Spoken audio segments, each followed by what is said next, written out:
Well, I need to tell you all something, and it's the most important thing I could ever say to you.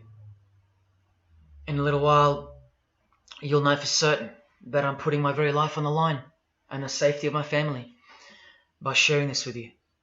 So I hope that buys me at least a few minutes of your precious time. If this video is taken down, it wasn't taken down by me, alright? Now I'm partly doing this to wash your blood off my hands, because God saved my life on a midnight highway one fateful night for this very cause. And He's watching, as He clearly proved that night. See, I should be dead. My sleeping driver was hurling us toward a concrete wall at 100 kilometers an hour when an angel of God was sent to wake me up from a deep sleep with just a whisper, and just in time. And for what? Not so I could win X Factor or buy that dream Porsche or marry that dream girl, but for this, for these words, for this moment, so I can tell you something, so I can warn you about something. Nothing could be more important than this. So cancel that movie you wanted to watch, skip that gym session. Don't scroll down to the next post. Just stay with me. Stay with me. Now, don't worry about the quality of the video or the audio. Just focus on the content. Listen to my voice and trust your eyes. Most of you won't care for the shocking thing I'm about to expose to you, because no one cares. No one cares. Not my exes, former friends, former bandmates, work colleagues, parents, family members, strangers. No one cares. But still, I'm doing all this for one person. One single human being out there. God is calling you, and He's looking for the last ones before the storm. And if you think you know where I'm going with this, please keep watching, because the most important part of this video comes at the end. Now, everything you're about to hear is a fact, and I'll prove it to you. I will leave no room for doubt. And nothing can stop what's coming. So this isn't a call for an uprising, boycott, protest. No. The Titanic is sinking, and it's unstoppable. All I'm going to do is point you to the life raft. And if you want to ignore me, then fine, proceed at your own peril. God knows I've tried. If you want to mock me, then at least share the video. Let others mock me too. Tell your friends. Check this freak out. Anything to help me reach someone who has eyes to see and ears to hear. And like I said, in a few minutes, you'll know why my well-being is in danger, and that of my loved ones too. Now let me ask you something real quick. Who do you think, generally speaking, runs the world? What type of people are the leaders of our countries and corporations, and the rich and the famous too? I mean, like, are they Christians? Do Christians run the world? Well, no, of course not. Buddhists? No. Do Muslims run the world? No. What about atheists? It's got to be atheists, right? Because we've come such a long way as a society, and atheism is the rational state of mind for the modern type of person, right? No. What about a mixture of people? Different types of people run the world. Let me tell you something. All the leaders from Africa to Europe to the Middle East, Israel, Syria, Iran, all the way to the Americas, all these people, and we'll get to the celebrities in a second, they're not atheists, Buddhists, or Muslims. No. What if I told you that they all belong to the same religion? A secret religion. One that none of them are allowed to talk about. One that you should worry about because it affects you beyond belief in ways that you never imagined.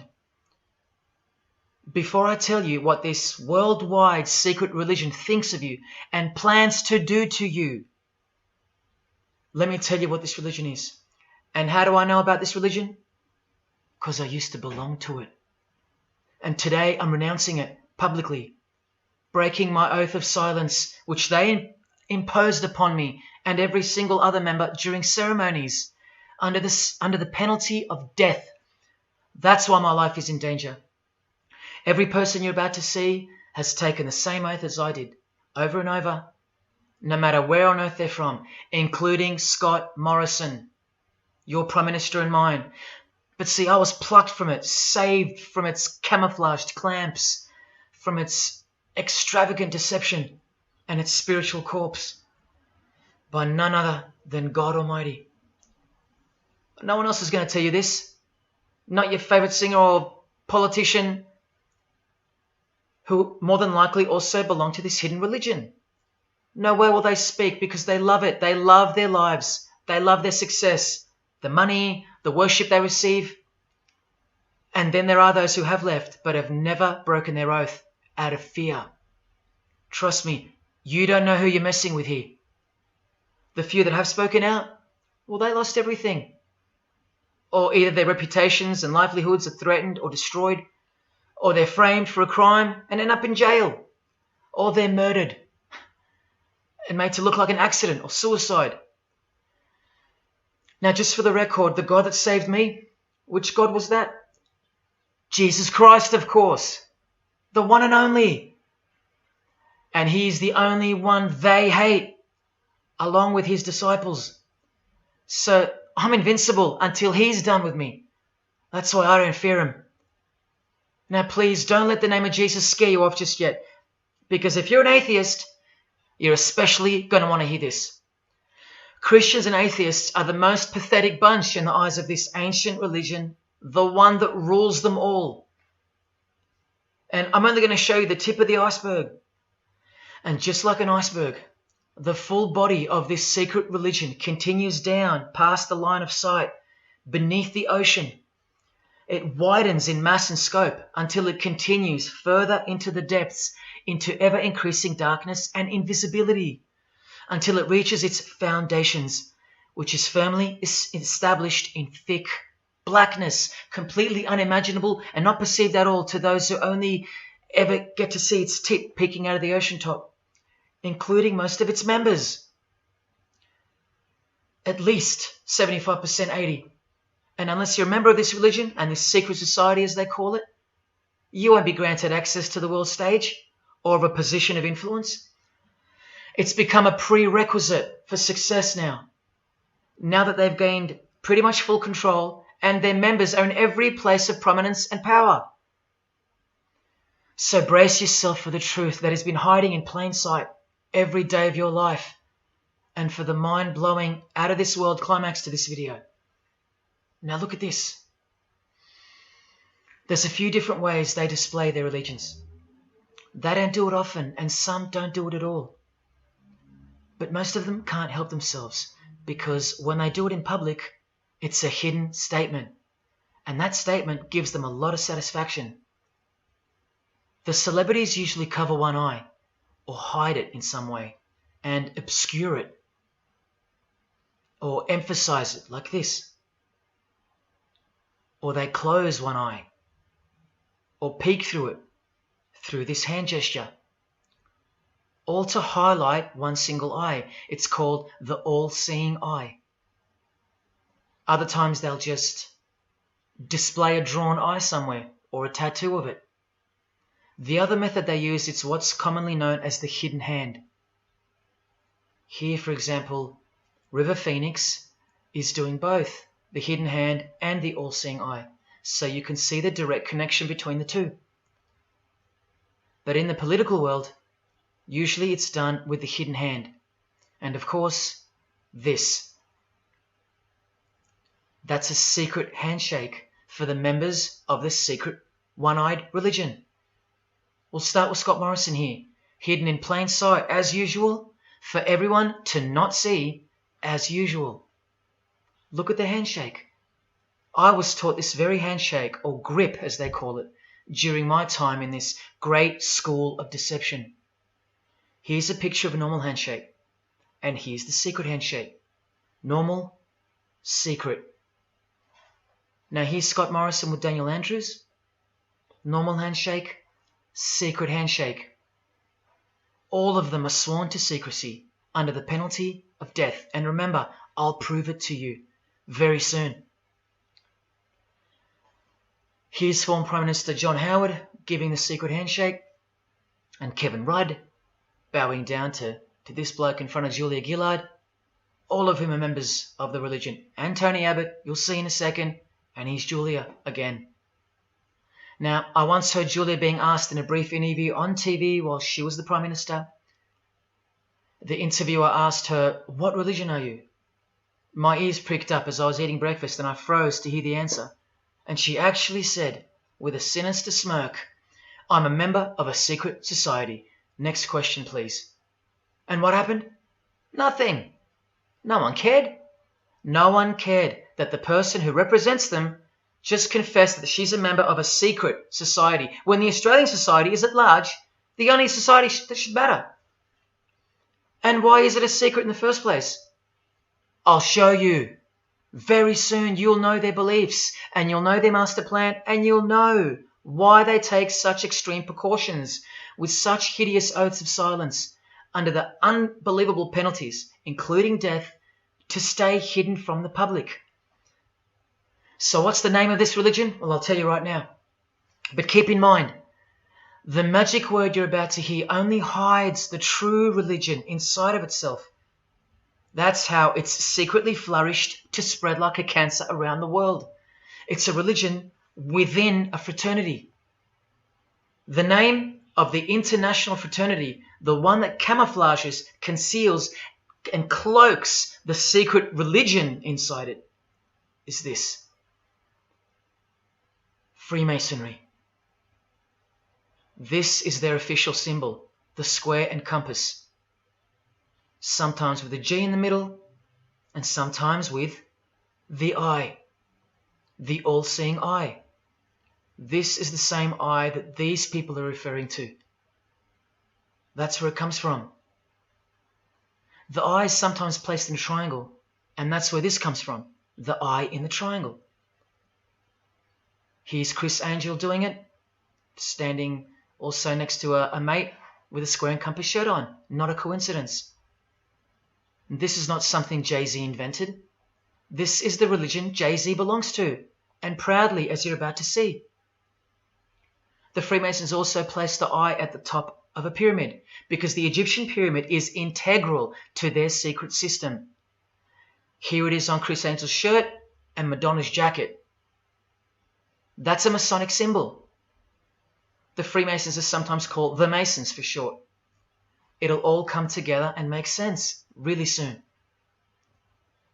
Here it is hidden in plain sight at the Australian MTV Awards. And this is the MTV headquarters, by the way. Trust me, there's no doubting this. Here's the same eye in a pyramid on a Crowded House logo. Yes, initiated Freemasons. Here's the eye on the Harbour Bridge for a New Year's Eve gig. And I wonder what that eye could be referring to.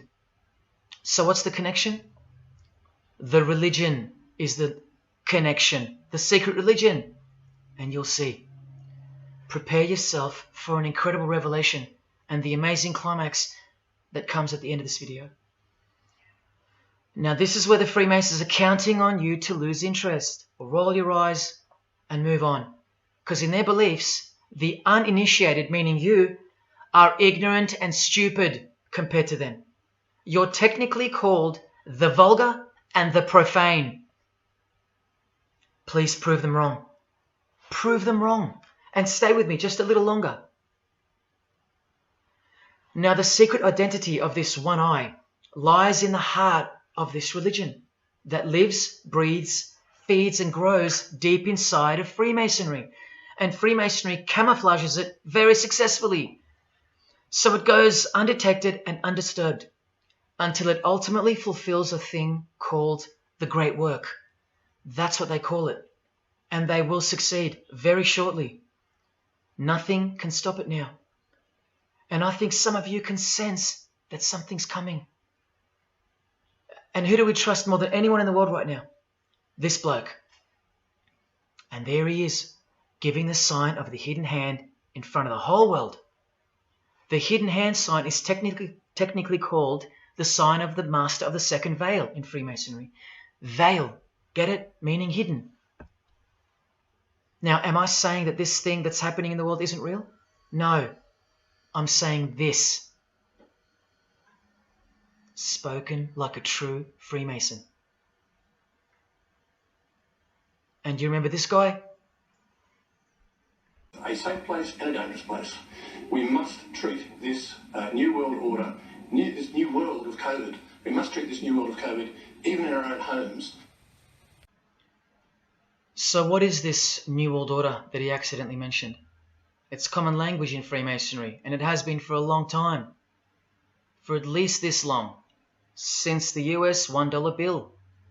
Hidden in plain sight, complete with the pyramid in the eye. It's the ultimate goal of this religion.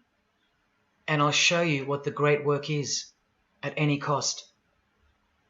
And Australia, like every other country, is now up to its neck in this pyramidal, one-eyed, occult religion.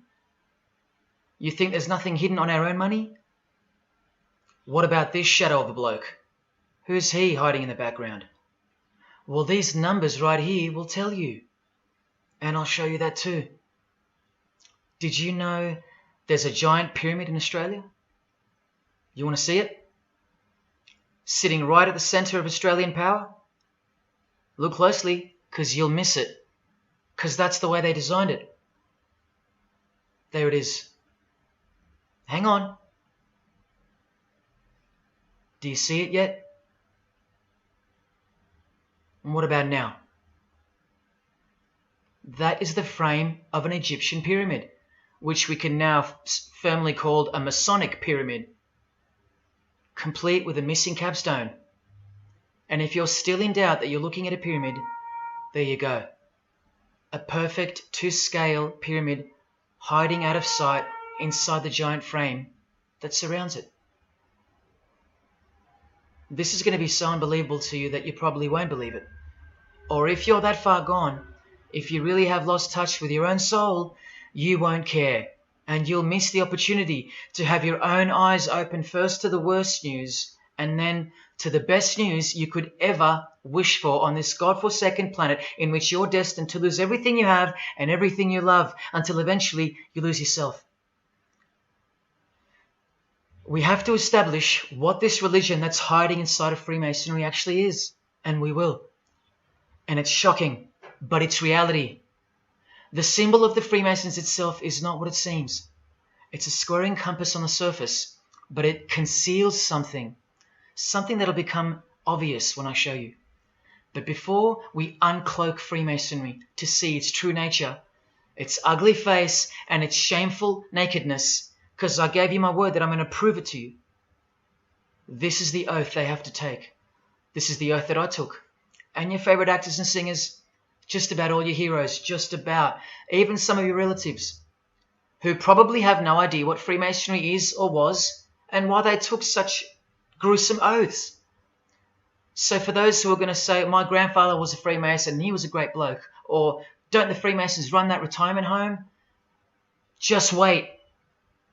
Because I'm talking to Freemasons here as well. And don't you worry, they're going to come out of the woodworks. But they're all under the oath of secrecy. Don't forget that, no matter who they are. Adele, Neil Finn, Chris Angel, or Scott Morrison. The oath comes first. And here it is. This is taken from an official Masonic publication, not intended for the public. This is Duncan's Ritual of Freemasonry. In brief, I, of my own free will and accord, do hereby promise and swear that I will never reveal any of the secrets, arts, parts, point or points of the Master Mason's degree to any person or persons whomsoever. This I solemnly, sincerely promise and swear, under no less penalty than having my body severed in two, my bowels taken out and burnt to ashes, so no more remembrance be had of so vile and wicked a wretch as I, should I ever violate my Master Mason's obligation. So now you know what they think of me. I'm a vile and wicked wretch for breaking my oath. So how can anyone ever trust a Freemason when he speaks about Freemasonry? Unless you're speaking to a rare breed like me. Never reveal any parts, not even a single point, to anyone. Here's another penalty from another degree, this time from Richardson's Monitor of Freemasonry, a legitimate Masonic publication for instructing and laying out the ritual. binding myself under no less penalty than having my throat cut across, my tongue torn out by the roots, and my body buried in the rough sands of the sea. These are the penalties they swear to. And yes, the lodge has penal authority to execute. This is how they look when they're initiated. They have to remove all their clothing and jewelry, including wedding rings, crucifixes, the most meaningful things to them, no matter what.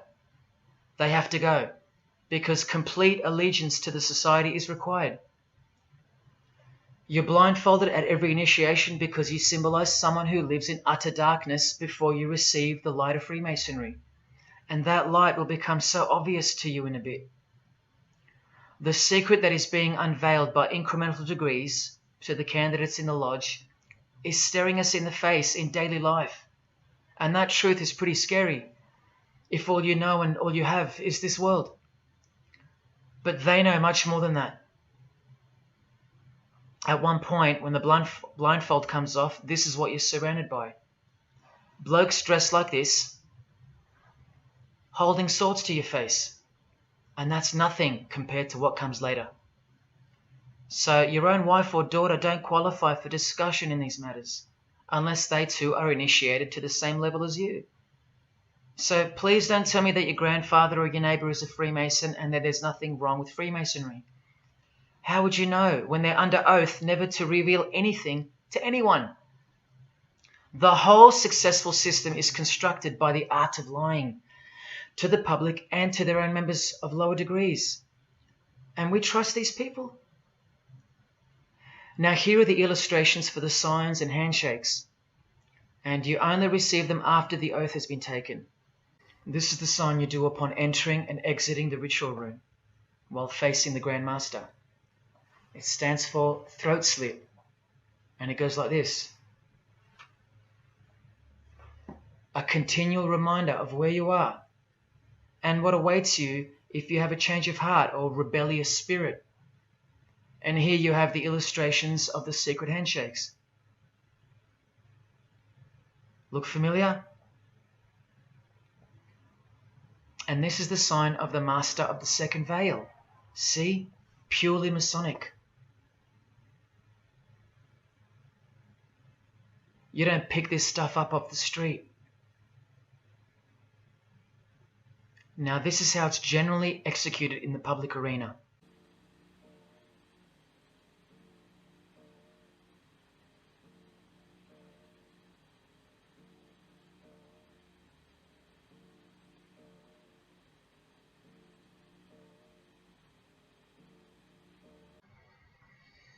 Sneaky, sneaky, huh? So when you see this, or this, you know for certain where it comes from and who they belong to. Look at Kramer on the front page of the privately circulated Freemason magazine, officially a Mason, like fellow brother Tony Abbott, and he's doing this. That's a direct link to the mysterious all-seeing eye of Freemasonry. There it is on the walls of the inside of a lodge room. So there's no reason to doubt that those who do this belong to this. This is another sign they do quite prominently. It's the sign of silence. This is from Richardson's Monitor of Freemasonry again, a finger over the lips. Now these signs are slightly morphed over time, so covering the mouth in a variety of ways is the expression of being bound to secrecy and silence. Silence or death, as Little Wayne here is portraying. Here's the oath of a second-degree Freemason on page 21 of Richardson's Monitor of Freemasonry. Binding myself under no less penalty than having my left breast torn open and my heart and vitals taken out, thrown over my left shoulder, should I wilfully transgress any part of this my solemn oath. In this degree, the penalty is to have your whole body dissected, bowels removed and heart cut into pieces and thrown into a field where you are eaten by animals, all to protect the secret religion of the rich, powerful and famous. In the Knights Templar degree, the penalty is to have your head cut off. Listen to this penalty, and this one has happened throughout history more than any other, because it works so well without having to resort to death or the threat of death, and it's easier to execute. Now, this applies to all areas of industry. It's done through the ruining of your reputation by fellow Freemasons, pointing him out to the world as an unworthy vagabond, by opposing his interests, making life very hard for you, by deranging his business, by transferring his character wherever he may go, and by exposing him to the contempt of the whole fraternity, the secret society, and the world. Wow. How many people do you think they've threatened, ruined, framed, cheated, and utterly destroyed to protect their secret religion? And in case you think the Masonic Lodge hasn't got the authority over the initiates, especially the ones in the higher degrees, this is from the Encyclopedia of Freemasonry. Under mandate, the orders and decrees of the Grand Master or of a Grand Lodge are called mandates, and implicit obedience to them is a Masonic obligation. And in Sickles' Monitor of Freemasonry, you plainly see they have a right to kill. A lodge has a right to exercise penal authority over its members, exercise the penalties. So don't let a Mason tell you, oh no, that's just symbolic, the oath. Their laws are above the law of the land, and the proof are the oaths themselves. Because in normal society, you can't ask someone to accept having their throat slit as a penalty in order to be a member of any club or workplace. Unheard of. But not in Freemasonry, not in the secret society world. I told you, you don't know who you're dealing with and what's coming for us all. Here's what they think of the public. Here in speaking to the candidate, it's stated, but have a care not to defile the sanctuary by a spirit of curiosity, meaning don't try to join us just for fun. And take care not to increase the number of the vulgar and profane, meaning don't invite too many outsiders to join because they're vulgar and they're profane. This is more or less an invitation-only fraternity. Here from the Encyclopedia of Freemasonry again, written for Masons only and written by 33rd degree Masonic legend Albert Mackey, stating the same thing. Masonic definition of profane. One who is ignorant of the sacred rites of Freemasonry. One who is not allowed to enter the temple and behold the mysteries. And here, being uninitiated. That's the world at large. And here, from this old ritual book written by the same legendary author, in the 33rd degree initiation, the Mason drinks wine from a human skull,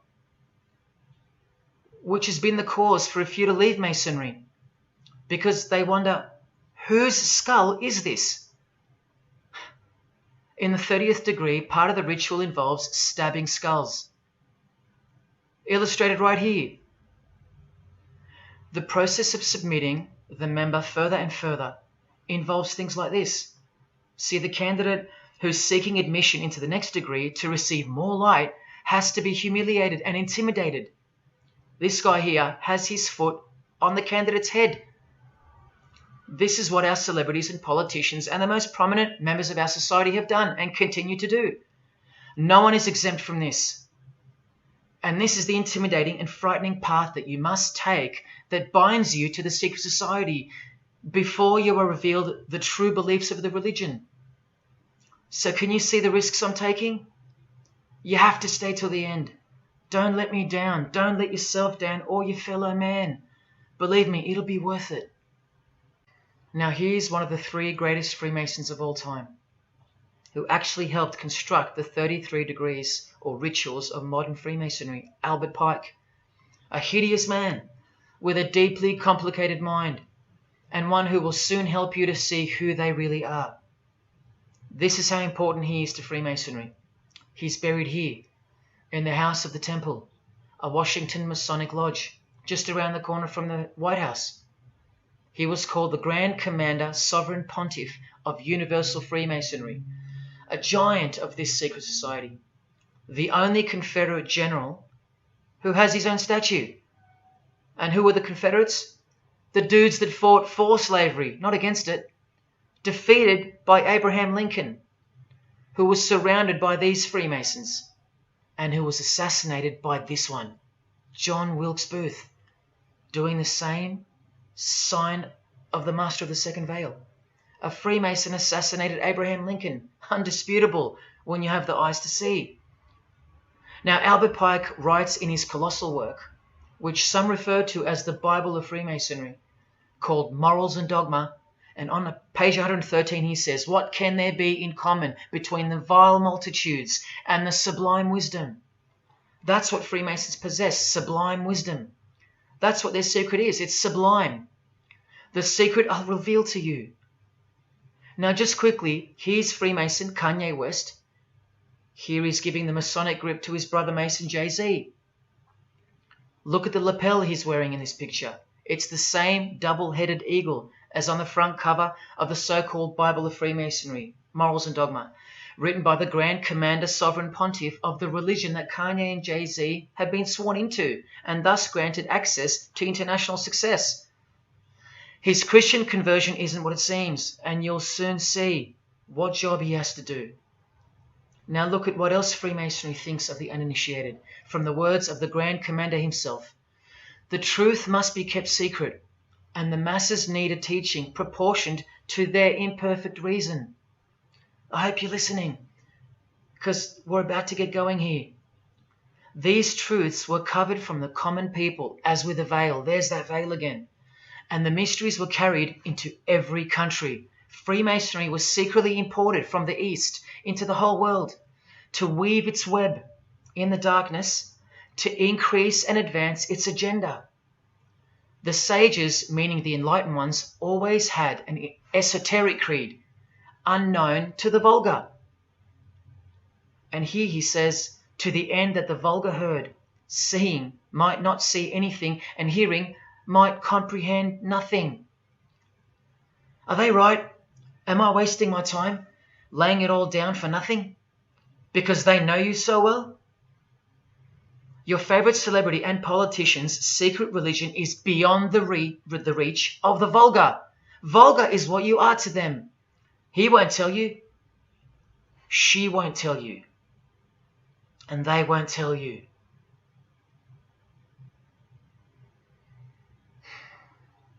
Because the other obscene penalties from the rituals of Freemasonry include having your ear and hand chopped off, or both hands, being hung in your own home, and my personal favorite, having the top of your skull cut off so your brain is cooked in the sun. Now, can you imagine what they're hiding? And then the ritual monitor goes on to illustrate the same secret handshakes and signs: hidden hand, sign of silence. These people mocking us, sometimes to our face with their symbolism, while we respect them, admire them, and sometimes even love them and idolize them. All of them partaking in the same initiation rituals. To belong to the secret society, a prerequisite for success. To belong to the religion that gives you everything you want, everything your heart desires. While the Gospels teach accurately that the heart is wicked. Now here is a practical example of how Freemasonry comes first, even above the title of president. Here's a portrait of George Washington doing the sign of the Master of the Second Veil, and here, Freemason, before and above president. And if you think that's just by chance that they put the word Freemason above president, then here, read this genuine quote from Harry Truman. This should tell you how deep the consequences of Masonic initiation go and what lies deep within. It's Freemasonry above everything else. There's the Queen showing her allegiance over and over. And here's the Queen leaving a very special hospital with a very special nurse. And this was the Queen's father, fully dressed in his Masonic regalia, and that God-forsaken apron they wear, which also hides something, just like the square and compass. In fact, what the apron hides is what the square and compass really represents. And it's staring you right in the face. Can you see it yet? Prince Charles, handshake, hidden hand. Prince Harry, Prince William, And here is the Grand Master of English Freemasonry, Prince Edward, also in full gear. What a lovely looking chap. And now he's giving the Masonic grip in front of this stone that was placed there to memorialize his visit to Cape Town Lodge. And what about this guy? Prince Philip, husband of the Queen. Do you remember him saying this? Yeah, and here's the article in case you think he didn't. Initiated member. Do you slowly see what the Masonic mindset is? We are beneath them. And the craziest thing is, if they can turn you into what they think of you, then you deserve what's coming. It's a natural law. It's the law of nature. And I'll soon show you their real Bible, for lack of a better term, which justifies it all, and the one which guides their morals. And it makes a lot of sense, because the power of the deceptive phenomenon of Freemasonry lies in the fact that it contains real truth, intertwined with untruth. Now, this actual book that guides their morals and plans, it isn't written by hand, and it's been around longer than the Bible. So they think it's purer, sublime as they call it. And it's the foundation on which the religion is built upon. And that Bible, so-called, that unwritten Bible, is the key to unlocking its secrets. I'm going to hand you that key. And it's all going to come together like a flood. So they're going to own it all by their own words and actions.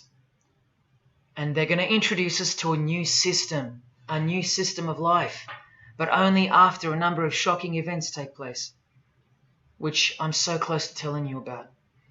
But first, I have to tell you the name of the secret religion and the identity of the I. Now, for the few of you that think of hospitals and charities and nursing homes when you hear the word Freemason, a word which I soon hope to never speak again after this video, well, it's a front, a cover story, and like everything else in this presentation, I'm going to show you. This too is for the poor Freemasons that are going to have the call to make an appearance in the comments section trying to defend their beloved fraternity. This is 33rd degree Freemason Manly Hall, who was named Freemason of the Century by the Scottish Rite Journal in 1990. And you'd be surprised how many Masons haven't heard of him, because they don't bother entering the Masonic library and searching out the mysteries themselves. These same Masons think they know something, and they parade themselves on websites and social media, calling people like me, oh, he's just an anti-Mason, anti-Mason. Blind fools at best, deceivers at worst. Well, the Freemason of the Century wrote in this book, and in this chapter, Freemasonry is a fraternity within a fraternity, an outer organization, concealing an inner brotherhood of the elect. One visible and the other invisible. The visible society is a splendid camaraderie of free and accepted men and women, enjoined to devote themselves to ethical, educational, fraternal, patriotic, and humanitarian causes and concerns like hospitals and charities. But the invisible society is a secret and most august fraternity whose members are dedicated to the service of a mysterious arcanum arcanorum, meaning mystery of mysteries. Now I wonder what that could be. So once again, don't listen to the lost or deceptive Masons that'll come here trying to cheat you from the truth, telling you that I don't know what I'm talking about or calling me an anti-Mason. Because there you just heard it. There's a Masonry for the majority of Masons, and then there's the real thing, the secret religion, which should shock you when it's announced. These same lost or deceptive Masons also love to repeat, like parrots, that Freemasonry is not a religion. Well, what does the Freemason of the Century have to say about that? From this book, he writes, Masonry is essentially a religious order. Not just a little bit religious, but essential. And here, the iconic giant of Freemasonry says in Morals and Dogma, every Masonic lodge is a temple of religion, and its teachings are instructions in religion. So please, Sit down, Masons, because Freemasonry is a religion. And soon, I'm going to tell you what it's really called. Now look at this from the same book, and speaking about fellow Freemasons being initiated in the lodge room. Part of the symbols are displayed there to the initiate, but he is intentionally misled by false interpretations. Their true explication is reserved for the princes of Freemasonry. The whole body of the royal art, which you'll know all about soon, was hidden so carefully in the higher degrees. So you see, the whole thing is built on lies. And the ultimate liar lives inside the triangle, above the pyramid, so that even the highest Masons are living a monstrous lie. Wake up, Masons. Even you are deceived, just as the public is.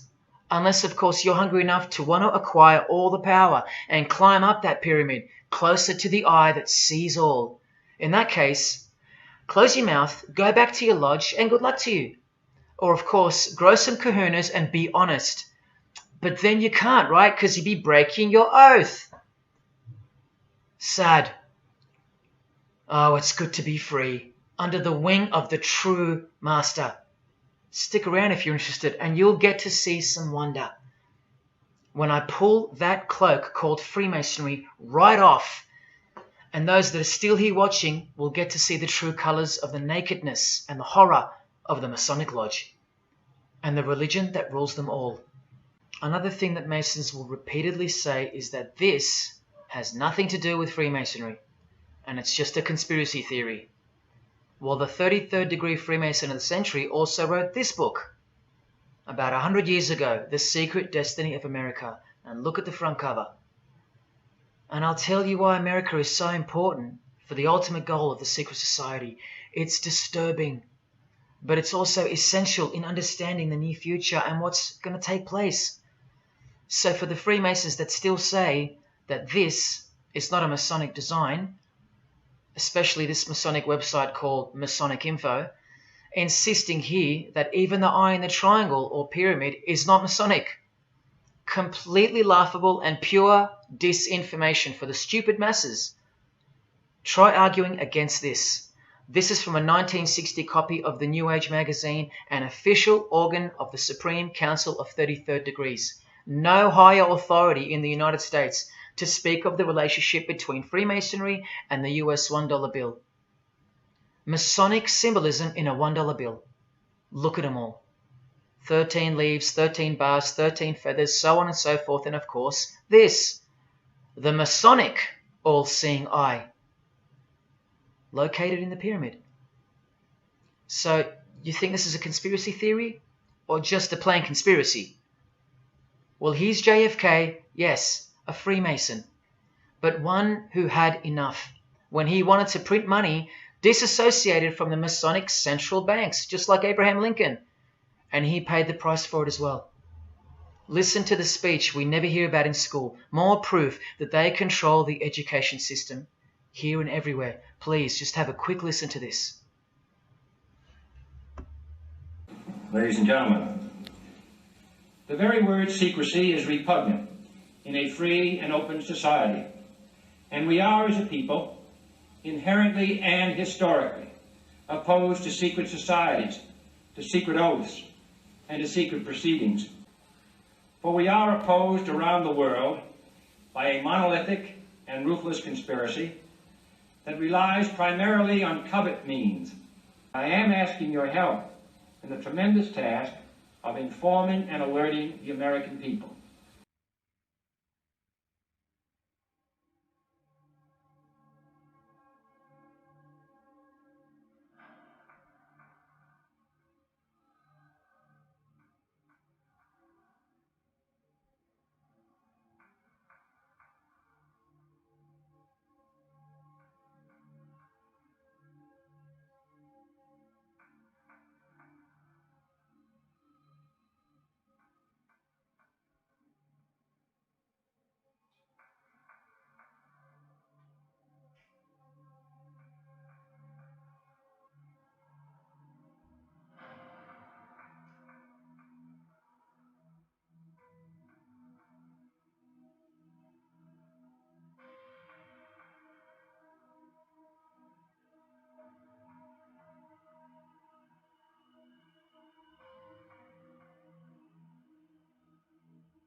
As I said in the beginning, you're just seeing the tip of the iceberg peeking out from the ocean top.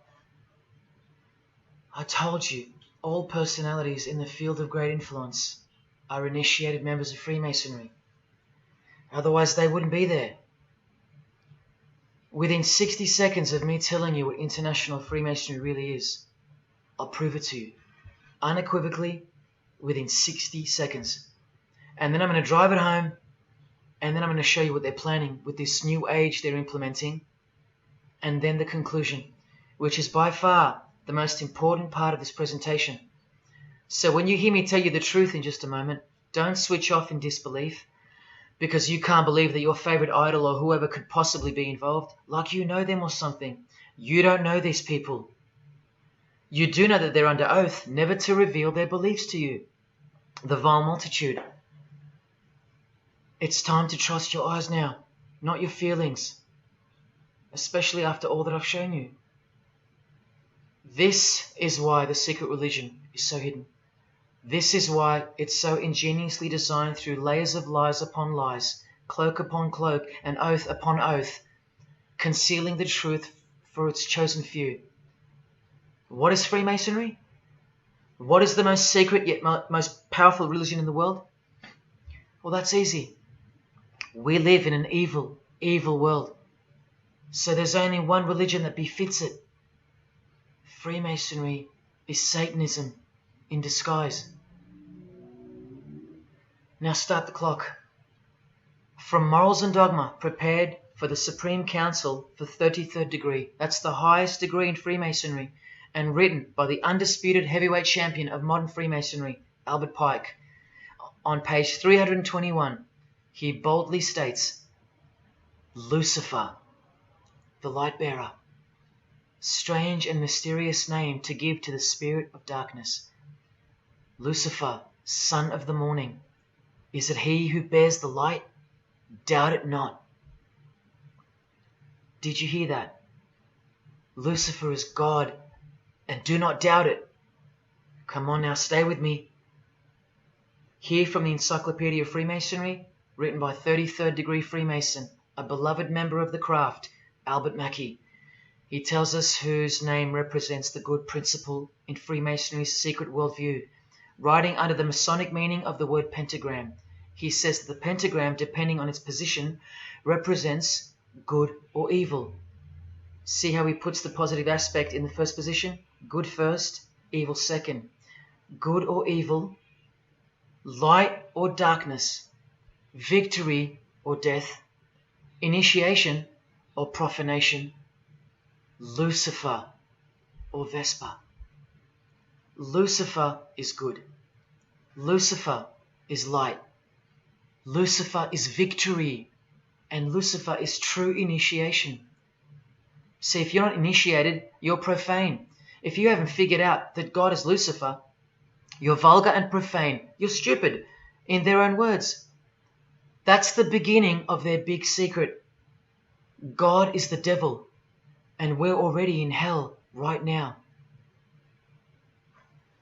Now from the Freemason of the Century, Manly Hall, and this will make it 3 out of 3 legends of Freemasonry stating the same thing. In The Lost Keys of Freemasonry on page 76, when the Mason learns that the key to the warrior on the block is the proper application of the dynamo of living power, he has learned the mystery of his craft. The seething, surging energies of Lucifer are in his hands. Do you see? The world's hidden religion, with its universal one-eye symbolism, who was revealed slowly and by degrees only to its dedicated members, is Satanism, or Luciferianism as they prefer to call it. Now all the oaths make sense, don't they? Now all the rituals make sense. Now all the penalties make sense. And their secret signs and symbols and handshakes all make sense. While the bulk of Freemasons make the external image of the fraternity and know nothing of who rules over them and who or what they're protecting. But which craft do you think the Freemason of the Century is talking about here? Which craft? Which craft? Which craft? witchcraft. You need to slowly wake up now. Witchcraft is the royal art of Freemasonry, jealously guarded and reserved for the few. I'll show you clear as day that this is in fact true. This is the symbol of Satanism. And this is the symbol of the lodge of female Freemasonry called the Order of the Eastern Star. Look at that. Satanism, Freemasonry. Trust your eyes. This is the symbol of the Church of Lucifer, founded by a 33rd degree Freemason, which I'll prove. Look at the Masonic scoring compass in the design. The Church of Satan and Lucifer, two sides of the same coin, nurtured and brought to an organized international level of power and influence by Freemasonry, in secret, and all done right under our noses.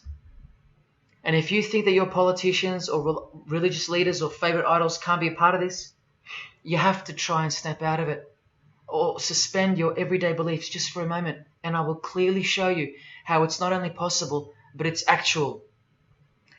Please, I feel like it's now or never. If you don't get a glimpse of this now, then when? Who else is going to tell you this? When will you next be confronted with this? This is reality.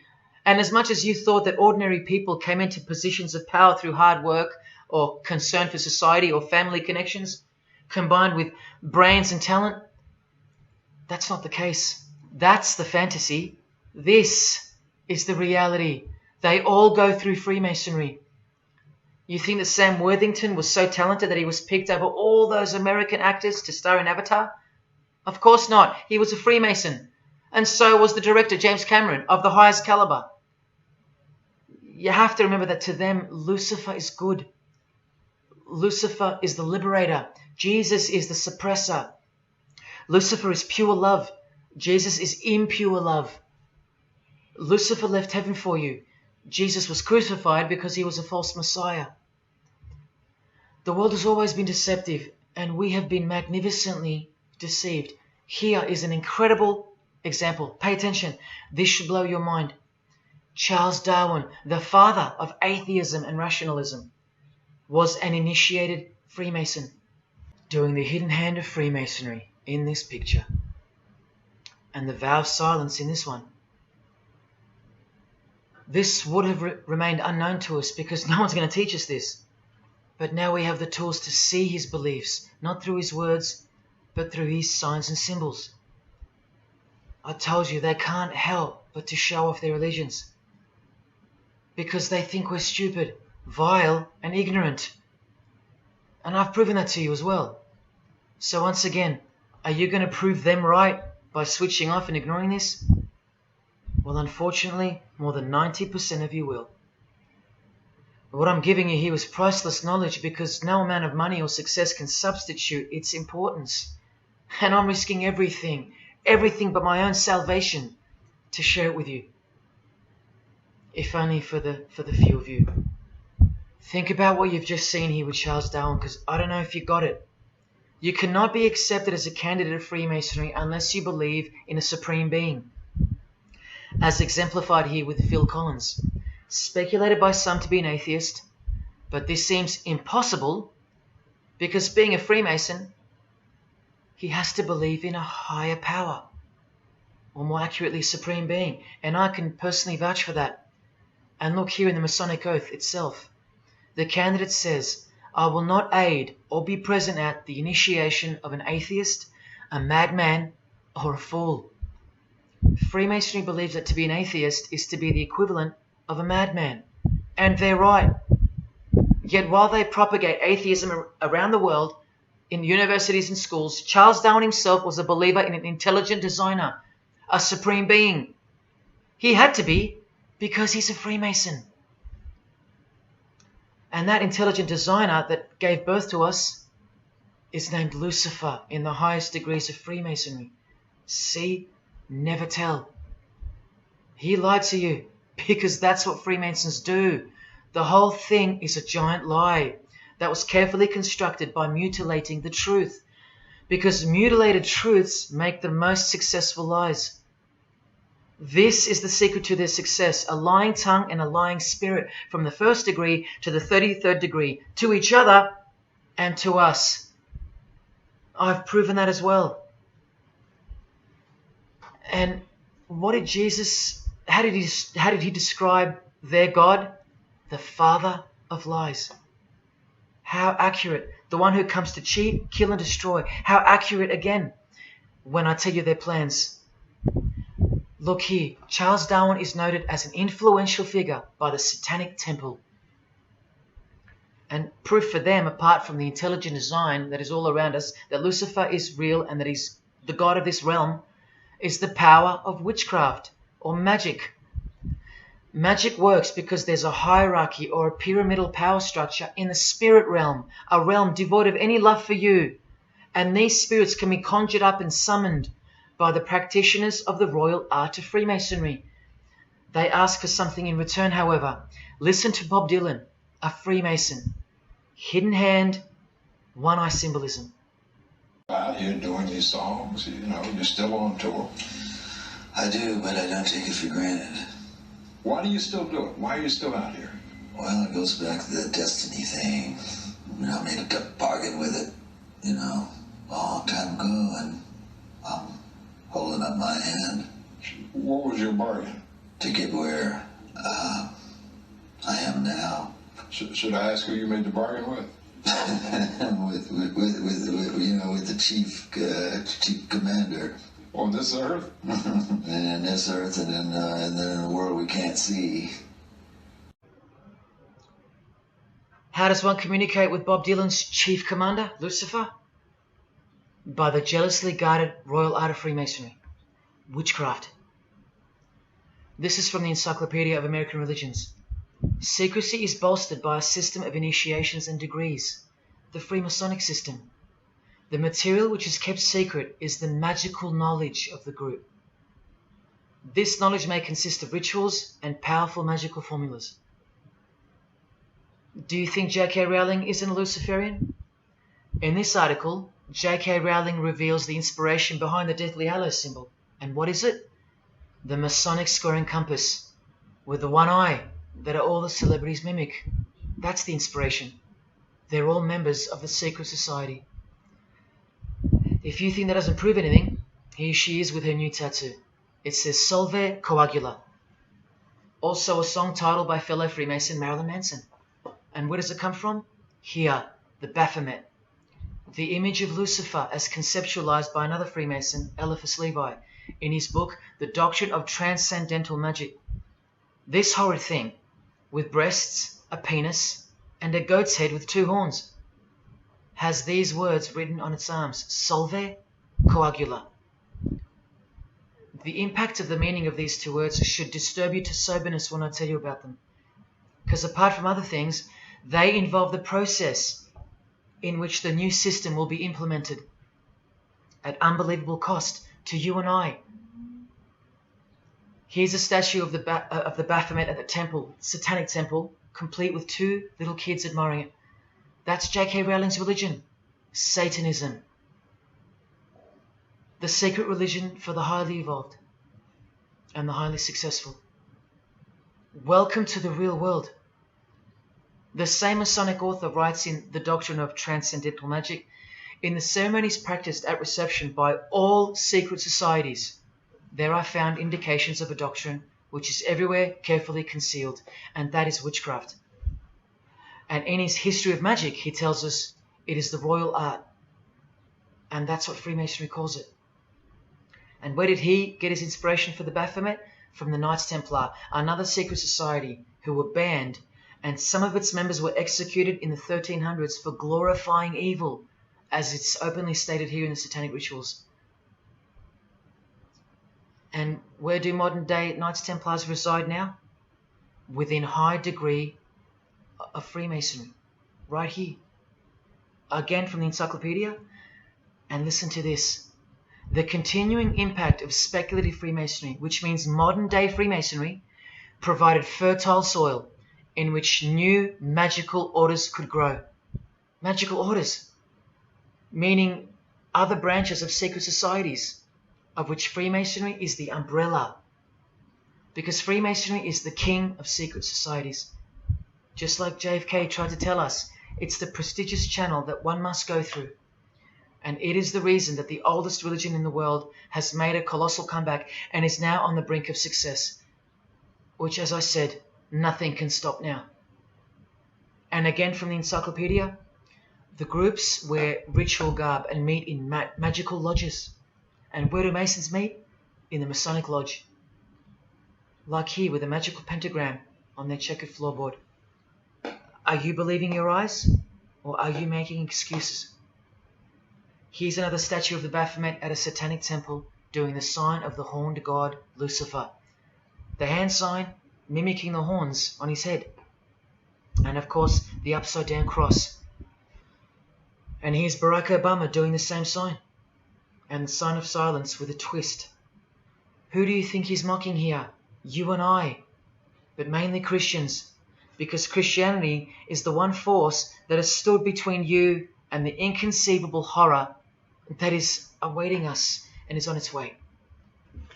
Here's an article on Barack Obama, and that's his hands adjusting his presidential seal. And there's his Masonic ring, and the sign of the devil's horns, over and over. Freemasonry and Satanism are intertwined. Look at these Masonic politicians throwing up the devil's horns. George W. Bush. Look how sneaky and sinister the look on his face is here. And the manner in which he's delivering the sign. In front of the whole world. Is he a fan of rock music? Is he saying I love you in sign language for the deaf, like some people like to say? This is his fraternal order called Skull and Bones, also known as the Order of Death, where you lie naked in a coffin with what's called a temple prostitute during initiation. Clearly a Masonic order, with this guy displaying the hidden hand of Freemasonry. In Stanley Kubrick's last movie before his death, he's telling you that all prominent members of industry, including politics, as the movie goes on to show, are members of a satanic secret society. In it, he shows the members engage in an orgy and feast after the ceremony of dedication to their horned god. To identify which secret society he's referring to, he leaves the clues in the artwork. Not once, not twice, but 3 times. The One-Eyed Religion. And who do you think the title of the movie is dedicated to? None other than the stupid, ignorant, and uninitiated masses watching the movie. And you know it now. He knew that when we'd leave the cinema, we'd be commenting on the performance of Tom Cruise, or giggling about the orgy scene, or just being disappointed because the movie went too long, or some other meaningless critique, with eyes wide shut. Look at the cover of his other movie, A Clockwork Orange. The eye on top of the pyramid. And on his shirt, the word devil in Italian. Let me take it up a notch, in case this isn't registering. Listen to the founder of the Satanic Church, Anton LaVey, tell us in his book, The Satanic Rituals, which is a companion to the Satanic Bible, Masonic orders have contained the most influential men in many governments, and virtually every occult order has many Masonic roots. This is back in 1972 he said this. Now 40 years later it should read all governments, not many. And why is the founder of the Church of Satan talking about Freemasonry, the most respectable and charitable fraternity in the world, that no one seems to talk about and that we never hear about in school? This is why. Because the Satanic Ritual is a blend of Gnostic, Kabbalistic, Hermetic, and Masonic elements. That's crazy, because Freemasonry is a blend of Gnostic, Kabbalistic, and Hermetic elements too. Any Masonic writer will confirm that. But how can that be? Because Freemasonry is Satanism in disguise. On page 106, every rite of the Black Order employed Masonic principles. Every rite of these Black Orders, one of which was called Freunden von Lucifer, which translates to Friends of Lucifer. And guess what? There are numerous manifestations of Satanism in Masonic ritual, including the goat, the coffin, and the death's head. Please awaken, O sleeper, and let the glorious light of the truth dawn upon your sleepy eyes. How did Freemasonry get away with this? Just like Jesus, the greatest enemy of theirs, said they would, by dressing the wolves as sheep. A satanic underground carefully cloaked in Christian trappings. That's how Freemasonry got away with it. We can't find out about it because they run the media and the education system clearly. John F. Kennedy was brutally assassinated after he attempted to inform us that we are opposed around the world by a monolithic conspiracy. Did he know that Lucifer was the god of Freemasonry? I don't know. The Grand Master of my lodge, who was the mayor of the city, was a 32nd degree Freemason. That's one short of the top, one short of the true beginning of the secret religion, and he had no idea what Freemasonry really was. After 42 years in the lodge, they never invited him into the 33rd degree initiation because he couldn't see past the Christian trappings, as they were designed to do exactly that, trap the Christian, or trap anyone else who was too sensitive to behold the truth. Thus, Freemasonry could halt their progress at any time without suspicion because it's a rare thing to reach the 33rd degree, and every Freemason knows that. So that there are no rude awakenings that take place with those that aren't ready to embrace Lucifer as the true god of Freemasonry and the world. This is an ingenious system, birthed by what must have been demonic inspiration. Anton LaVey says that this ingenious system I speak of serves as a rudimentary screening process for organized Satanism. Exactly right. It's a filtering process, as I've said earlier. An international filtering process from which men and women are picked and permitted to enter the world stage. And I'm saying all this for those who naively think that politics and magic ritual do not mix. That's the founder of the Satanic Church. He admits that. Admissions that were never heeded because no one cares. How else did the Freemasons pull the wool over our eyes? The companion to the Satanic Bible tells us that as well. By filling the world with fools. And who's the biggest fool in the eyes of Freemasonry? An atheist. From the Encyclopedia of Freemasonry. One who does not believe in the existence of God. Such a state of mind can only arise from the ignorance of stupidity. All this time, you're laughing at Christians, and the Freemasons are laughing at you. Here's Brad Pitt, wearing his Masonic ring and covering his eye. Now here's a genuine quote from Brad Pitt, the Freemason. In short, I could really try on something different for myself. That was Satanism. It's working out really well. I made a pact. That's why. You don't believe him? Bob Dylan does. And the hand sign they all do. Allow me to show you what it symbolizes. And now that you know what you know, it should make sense to you. It stands for 666. Yes, indeed. Satan's number, foretold by Jesus Christ. Now just hang on, let me prove it to you. Here it is for all to see on this shirt design, worn by Guns N' Roses guitarist Slash. See the I in the middle of the 6? Repeated 3 times. That's 666. In this one, the design in the shirt is clearly demonstrated by the person wearing it. Another example, the hand sign with 3 6s on the shirt. Here's a movie poster, the hand sign and the 6 on his lapel. Connect the dots. Here's Don Cheadle, the hand sign, and here he covers one eye with the dice. What's the number on the dice that he holds toward the camera? 6. There's literally 3 6s that manifest in the hand sign itself, like this. That's why they do it. Here's Drake with the most obvious example, holding up the hand sign with the all-seeing eye of Lucifer on his bicep.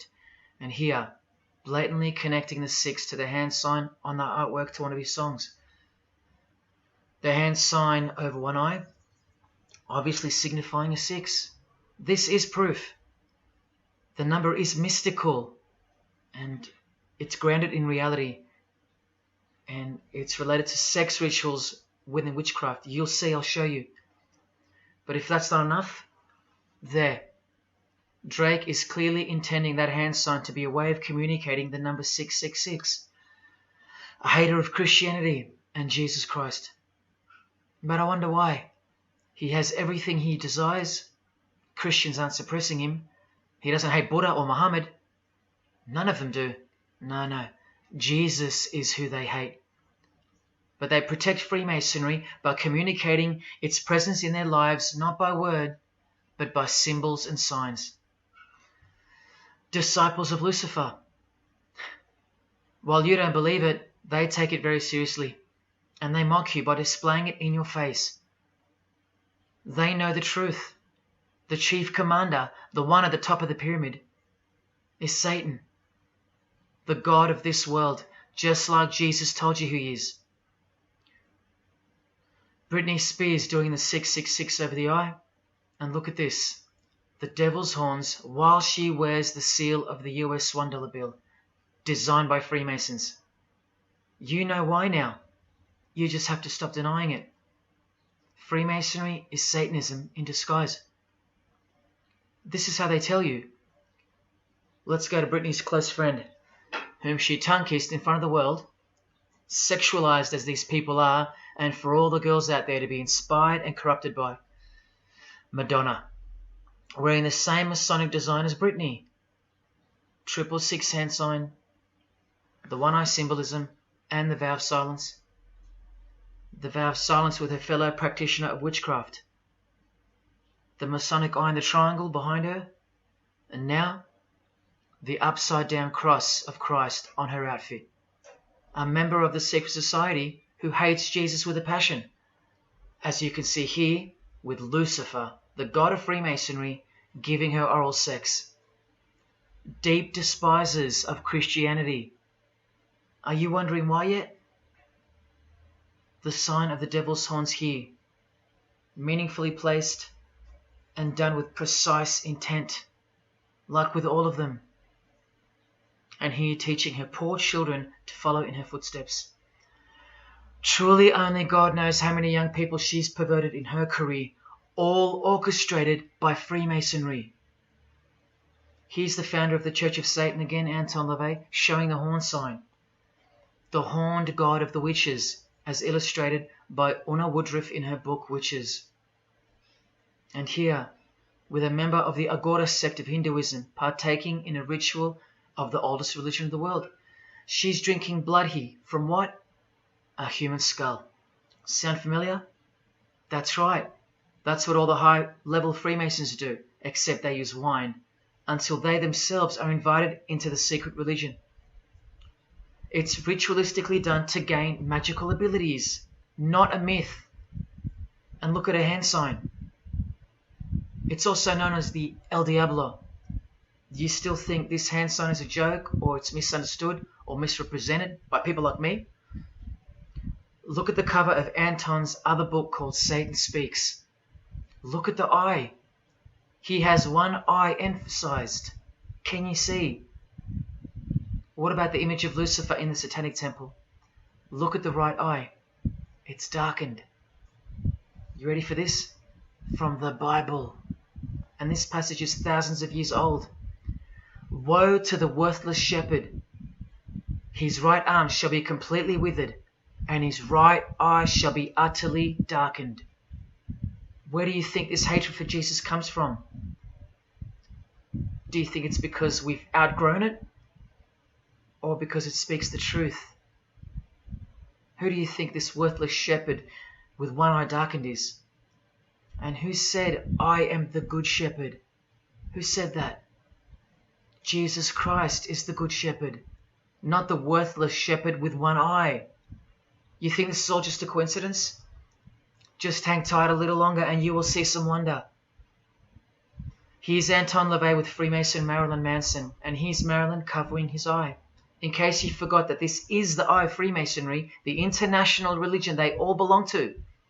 Here he is giving the sign of the master of the second veil, the hidden hand of Freemasonry, along with his Masonic ring. You know how many presidents and journalists and common men have tried to expose Freemasonry or get it shut down, get it banned? Well, those days are long gone. Marilyn Manson, the Freemason who tears the Bible into pieces on stage during his performances, he captured the fundamental purpose of Freemasonry's existence very well when he said in an interview with Spin Magazine in 1996, "Hopefully I'll be remembered as the person who brought an end to Christianity," echoing the dreams of grandeur, just like his spiritual father. Now Kesha, one-eye symbolism of Freemasonry, the eye in the triangle, and the sign of silence. So she's a member. And behold, an inverted cross in her music video, inverted cross on her outfit, and a satanic pentagram on this outfit, just like the symbol of female Freemasonry. You think none of these Freemasons look like witches? Really? And none of these witches in the making? Remember, 90% of them don't know what they're serving, or what they're doing there, or why they're taking oaths of such silence and such penalty. Avril Lavigne does, showing her allegiance with the one-eye symbolism, participating in lesbianism in a video, influencing the masses, subtly stealing her innocence. And what's on her helmet? One eye. And doing the El Diablo with pentagrams at her concert. Anthony Bourdain, with his one-eye symbolism, he was openly a hater of Christianity. And what kind of woman would suit a man like this? Well, a fellow member of the secret society who hates Christianity too, of course, Asia Argento. One-eye symbolism, again and again. The sign of Lucifer's horns, and this pose of his image. Remember the Baphomet. There's Asia mimicking its pose, complete with the finger position. Creatures with breasts and an erect penis and a goat's head. You know, things you find normal now, thanks to international Freemasonry, normalizing evil and filth through multiple levels of and avenues of propaganda and influence, including television, movies, music videos, schools, education, through legislation, through passing of laws to protect the evil nature, and of course through your favorite idols. Chris Hemsworth, just your everyday good Aussie bloke? I'm afraid not. One-eye symbolism and the sign of silence, both of which mean he's taken all the disgusting oaths of Freemasonry under the penalty of death, thus catapulting him over the competition, never to promote Christian values or Jesus Christ again. The 666 hand sign, and now, see how the hand symbol makes sense? Amber Heard, who was married to this Freemason, who's best friends with this Freemason.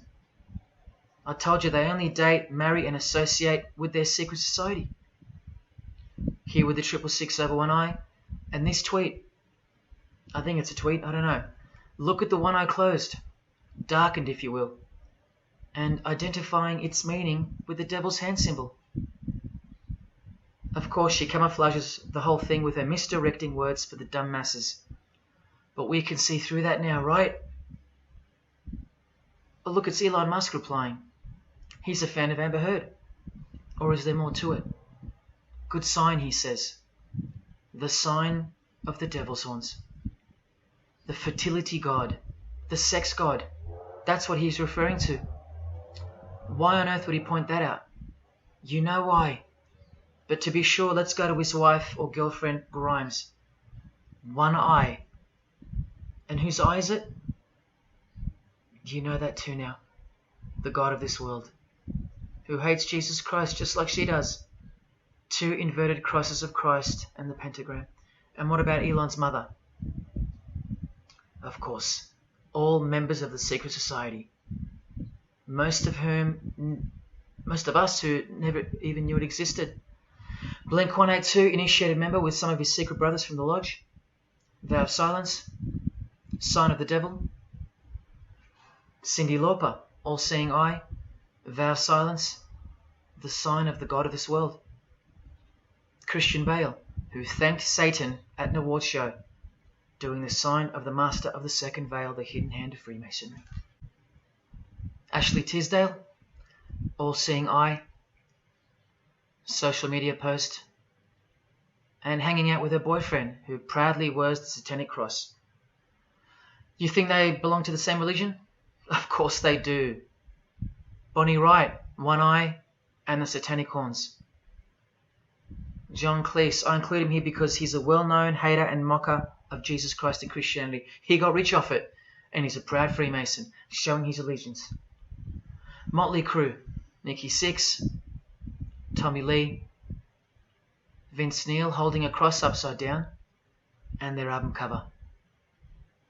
Secretly Freemasons under oath while promoting Satanism in the open, doing their job and influencing the masses to hate Jesus and Christianity and to live a life of sin through seduction of their music.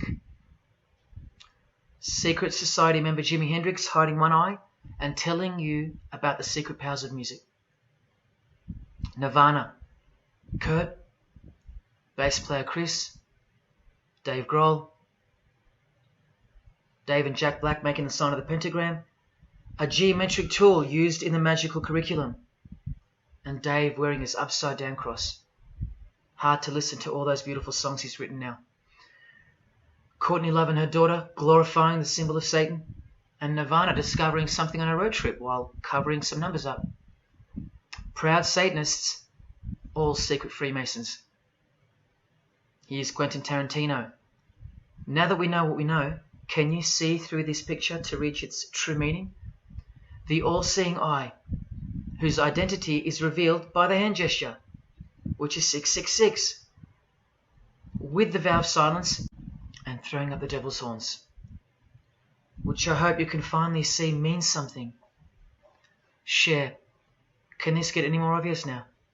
The sign of the vow of silence being made with the sign of the devil, telling you that the secret which isn't to be spoken of is Lucifer, right there in front of you. Speaking through signs and symbols, like Confucius said, signs and symbols rule the world, not words nor laws. Cardi B, I just want you to see a few connections between the one-eye symbolism, the 666 hand sign, and the horned God symbol. Eddie Izzard, all-seeing eye, hidden hand, and mimicking the horns of the Masonic God. Oh, but men love the darkness rather than light, as the scriptures put it so solemnly. Look at how precise that statement is. With high-ranking Freemasons loving the darkness so much that they define the darkness itself as light. Watch. In MasonicWorld.com, an article by Worshipful Master John Alexander, who has journeyed from the lower degrees to the high and sublime degrees. This is the religion of our leaders and celebrities, so listen. He writes, every ritual from the high and sublime degrees that I've ever read contains the statement, I beg you to observe that the light of a Master Mason is darkness visible. I put it to you, brethren, that this is the most accurate description of Masonic light that you will ever find. Think about what you just heard, because this is what they learn.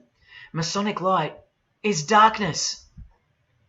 And this is before they enter the real religion of Freemasonry, Satanism. That's why in the high degrees the ritual states to the candidate, I beg of you to observe, meaning to ponder, to contemplate what they mean by the statement. My 32nd degree Grand Master, he never understood. And they don't push you, remember? It's all a screening process to weed out the weaklings who can't handle the truth. The truth that this is how the all-seeing eye sees things. Evil is good and good is evil. Look at what he says immediately afterwards. In keeping with our normal Masonic practice of burying our important truths deeply, the ritual sets out to immediately disguise this truth. Usually people bury their lies, but Masons bury their truths.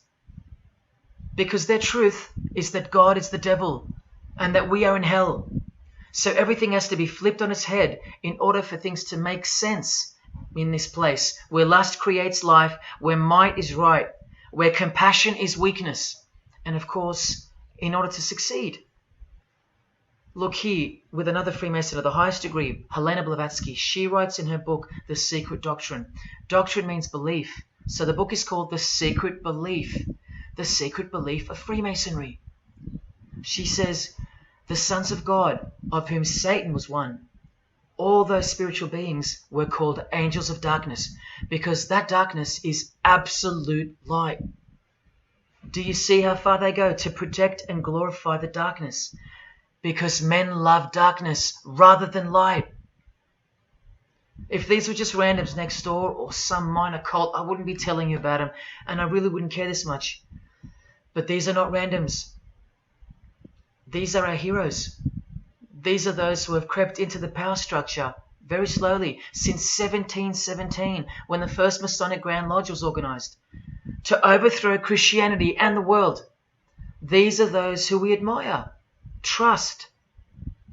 And these are those who have perverted our culture with one hand, the hidden hand, while upholding it with the other hand. So you can never call them out, because they run charities, nursing homes, and children's hospitals in the open, while they propagate smut, violence, debt, and of course atheism in secret. While a plethora of everyday distractions are endlessly supplied to us through entertainment and news, plowing through our lives. That's political Freemasonry, politicizing everything, including entertainment, supplying you with their heroes and their idols.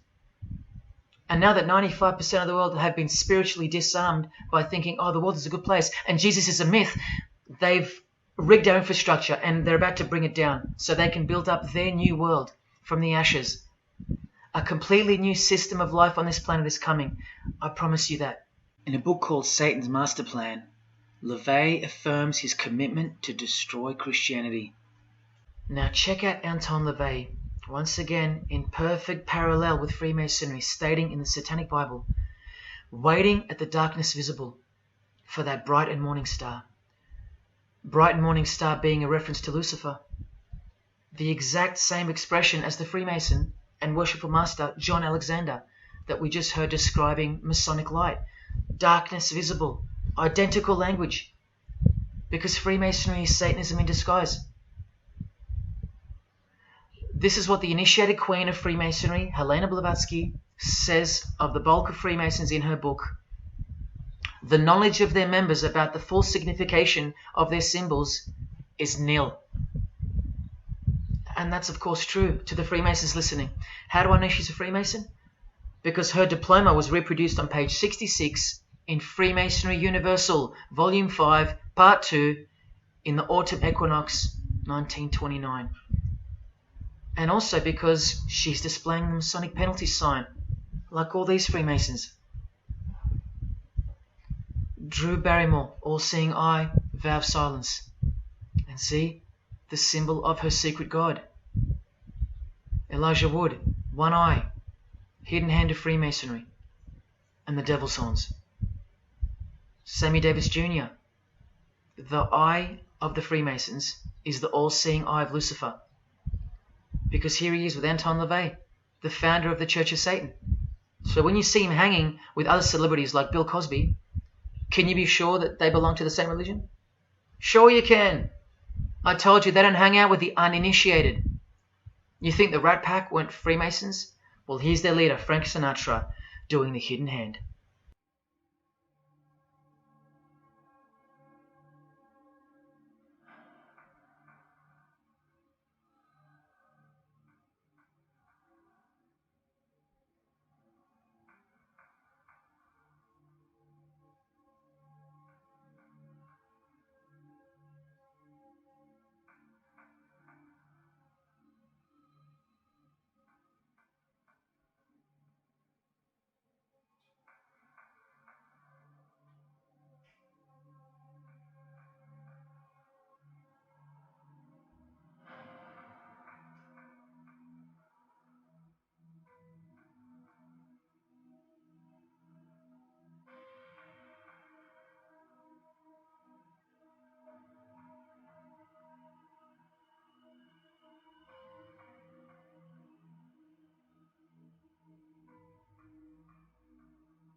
introduced to the music industry. I swear I wanted to be like the Amy Grant of music. Yeah. But it did not work out, and so I sold my soul to the devil.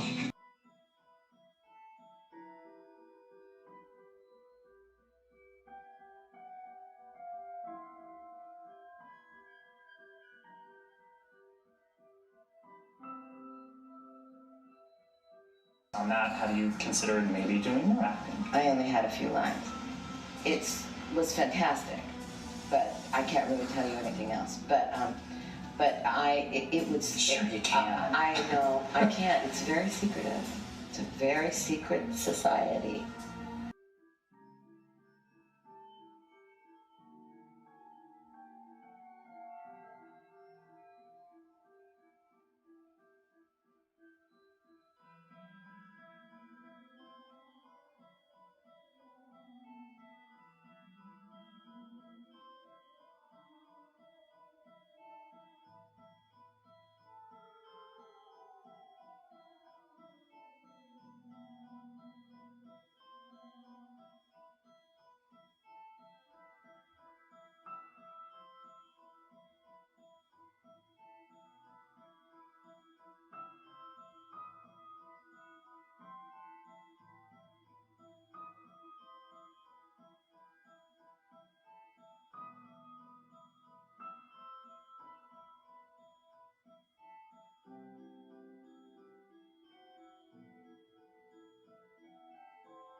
And I'm like, if you don't get this right now, I swear to Lucifer, I'm gonna.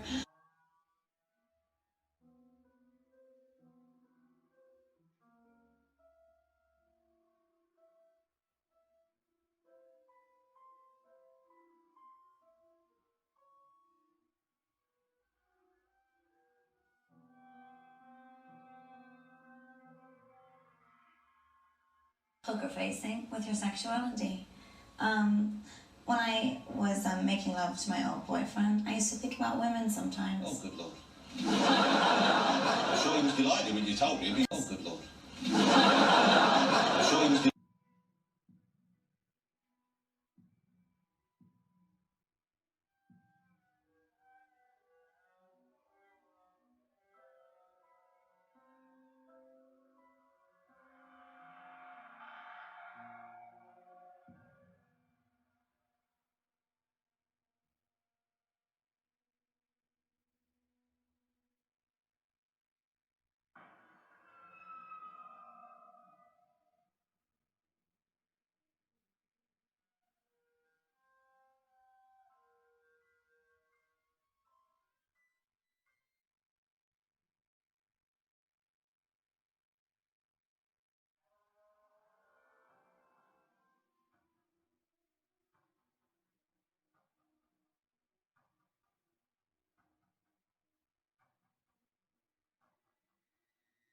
You may feel a small Christ.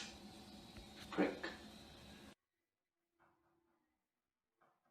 Christ. Prick.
I'd like to, first of all, I'd like to thank Satan. I'd like to thank Louis Armstrong. I'd like to thank Neil Young. I'd like to thank the Rollins Band. I'd like to thank Bob Marley. I'd like to thank the Marx Brothers. I'd like to thank Salvador Dali. I'd like to thank Louis Bluewell. I'd like to thank Miles Davis. I'd like to thank the Parliament Funkadelic.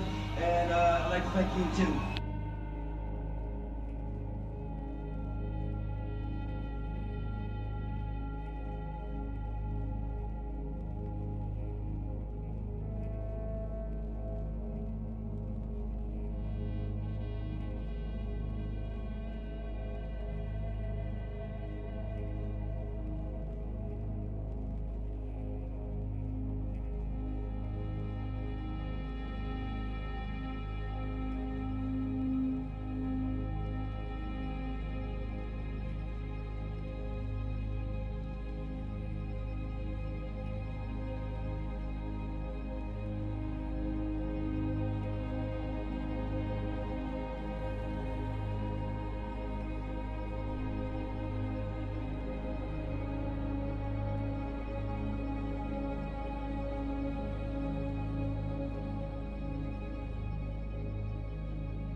there is a fork in the road that's approaching you.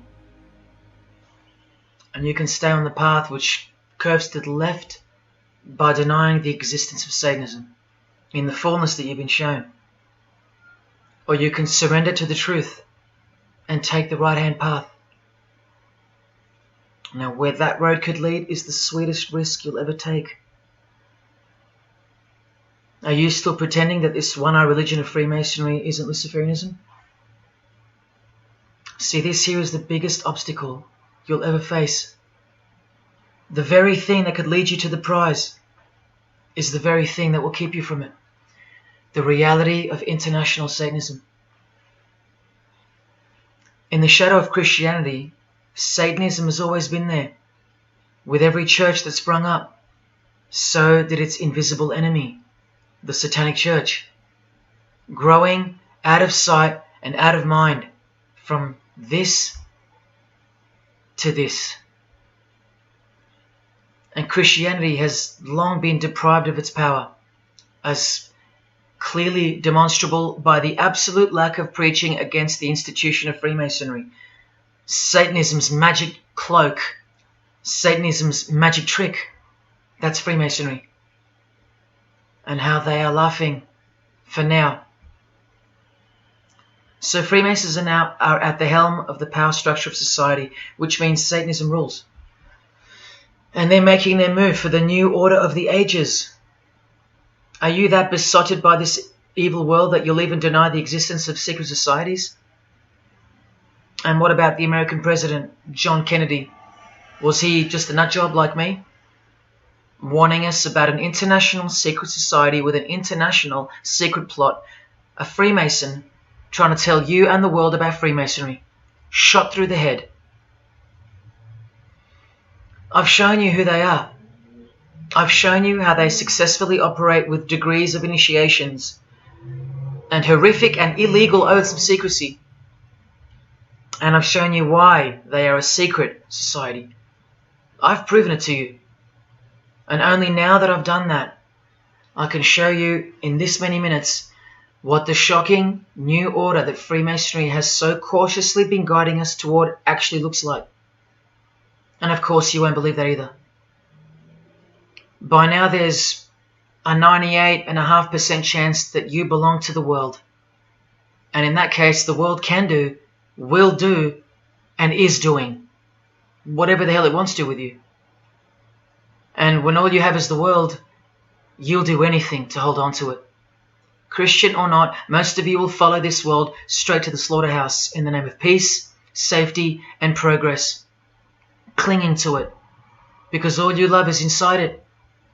Blissfully ignoring people like me warning you of who's really in charge of it. Men, women, actors, singers, businessmen, and politicians, all interlocked, whose God is named Lucifer. You've seen it with your own eyes, but now you can hear it with your own ears from this 33-degree Freemason in person, just in case the Masonic literature wasn't enough for you. Okay, define Lucifer for me. Pure, virtuous, wholesome, innocent individual that's out to help people. Lucifer is? Yeah. Say that again. Lucifer is a pure, holy... Virtuous. Virtuous. Now, see the Lucifer that God created? That's the same one. Oh, man, this is great. I'm going to put this on the internet. Oh, God bless you, brother. Because that's exactly what the Shriners and Masons teach, is that Lucifer is light. No. And you're about those hospitals? You know what, sir? Jesus said, many will say to me on that day, Lord, Lord, we did not do these good deeds in your name. And you'll say, away from me, you workers of iniquity, I never knew you. Jesus said it? In Matthew chapter 5. You've been bred from childhood to fall for the biggest lie ever told, that Satan doesn't exist. And if Satan doesn't exist, well then neither does Jesus. And while your heroes and idols know full well that they do exist. And when I say you've been bred from childhood, I mean just that. Walter Disney was a high-ranking Freemason. Here's a Masonic stamp dedicated to him, and his very exclusive Club 33, which stands for the 33 degrees of Freemasonry. And who's the god of the 33rd degree Freemason, Walt Disney? Or Walter hides the answer in plain sight, because that's what Freemasons do. Firstly, the God of Mr. Disney is wicked. See how they veil evil with a cloak of innocence? What does the word veil itself conceal?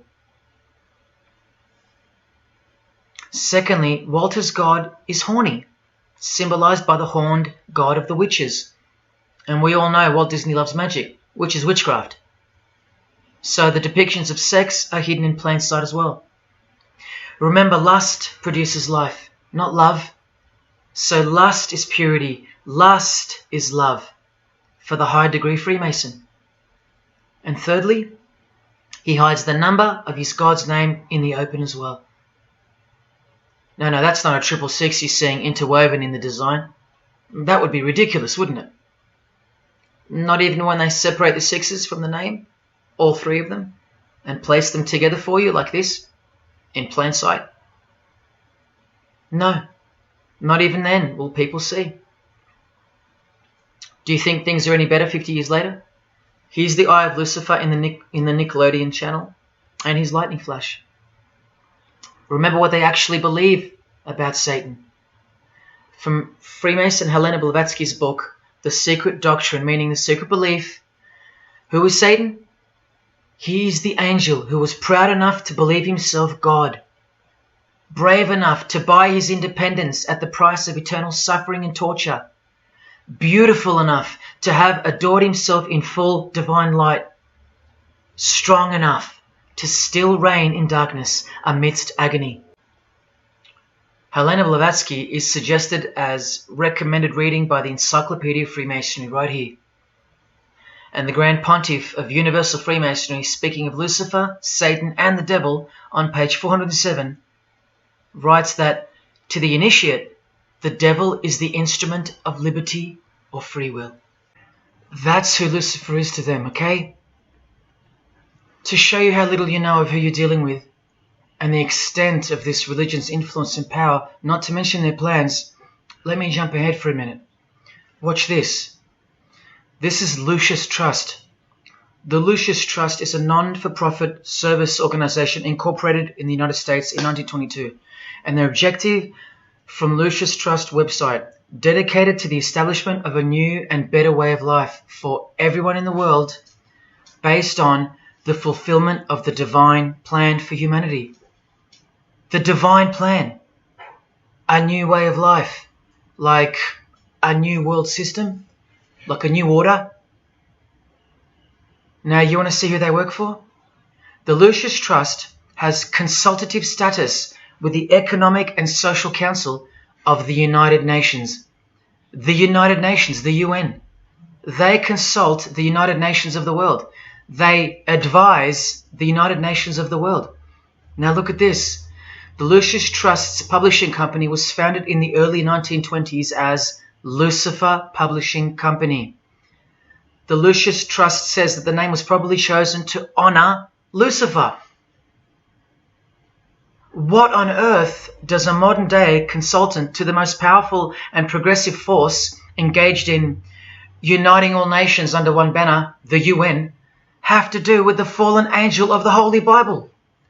The one that Jesus Christ told us would manifest on earth as a world ruler, to deceive the whole world into a new world system. Yes, that angel. Why on earth would they honor that angel? Well, that's easy. They were founded by Freemasons. Incorporated into the United States by Alice Bailey and her husband Foster. Well, here's a book written by Foster the Freemason, The Spirit of Freemasonry, published by Lucius Press, also known as Lucifer Publishing. And one last thing, if you dig a little, you'll find an article on their website, The Esoteric Meaning of Lucifer, on a modern company website with consultative powers to the United Nations of all things. Wow, I really hope you're seeing this. In the article it states that the Baileys had enormous respect for H.P. Blavatsky, who stated in her renowned occult book, The Secret Doctrine, on page 245 in the chapter called Holy Satan. It is Satan who is the God of our planet and the only God.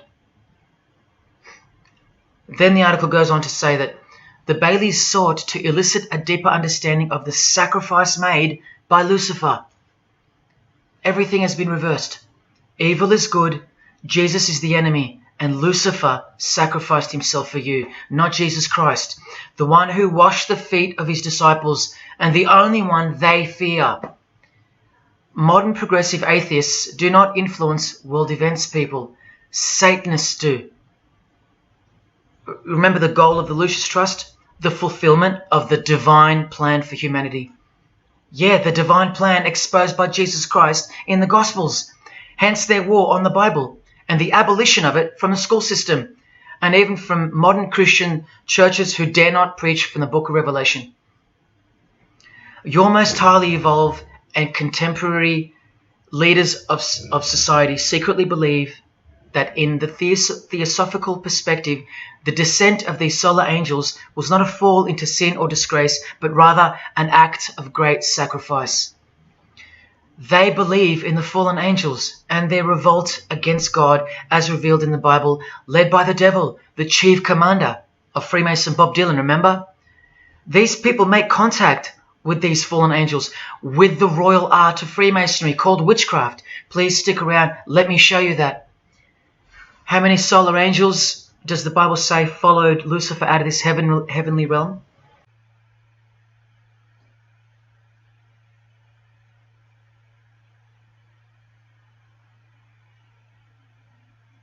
A third of the angels makes 33%.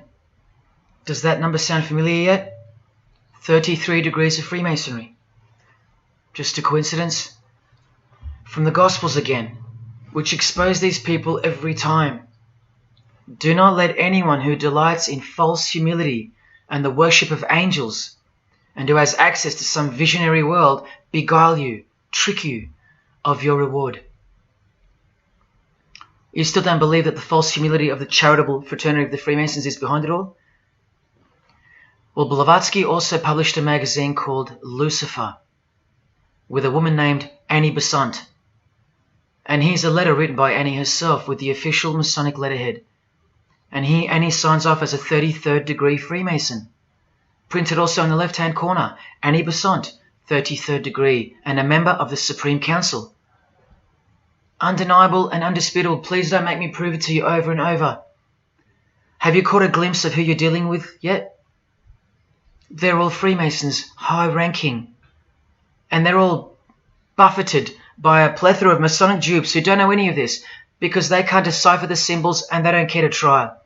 They're proud and boastful and defensive of their beloved fraternity, in which they get to rub shoulders with the most important people of their suburbs, cities and towns, and in which they got on their knees to take blood oaths of death, calling other old decrepitated men worshipful master, yet still they think it's innocent and has nothing to hide. Delusional and lost, almost beyond hope. Some of them still think it's a Christian organization, just like the founder of the Satanic Church described. What do you get when you carefully conceal Satanism with Christianity? You get Freemasonry. People, Satanism is at the core of our world, and it is behind the new order that will be implemented soon enough. It will be all done through deception. You'll be tricked. Remember how I told you that the all-seeing eye sees that we're in hell? Well, the massive witch and Freemason Helena says so right here. Satan is the minister of God, Lord of the seven mansions of Hades, the angel of the manifest worlds. Hades means hell, manifest worlds means earth. This is who you're dealing with. This is the religion and the beliefs of the rich, powerful and famous. And yes, politicians. Do you want to go back to sleep? You can sleep after this. Or wait till I show you what they're going to do to you, coming up in this many minutes. For those who simply refuse to believe that Bono or Scott Morrison or Prince can be Luciferians because they all go to church, let me show you another Masonic ritual they do. And this is before Satanism or Luciferianism is revealed to the candidate. And then you tell me if Bono or Scott are capable of secretly believing in Lucifer. It all starts here with the Masonic apron. Different kinds signifying different grades. Have you guessed what it's hiding yet? The genitals. Pretty obvious. Like everything else they hide, once you can see. The genitals are the true working tools of a Mason. Freemasonry is foundationally a sex cult, like Satanism, because it all starts with sex, doesn't it? Life itself starts with sex. So the mystical force of the true God of Freemasonry hides in the hidden part of the human body. That's the Holy of Holies, covered by the Masonic apron, the seat of God, the seat of Lucifer. See here with Satanist King Diamond's artwork? The eye is attached to the horn god, but look at where the eye starts, from the waist down. That's where the apron of a Mason begins. And the one eye of Freemasonry is also the one eye of the penis, where life generates and springs forth. See the openly hidden secret of the Masonic square and compass now? You're looking at the sex act. That's the female in missionary position, and that's the male mounting her. The sex act. And the eye in the middle, with these emanating rays, is the orgasm and the ejaculation of the penis. See life shooting forth. That's how they see the sun and the earth too. The sun is the visible penis of their true God, shooting forth life continually. The light itself is the mystical sperm of the God of this world. The sun and penis generate life, while the earth and female womb produce life. The letter G, when replacing the I in the middle of the square and compass, stands for generation, sexual generation. The practical aspect of Freemasonry and Satanism's religion is that of a sex cult. You see Rod Stewart telling you he's a Freemason? By displaying the hidden hand of Freemasonry, also known as the Master of the Second Veil, and look at his other hand, taking the Masonic apron's place for covering his penis, which is the Holy of Holies, the seat of God for the Mason.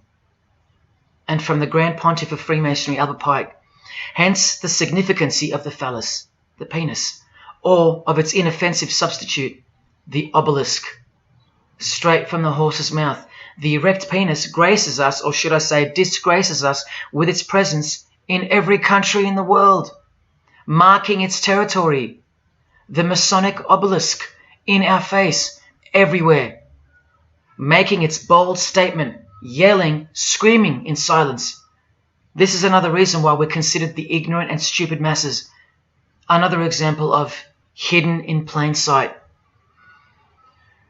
And here's an erect penis on the front page of the female Freemasonry magazine, The Eastern Star. I once stood in front of this obelisk in Sydney, and I must have asked 30 people what they thought it was. Not a single one of them knew. To the Freemasons of the higher degrees, the whole universe is in fact one giant and continuous sex act. This is the structure of Freemasonry. You can take this path to the top or this path. And way up here, you have the Order of the Mystic Shrine.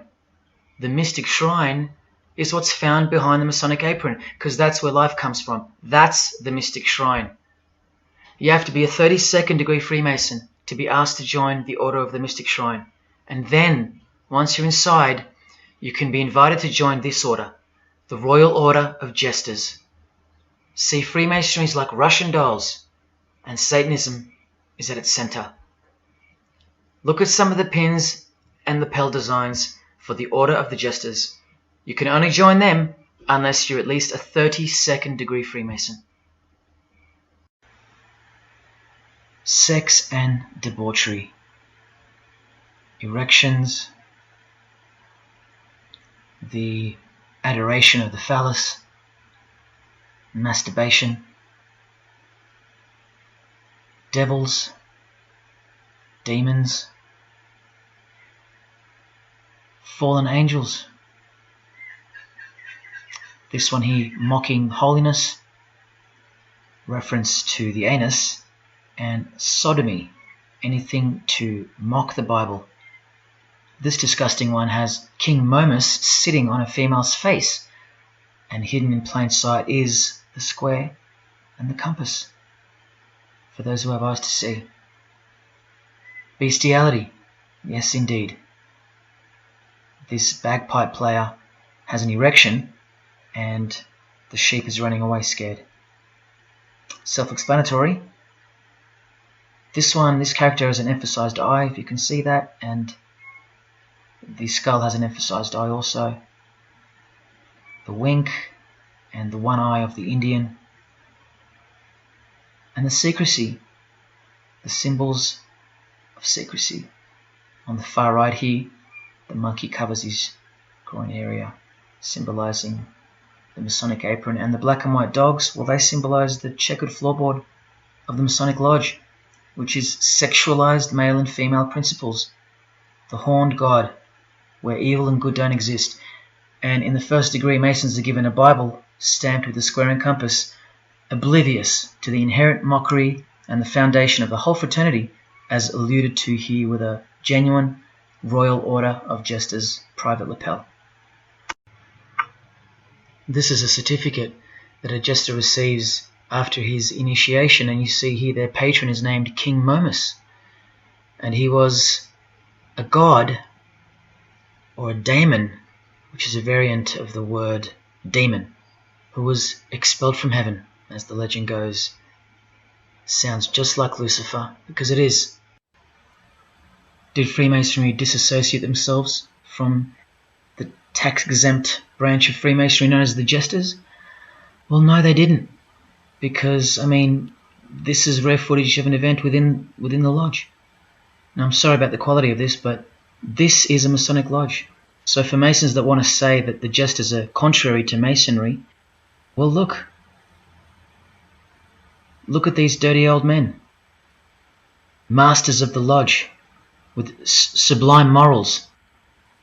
All married, probably all have daughters and granddaughters, yet still this inside the lodge. But for you it should be obvious, because you can see the square and compass, the sex act, and the all-seeing eye right in the middle. I told you that Satanism was the oldest religion in the world, and it is. The sex act was ritualized and organized as a religion before we called it Satanism. But Satan has always been the god, the horny god, the horned god of these sex cults. All of them, from Samaria to Egypt to Greece and so on, that's called paganism. And the real Bible of the Freemasons and the pagans, the one not written by hand, the one that's older than any book, the one that supersedes all the rest in age, thus making it the purest and most unadulterated word of God in the eyes of the Freemasons, is nature. Nature is their Bible. And before you think there's nothing wrong with that, wait a second, because you're not thinking straight. Ask a Mason, whether he be a first degree or a 33rd degree, what is Freemasonry? And the universal go-to answer is this: a peculiar system of morality, veiled in allegory and illustrated by symbols. Now, why would you need to veil your morals? Because in their peculiar system, evil is good and good is evil. That's Satanism 101. A peculiar system of morals. That should tell you something. That should tell you everything. Why would your morals need to be a secret? Because their deeds are in fact evil. Glorifying the laws of nature, where cruelty and self-obsession are virtuous characteristics. That's nature. Nature is as cruel as she is kind. The checkered floorboard, where everything is legal. It's Christianity that lives in reverse. The first shall be last. Love your enemies. The meek shall inherit the earth. These are unholy and unnatural concepts in the eyes of visible nature, the nature of Freemasonry, which is Satanism. What the Freemasons really mean by this morality veiled in allegory is that they're allowed to steal because nature allows it. They're allowed to kill because nature allows it. They're allowed to commit adultery because nature isn't monogamous. They're allowed to lie, indulge in all their God-given senses, especially sexual, because nature encourages it, as long as no one finds out, under oath. Jesus said, narrow is the road that leads to life, and broad is the road that leads to destruction. The Freemason of the century says, no true Mason can be narrow, for his lodge is the divine expression of all broadness. Because broad are the divine laws of nature. While they glorify those laws, Christianity breaks those laws. It becomes supernatural, because only then can you love your enemy. And so it goes that Christianity is despised by Freemasonry, the real Freemasons, because their Bible is nature. And by nature, they know the personality traits of their God, Satan, because he's the God of this world, just as the Freemasons, the enemies of mankind, say that he is. And just like Jesus said he was too. So they believe that Jesus is evil because he denies human nature and burdens us with the knowledge of sin. Observable nature, that's what guides the Masons' ethics and the Masons' morals. That's why they're called Freemasons. Believe you me, because they're free from moral obligations, free from sin, from guilt. They're free from Jesus Christ. These people are introducing this new system of the world, this new age. You're going to miss Christianity when it's gone. Mark my words. Because you have no rights in the eyes of nature, which is the Bible of Freemasonry and Satanism. And soon that will become painfully plain as a fact of life. Now please, I give you fair warning of what's to come in this presentation.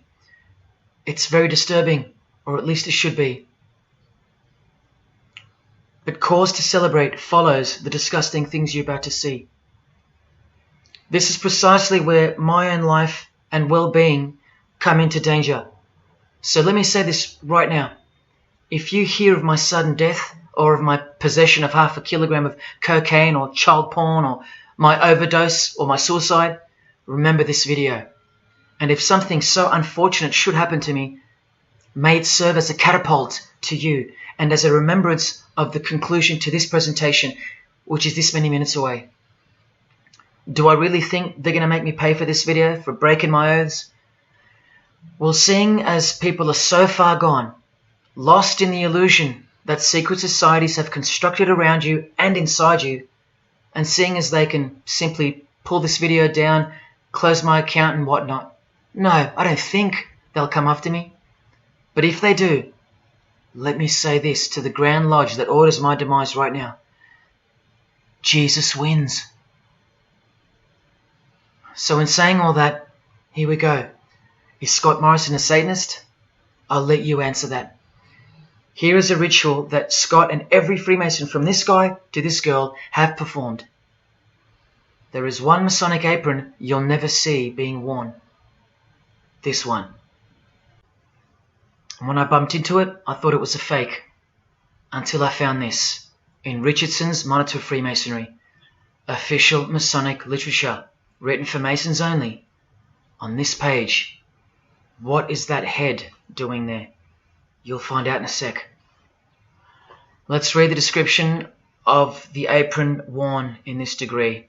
Speaking of the initiates, it states, they wear white aprons sprinkled with blood red and lined and bordered with black. On the flap of the apron, a bloody arm holding a dagger, and on the apron, a bloody arm holding a bloody head by the hair. Now this is why there's an illustration of a decapitated head. And this is going to become to a bone-chilling conclusion. So during this ritual, the candidate removes the blindfold and discovers a basin of water with a tumbler beside it. He is also astonished to find a human head lying on the floor. The master of ceremonies returns and directs the candidate to take up the knife in his right hand and the head in his left. Yes, this pope, this rock star, this pop star, this actor, this actress, and this beloved Prime Minister. This is what they've done. All of them, hands down. And you thought all you needed to be is talented to succeed? No, you need to belong to the secret society called Freemasonry. And believe me, when you belong to them, you belong to them. Now you tell me, can these people end up believing in Lucifer? Is that really a stretch? Carrying around a bloody head? Swearing to have your brain cooked, tongue torn out from the roots if you ever reveal anything? No, the stretch is that you think they couldn't believe in Lucifer. That's the stretch. Lucifer, the one who sets you free, remember, from sin by sinning. Can you now see the bloody spirit of Freemasonry lurking behind the veneer of charity and the veneer of Christianity? Because Scott Morrison goes to church, apparently. The Pope is a Christian, apparently. But look at these people. So-called Christians or Christians gathered around a giant erect phallus in the middle of the Catholic square. This is Freemasonry, the demolition of morals, the creation of hypocrisy, and the demolition of true virtue. These minds are directing the future. Now, to be fair, I don't know if these heads are real heads. I never got that far to find out. But I will tell you this. All the skulls they use they're real. All the skeletons they use they're real. And they run every single noteworthy funeral home in Australia and the world. I know that personally and for a fact. Once again, you are only seeing the tip of the iceberg, because I can't bring myself to tell you about what I really know of the rituals that come after the 33rd degree Freemasonry. For as much as they celebrate life in various grotesque ways, they also celebrate death in ritual form, which are the things I can't speak of to you. They have to celebrate death in order to prove that they can see things through the all-seeing eye, the one that sees above evil and above good, the checkered floorboard, where things kill each other to live, where life is cruel, where morals are broad. There is no sin, there is only nature. See, these Masonic rituals are designed to desensitize the candidate further and further in preparation for the raw truth of Satanism, the truth which is plainly stated by the Grand Pontiff of Universal Freemasonry.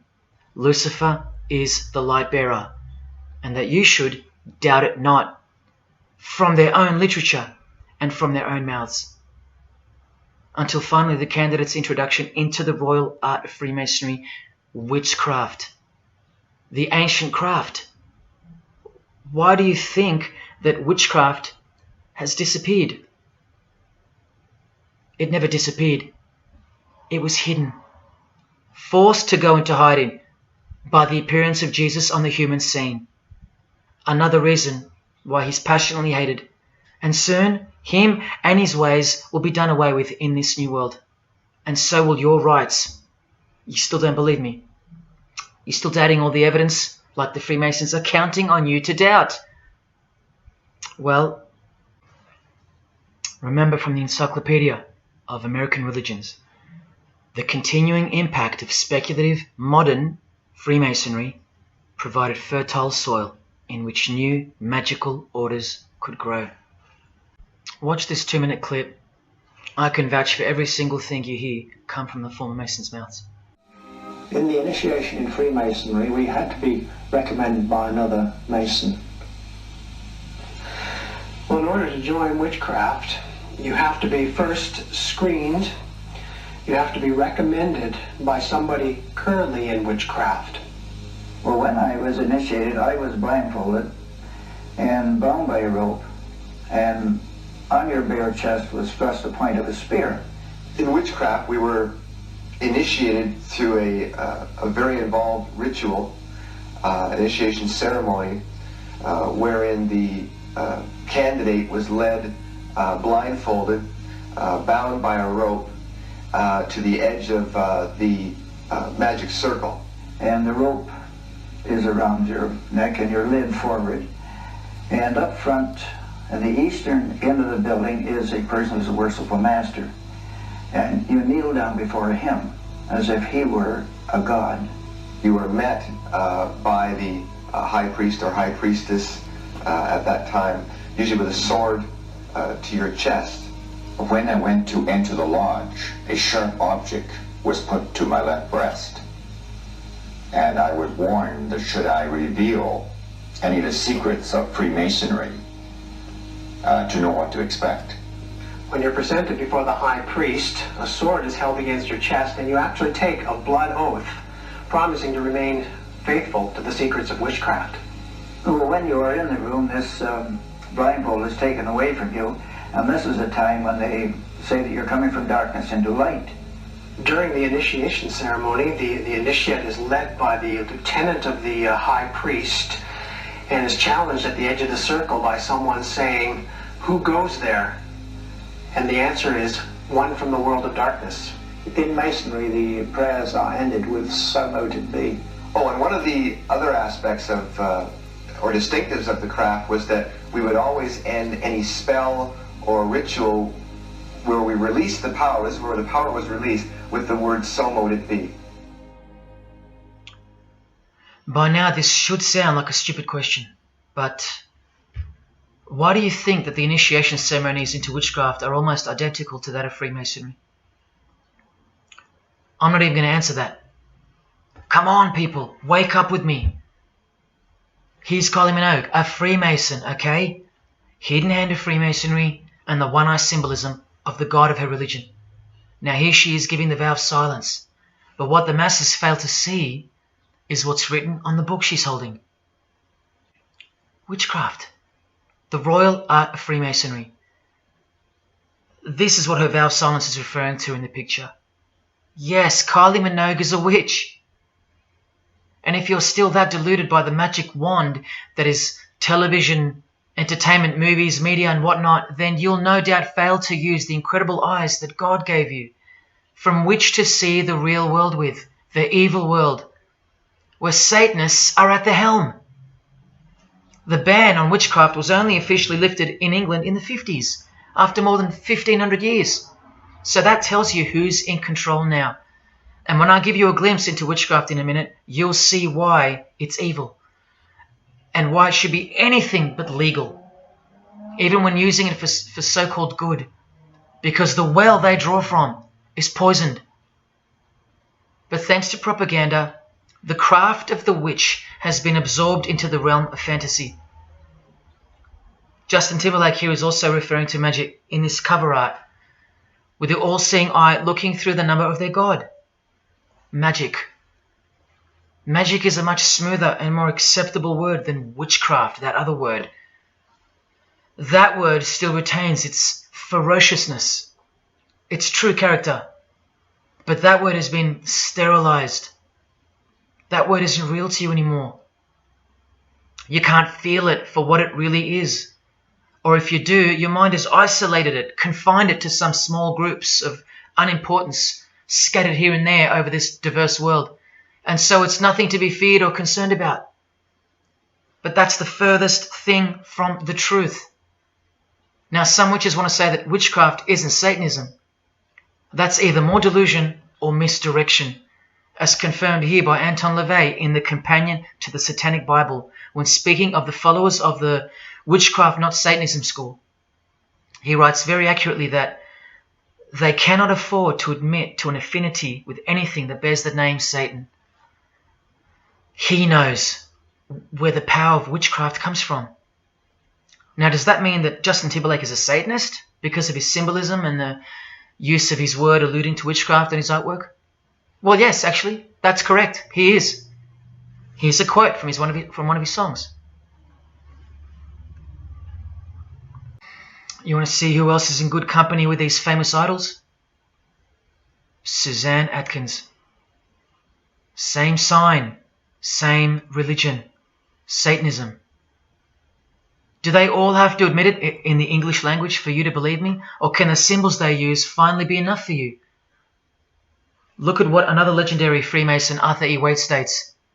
Out of evil comes good. And the confusion of tongues gave rise to the ancient practice of Masons conversing without the use of speech. Out of evil comes good, so it's good to do evil. That's what he's saying. See, I'm trying to include you into the conversation that the Freemasons are having with each other in public via symbolism, unbeknownst to you. Listen to what famous US footballer Tom Brady said regarding his wife. So, man, I listened to her. And right after the game, she said, see, I did a lot of work. You do your work, I do mine. She said, you're lucky you married a witch. I'm just a good witch. Well, this is Tom Brady. And this is his wife. Both initiated into the secret society. Of course they are. Wait, she's not displaying the one-eye symbol of the Freemasons, is she? That's just art, isn't it? Well, no, it's not. She's a witch, and her husband just told you she was. Here's Steve Miller's front cover to the famous song Abracadabra, and he covers his eye because he's a member of the one-eyed religion, and abracadabra is a legitimate word used in witchcraft. Here it is in the 100-year-old Encyclopedia of Freemasonry. Why would the word abracadabra be in the Encyclopedia of Freemasonry, the fraternity that runs charities, hospitals, nursing homes, and that secretly supply us with popes, presidents, prime ministers, kings and queens, and the bulk of our entertainers? Why? You know, I really think it's time to show you what the Satanists dressed as Freemasons are going to do to you and the world to finally establish their new world, their utopia. And this is going to be the segue into that. This is my last practical example of Freemasonry's satanic roots. And then I'll close this presentation with the most shocking thing you'll see or hear. You probably won't care, but to the precious few who remain, I will send you off with the greatest and most beautiful shock of all.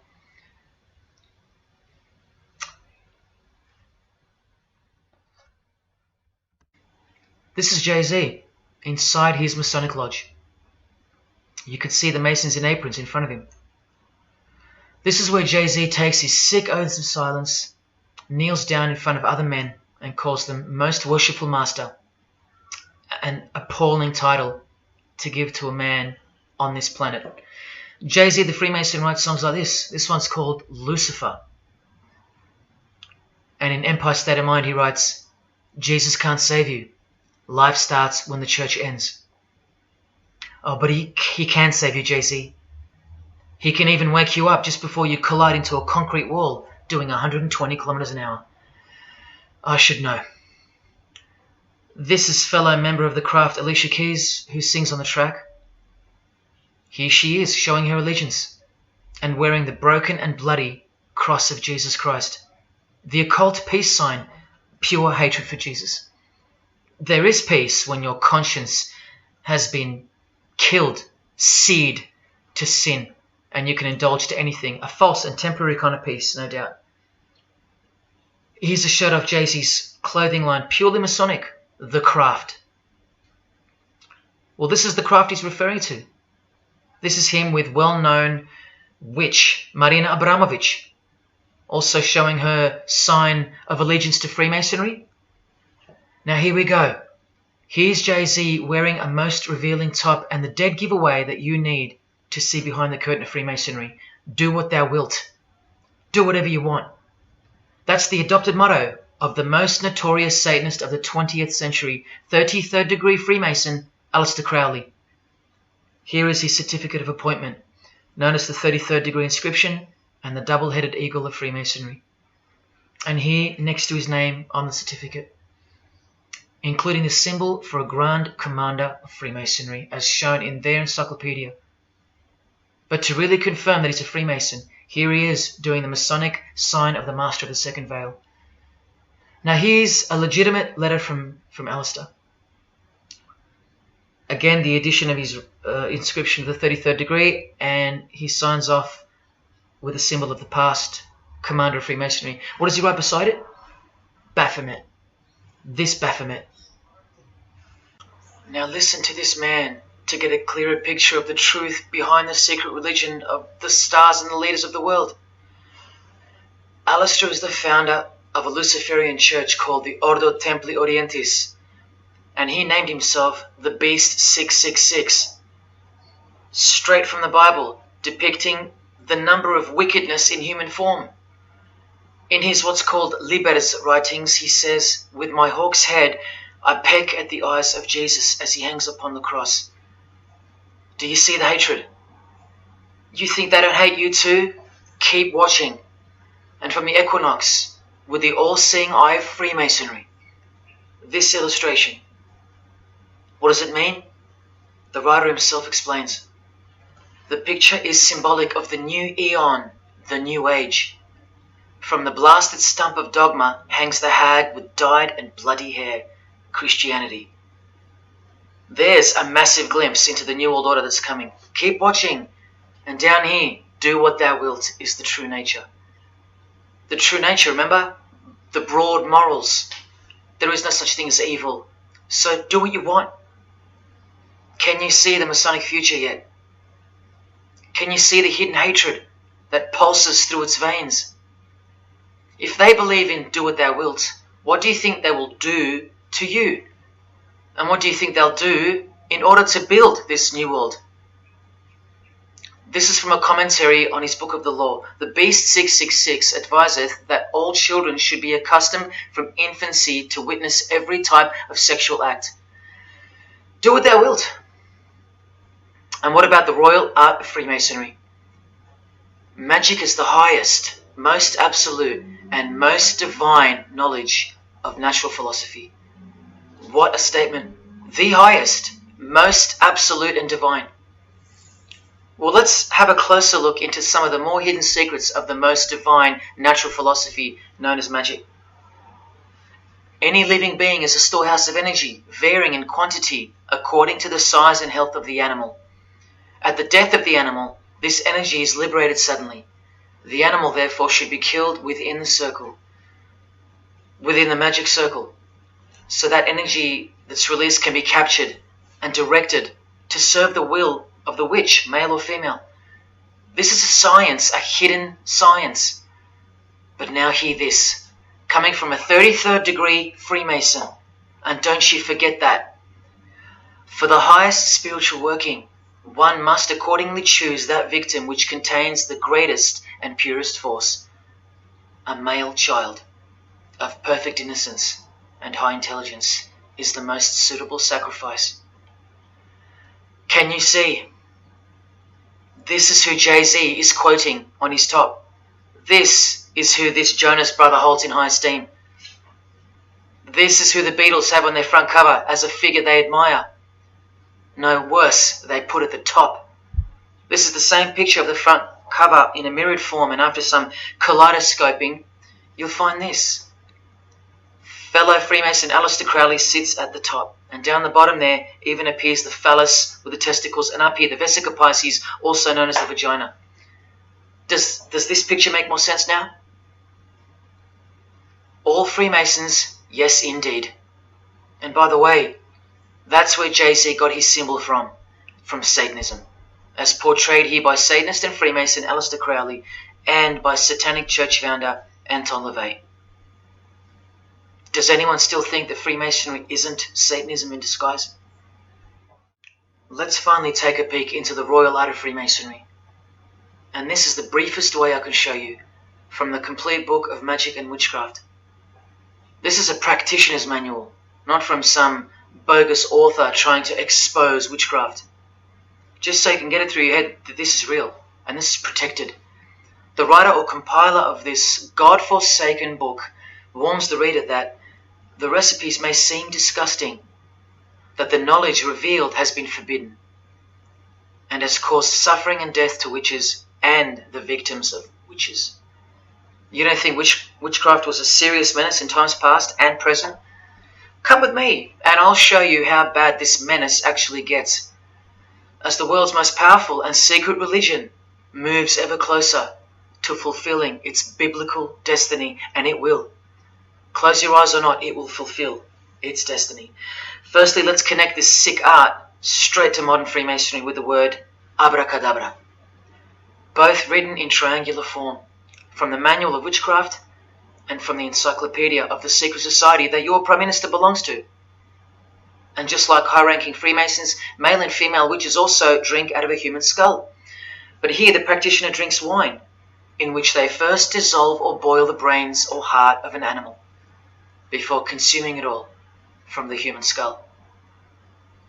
In this ritual, the initiate is instructed to drink in the night at spring water, out of a skull of one that hath been slain. That's right, out of the skull of a human who's been murdered or sacrificed. Otherwise, eat a pig with a knife that slew a man. Please don't turn away. Look straight ahead and open your eyes to the planet you are on, because the real monster under your bed doesn't actually go away when you close your eyes. In other rituals of the craft, you burn a rooster while he's alive, with the use of a poisonous plant used in ointments and potions of witches. You can assure death and destruction on a victim.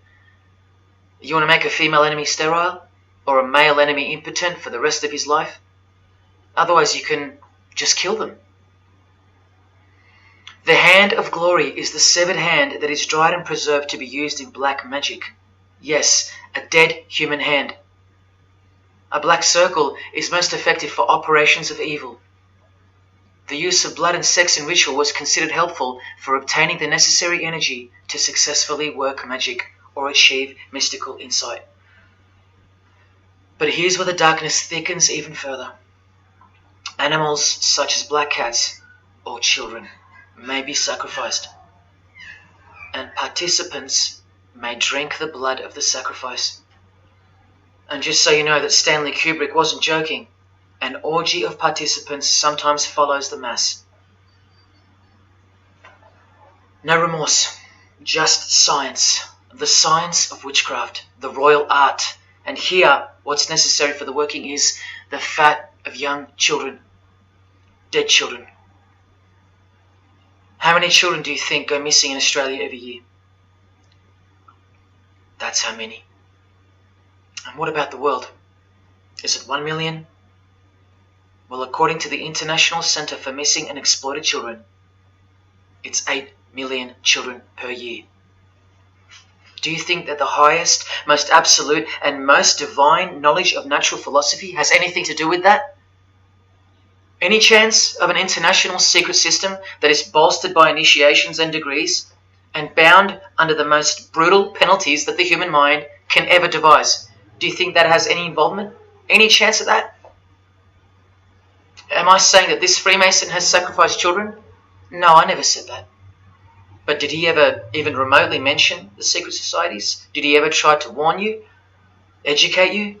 No, he was under oath. Am I saying that these Freemasons have sacrificed children? No, I never said that either. But have they ever warned you about the secret society that believes that Lucifer is the savior? The society functioning right under your nose, that secret society? No, not a chance. Julia Gillard admitted she belonged to one, but that's about it because they're all under oath. So where does this ancient craft originate from? It originates from the spirit realm, from spirit beings. That's who taught mankind the royal art before civilization began. In this chapter, The Rites of Satanism and Witchcraft, the manual explains that a typical satanic Sabbath was, number one, a homage to the devil, usually performed as the osculum infami, also known as the kiss of shame, which is so shameful that we'll just put it this way. The ritual involves kissing the hindquarters of the devil, the rear. Surely this is far removed from anything to do with Freemasonry. People, the original order of the Knights Templar were found guilty of this very same obscene ritual. And where do you find the modern variant of the Knights Templars of today? I told you, in the highest degree of Freemasonry, right here. Here's a couple of them now. And what's on this Templar's head? From the Masonic Encyclopedia, remember? A symbol of the Baphomet, according to 33rd degree Aleister Crowley. And we could confirm that in the Satanic Bible. That's exactly what's hiding deep inside of Freemasonry. I'm only showing you this to show you the reality of Satanism and the demonic realm, the world you can't see. On this earth? And in this earth and then in a world we can't see. Look here. The hierarchy of demons occupies a more important place in both black and white magic rituals. Both black and white. This is where the power of witchcraft comes from. And this is the reason these bizarre rituals actually function and actually work. Because after the ritual is performed on earth, its effects are carried out to their conclusion in the spirit realm by spiritual beings or demons, actual demons. The reality that is hidden from you. Because if you found out that Satan was real, then that would have to make Jesus Christ real too. And he is the one they hate. And if Jesus Christ is real, that changes everything. And this is how much they hate him. The prayer that Jesus taught his disciples is performed backwards. The high priest is sometimes naked. A prostitute assists him, and a naked virgin, who may later be deflowered, is the altar. Everything that is sacred is defiled, and everything that is filthy is honored as pure. Because of their burning hatred of Jesus Christ, just as he's hated by the fallen angels that they worship. It gets worse when you hear what they use as a substitute for the bread that Jesus broke and told his disciples to eat in remembrance of him. A wafer which initiates me with this, this, and this. Or the name of Satan may be written upon it. And this isn't even witchcraft. This is just a ceremony announcing who they love and who they hate. So is Satan real? It continues to state in the hierarchy of demons at the very top, Satanakia, whose title is the Commander-in-Chief. What did Bob Dylan, the Freemason, call the one he made a bargain with? Should I ask who you made the bargain with? with the chief commander. Same title, Commander-in-Chief, Chief Commander. Are you following? But watch this. In case the darkness is getting a little too thick and encompassing for you, let's shine a little light. The true light that only the Gospels can supply. Speaking to us humans and revealing something about Satan, the Gospels state, you follow the spirit of the age in this world system as dominated by the commander of the spiritual powers of the air. Satan, the god of this world, the commander. You still think the Gospels are wrong or fake? See, Satanists know that the spirits also live in the air, just as the Gospels reveal. You can summon any of these demonic spirits by name if you possess the royal art. Who do you think this figure on the front cover represents? A magician who is inadequately prepared and cannot attain his desires may seek the aid of Satan. That's who this is. Now that you know, hopefully for a fact, that these are people at the top of the human food chain, do you think they'd be fooling around with stupid fairy tales? No, witchcraft and Satanism is absolutely real, hence their earthly power. This demon here, fifth in the pyramid structure, holds the title of Inspector General. And what's the title of the highest degree in Freemasonry, who exists in every local lodge in every suburb, a suburb near you? Inspector General. Same title as the living demon. Do you believe me now? You can even conjure Lucifer himself, or be Beelzebub, who the Gospels call the Prince of the Devils. Both of whom are listed as superior spirits in this book of witchcraft and magic. I can show you so much more from this disgusting book, but I'll cut it off here with the seal of Saturn, a demonic sigil from the complete book of magic and witchcraft. And this is his seal. Can you see? Do you see? This is the society that lives amongst you, above you. The one-eyed religion of Freemasonry, hidden right in front of those who have their eyes wide shut. I'm going to now show you what that world that they are building, from the ashes of the one you're currently living in, looks like. But lastly, to drive this business of blood sacrifice home, here's American rapper Azealia Banks with the 666 hand sign, and now over the all-seeing eye in her video, the eye in the triangle of the Freemasons on her shirt, and the devil's horns, her liberator, her master, her commander. And now displaying the secret society vow of silence, along with that, the last brief glimpse into the highly concealed royal art of Freemasonry. The amount of crap that's about to come off my floor right now, guys. Oh my god. 3 years worth of brujeria.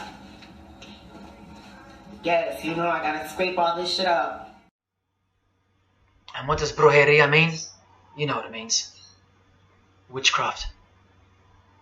Azealia Banks, the witch, with her eye in the triangle shirt, and the logo of, for example, the Grand Lodge of Freemasonry in Spain. one and the same symbol. The logo of the Fraternity of the Freemasons and the logo of this Church of Lucifer. The one eye. One and the same symbol. Freemasonry has deceived you. Yes, people, now you know how Satanism has functioned out of sight and out of mind. You still think there's no such thing as witchcraft? Or that it only existed in the olden days? You still think that blood isn't a part of the royal art? You still think that local Masonic lodges of the world are not filtering systems for Satanists and a cloak for organized Satanism with a grand master plan for the world? You think there's nothing to the blood sacrifice of Jesus Christ? After seeing all this and the Azealia Banks clip, and after realizing that there exists a hidden and guarded science of the art of blood sacrifice, you think there was no science behind Jesus' crucifixion, a deeper reality that we can't see or understand? You think Jesus didn't know what he was doing? Or are you one of those who still think he didn't exist? Tell me, how can they hate something that doesn't exist?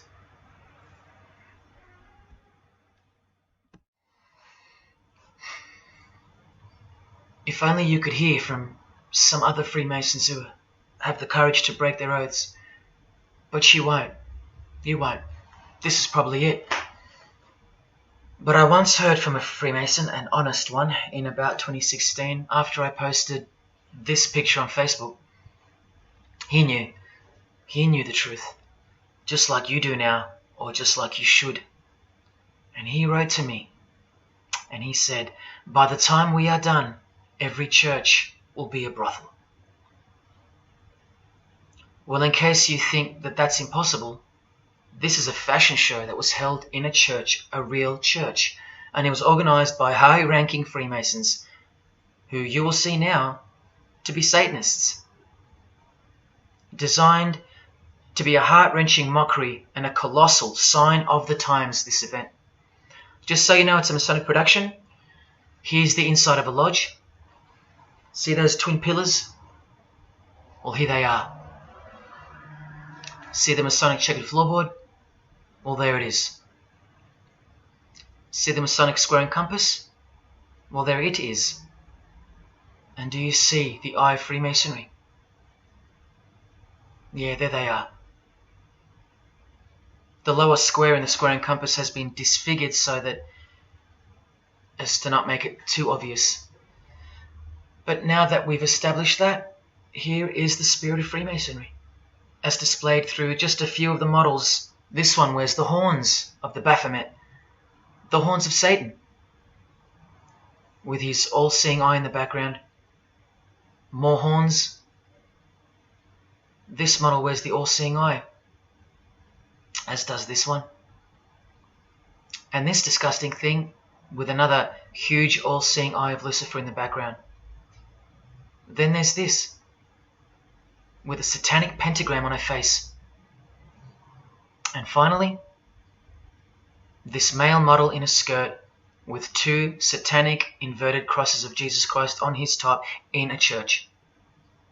Oh, the morbid victory of the Freemasons. Unstoppable. For now. When people like Lady Gaga cover one eye while wearing an inverted cross, and you don't see the connection of the one eye symbolism to Satanism, then your observational skills have been compromised. In the span of 2 days, I saw these ads in my local shopping centre. And that alone tells me that the satanic age is here, manifesting all around us, seemingly invisible, while you look straight ahead through the symbols. Just like the initiation process of the secret societies themselves, society at large must be incrementally introduced and seduced into further depravity and self-love. And haven't we been slowly but surely perverted over time, degree by degree, until we think that men dressing as women is beautiful and healthy, anal sex is a form of expressing love, the sick world of pornography is considered as liberating for women and men, and protected by free speech. In California, babies are allowed to be aborted after birth because it's a woman's choice. And that's not considered murder. A world where we should applaud young children like Desmond is amazing, cross-dressing while he dances for gay men at a gay bar on a podium because he's paving the way for the kids of the future. And we should get shamed, fined, and even jailed if we point out that this is sick, sinful, and dare call it evil, which is what it is.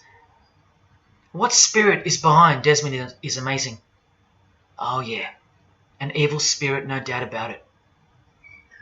You think Freemasonry and their peculiar morals aren't behind the decline of Christian morality and morality worldwide? It's all by design. The Masonic war on Jesus and the Christian social structure, generally undetected by human perceptions, and still people will write to me and comment on how absurd what I've said is. A cloud over the eyes of their heart. Well, I'll tell you this. There is no bigger axe that has ever been grinded than the one Freemasonry grinds. Because the appearance of Jesus Christ pretty much destroyed their religion, drove it underground, and they will have their revenge. Soon you're going to see it. We've all been initiated into the lowest levels of materialistic Satanism under the banner of secular humanism. I know blokes who think that life's great, mate. Life's terrific. Life's what you make it. Evil, Lucifer, Satan, these are just words that Christians invented to help them sleep better at night. There are no cults. There are no conspiracies. John F. Kennedy's speech about secret societies plotting against the world, that's not relevant anymore. That's history. There's no such thing as Satanism amongst civilized people. Oh, children, when darkness comes to your door, takes your wife, takes your health, your job, your home, your freedom, your children, then you call out, oh my God, this is evil. Why is this happening to me? Well, here comes the darkness. Here comes the evil. You want to know what the New World Order looks like? You want to know what the future holds? You want to know what horror is coming to our planet? As Jesus told us, for then there will be great distress, unequaled from the beginning of the world until now, and never to be equaled again. Ladies and gentlemen, welcome to the Masonic New World Order. These are the mysterious Georgia Guidestones, also known as the American Stonehenge. They are a set of granite monoliths which were constructed in 1980 and funded by an unknown and anonymous group and commissioned by a man using the pseudonym R.C. Christian. On a ledger beside the monument is written, "Let these be guidestones to an age of reason." Here we have a reference to a new age. With this, we get a clue as to the spirit behind the structure. The Age of Reason happens to be the title of a book by Thomas Paine. Now, you can colour him any which way you want to, but whichever way, one glaring colour shines through. Thomas was a hater of Christianity. That's the second clue to the spirit behind the Georgia Guidestones. The third is the fact that the Guidestones feature as what could be seen as a replacement to the Ten Commandments of the Christian God with the new Ten Commandments of the New Age. Because I will not steal, cheat, lie, kill, and so on. They're just, well, too narrow for the New Age, for the Age of Reason. Clearly designed to be a take on the biblical commandments, being 10 in number. They are all very vague indeed. But anyone can ascertain the horror that must first take place before this New Age can begin by looking at the first guideline. Because this one's not vague at all. Maintain humanity at under 500 million. That's right, a reduction of at least 7 billion human beings would be necessary for that. This thing cost the equivalent of $500,000 US to build, and the street it's located on is named after it, so that tells you how much reach its creators had. Its presence alone is a disgrace and a declaration of execution to most living people alive today. But let's go on to the fourth clue as to the spirit behind these monuments. the monuments outlining the Age of Reason. The name R.C. Christian, the so-called person who commissioned the building of these giant slabs, anyone who's versed in secret societies or is a high-ranking member themselves would instantly recognize the pseudonym as a reference to the secret society known as the Rosicrucians, which is just another secret society branch that exists under the umbrella of Freemasonry, which is an extension of all secret societies of the past and is now the mother of all of them. In this Masonic website, Worshipful Master Win Westcott urges the Freemasons to consider their status as Rosicrucians. The RC stands for Rosenkreuz. Christian Rosenkreuz is the mythical founder of the Rosicrucian order. And as impossible as it is for me to prove that Thomas Paine himself, the writer of Age of Reason, was a Freemason, he did also write this book, The Origin of Freemasonry. That is the spirit behind the Georgia Guidestones, the satanic spirit, and a straight off the bat view of this approaching new age. I told you, the whole system is about to change, and it's not going into the future, it's actually going back into the past. The old religion, that's what's taking everything over. And you'll walk straight into it, blind as a bat, thinking these people want to help you. They will appear as your saviors, forgetting or never being told in the first place that all this time there have been two societies in the world. The visible one, which is the one we're in, and the invisible one. Remember that the invisible one considers you profane, vile, and vulgar. Why on earth would they want to keep you around?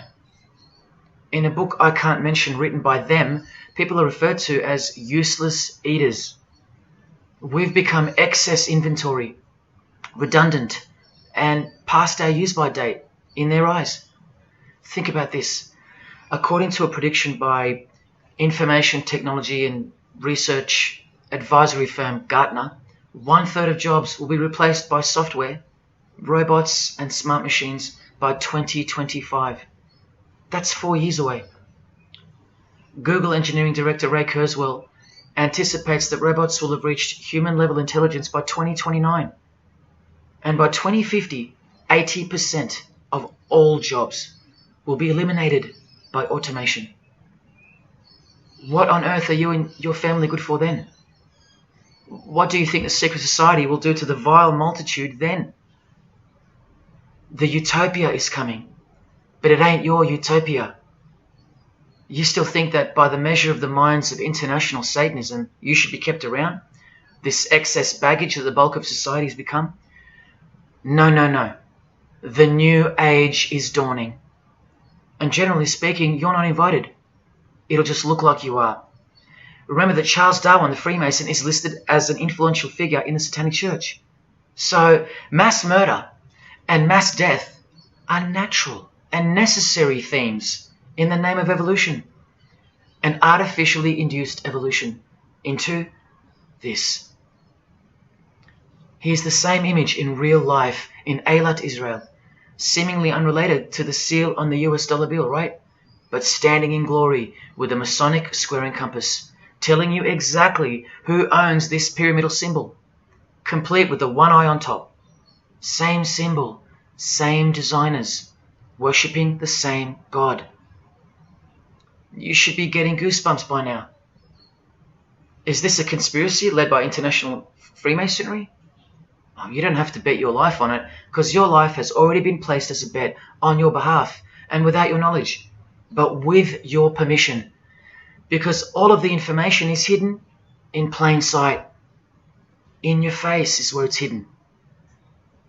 You're going to lose this battle unless you've been hidden in Jesus Christ, the only one who warned you that the new age is a trap and that it is the climax to this epic drama being played out on planet Earth. Now hang on, brace yourself, because I ain't going to let you down. This is a magazine called The New Age, but if you press rewind, you can find its source. Supreme Council of 33 Degree, Freemasonry. This one stretches way back to 1922.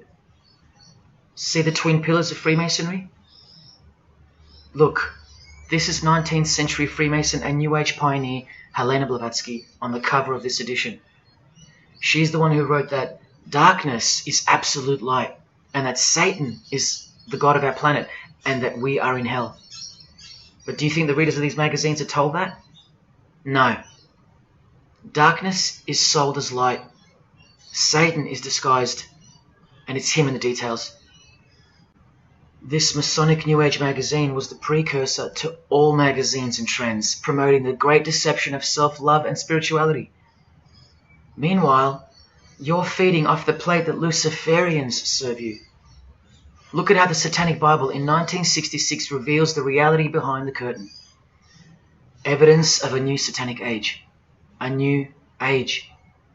The new Satanic age. All rigged and all propelled by Freemasonry. Satanism's magic cloak. After all, and I think you should have guessed by now that Anton Szandor LaVey, the founder of the Satanic Church, the one who vowed to help destroy Christianity, is himself a Freemason. I can't prove it to you, but I know it, because of not only his obvious fondness of the fraternity of the Freemasons and the mention of it in his Satanic Bible, and its vital role in the Satanic takeover, but also because of the symbols, specifically this one, generally called the Devil's Claw or the Lion's Paw. Freemason James de Rothschild displaying the Devil's Claw or the Lion's Paw. X-Factor's L.A. Reid showing the Devil's Horns next to fellow Freemason Avril Lavigne. The Secret Society sign for the Devil's Number, and displaying the Devil's Claw over and over. The better example is with New Age guru Annie Besant, co-writer of Lucifer magazine and 33rd degree Freemason, also showing the Lion's Paw here and here. But the best example I have is with Aerosmith, guitarist Joe Perry clearly displaying the sign of the Master of the Second Veil of the Freemasons, and right next to him, Steven Tyler, doing the Lion's Paw. Clearly both Freemasons, secretly showing their allegiance with symbols. And here's Anton LaVey displaying the same Masonic symbol. Yes, a Freemason founded the Satanic Church. Now that we know who's really behind the so-called New Age, listen to some of the confessions of the New Agers in their literature, once you scrape past all the talk of spirituality and love and rainbows. New Age author, feminist and hater of Christianity, Barbara G. Walker writes in The Woman's Encyclopedia of Myths and Secrets, a 666, 666, was the magic number of the triple Aphrodite. She further compliments the number when she calls it the miraculous number 666. Speaking of the New Age to come, PhD Christopher Hyatt writes in Undoing Yourself, as we moved closer and closer to the well-planned for and long-awaited invocation of the Prime Minister unto the very King of Hell, the Grand Vicar of Lord Lucifer. Yes, the very well-planned for and very long-awaited indeed. Do you see what's coming? Mr. Hyde also enlightens us in the fact that opposites do not exist apart from the mind. Evil and good are all in your head. That's why you should brace yourself, because these are the minds creating the New World System. He confirms this. The New Age will require new men, men of high consciousness and fortitude. All of our present dogma models will crumble. He means the Christian and the Christian social structure will crumble. In the introduction to the book, another PhD, Robert Anton Wilson, tells you what the New Age really thinks of the Christian social structure, which you have more or less enjoyed your whole life, Christian or not. Christianity and democracy have been among the worst disasters to ever befall the human race. I told you, atheists, you're going to miss Christianity when it's gone. Here's a picture of Robert with the Masonic eye in the triangle on the wall behind him. Remember where the term New Age came from. So once again, do you think that the new system, the New Age, is going to be democratic, a system that respects you or gives a damn about what you think once it's in place? Let me answer it this way. Christopher Hyatt quotes from one of his literary heroes and famed philosopher, Friedrich Nietzsche, who said, "What is more harmful than any vice? active sympathy for the ill-constituted and weak Christianity. So to be a Christian and to actively have sympathy for the weak, that's the worst vice. That's backward and evil. So the answer is no. This is what I'm warning you about. And look, Frederick's work has exerted a profound influence on modern history. That's from Wikipedia. You know what else Frederick said? You probably won't find this on Wikipedia. The domestic animal, the herd animal, the sick animal man. That's the Christian. And what book of Friedrich Nietzsche were these quotes pulled from? The Antichrist. Nietzsche also wrote Beyond Good and Evil. That's how the all-seeing eye sees things, remember? So does Christopher Hyatt mention mass murder and depopulation in his book? Sure, here you go. Those who would survive can do so only by grasping the vision of what lies ahead. The new wave that will carry them into an interesting future. Yeah, where the vicar of Lucifer is God and Prime Minister. He openly admits the identity of this man. This Antichrist that most of you still think is a fairy tale figure from a fairy tale book. Jesus calls him the man of sin whose number is 666. The actual Antichrist, beloved of the secret societies. Yes, people, the New Age is satanic, actually and literally. On the front cover of this book, in which Christopher was co-writer, you can clearly see the eye in the triangle of the Freemasons above the Baphomet. Christopher admits in another book that both satanic cults and Christian fundamentalists are closer to seeing the truth than most normal people. Yes, indeed, how true that is. In Coming World Changes, Harriet and Homer Curtis speak of a prophecy they received from a mysterious spirit titled King of the World. Now, I wonder who that could be. Think not that any country in this broad world can escape. And they also speak of the long-expected great teacher, the king of the new one-world government. The victors will remain as the seed of the new race to people the new land, for the new sixth great race. This is the race that Luciferian Lady Gaga referred to. All part of the plan. In Threshold to Tomorrow, New Age author Ruth Montgomery writes on page 206 that only those open to the reality of one world will be around to enjoy it. Sounds like another vague suggestion for mass murder. Vera Elder Stanley's book title implies much the same thing. Initiation of the world. That's right, it's coming. You think Vera hasn't been initiated into the secret one-eyed religion? What else has she authored? How about The Finding of the Third Eye, the all-seeing eye? New Age author John Randolph Price writes in The Planetary Commission, in question and answer form, how do you define the Antichrist? The answer is pretty amazing. Any individual or group who denies the divinity of man as exemplified by Jesus Christ, the higher self of each individual, which Jesus Christ never exemplified because he is God. If you deny that mere men and women are divine gods, you are unfit for the glorious New Age kingdom. And you are the definition of Antichrist. In Practical Spirituality, he prepares his readers for a population drop of 2.5 billion people before the New Age era can begin. On page 32 of New Age author Barbara Marx Hubbard's book, Happy Birthday Planet Earth, she states that people will either change or die. That's the choice, she says. Notice the New Age has a new gospel, yet all the while, the world will be neglected of the information in the real Gospels, where it warns and predicts. For if someone comes and preaches another Jesus, not the Jesus whom we preached, or another gospel, you are most beautifully tolerant of them. In the Book of Knowledge, The Keys of Enoch, the writer has a quote-unquote direct experience with two spirits, Enoch and Metatron, and they share with the writer spiritually scientific teachings regarding the new system of things soon to be fully manifest. The reason this work is considered extra special amongst its readers is because it was the first book to point out the alignment between the Great Pyramid and the constellation of Orion. The first book ever. That's basically proof that these spirits, Enoch and Metatron, are the real deal. Not only that, it was also the first book to show the direct relationship between DNA coding and the divine name. That's pretty serious, and the atheists should be really waking up by now, because this is the world's most powerful and secret religion we're talking about, nothing less.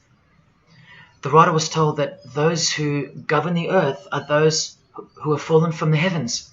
He calls them the masters, and even states that they were punished with penalties that were assigned to each. These are the fallen angels of the Bible, people.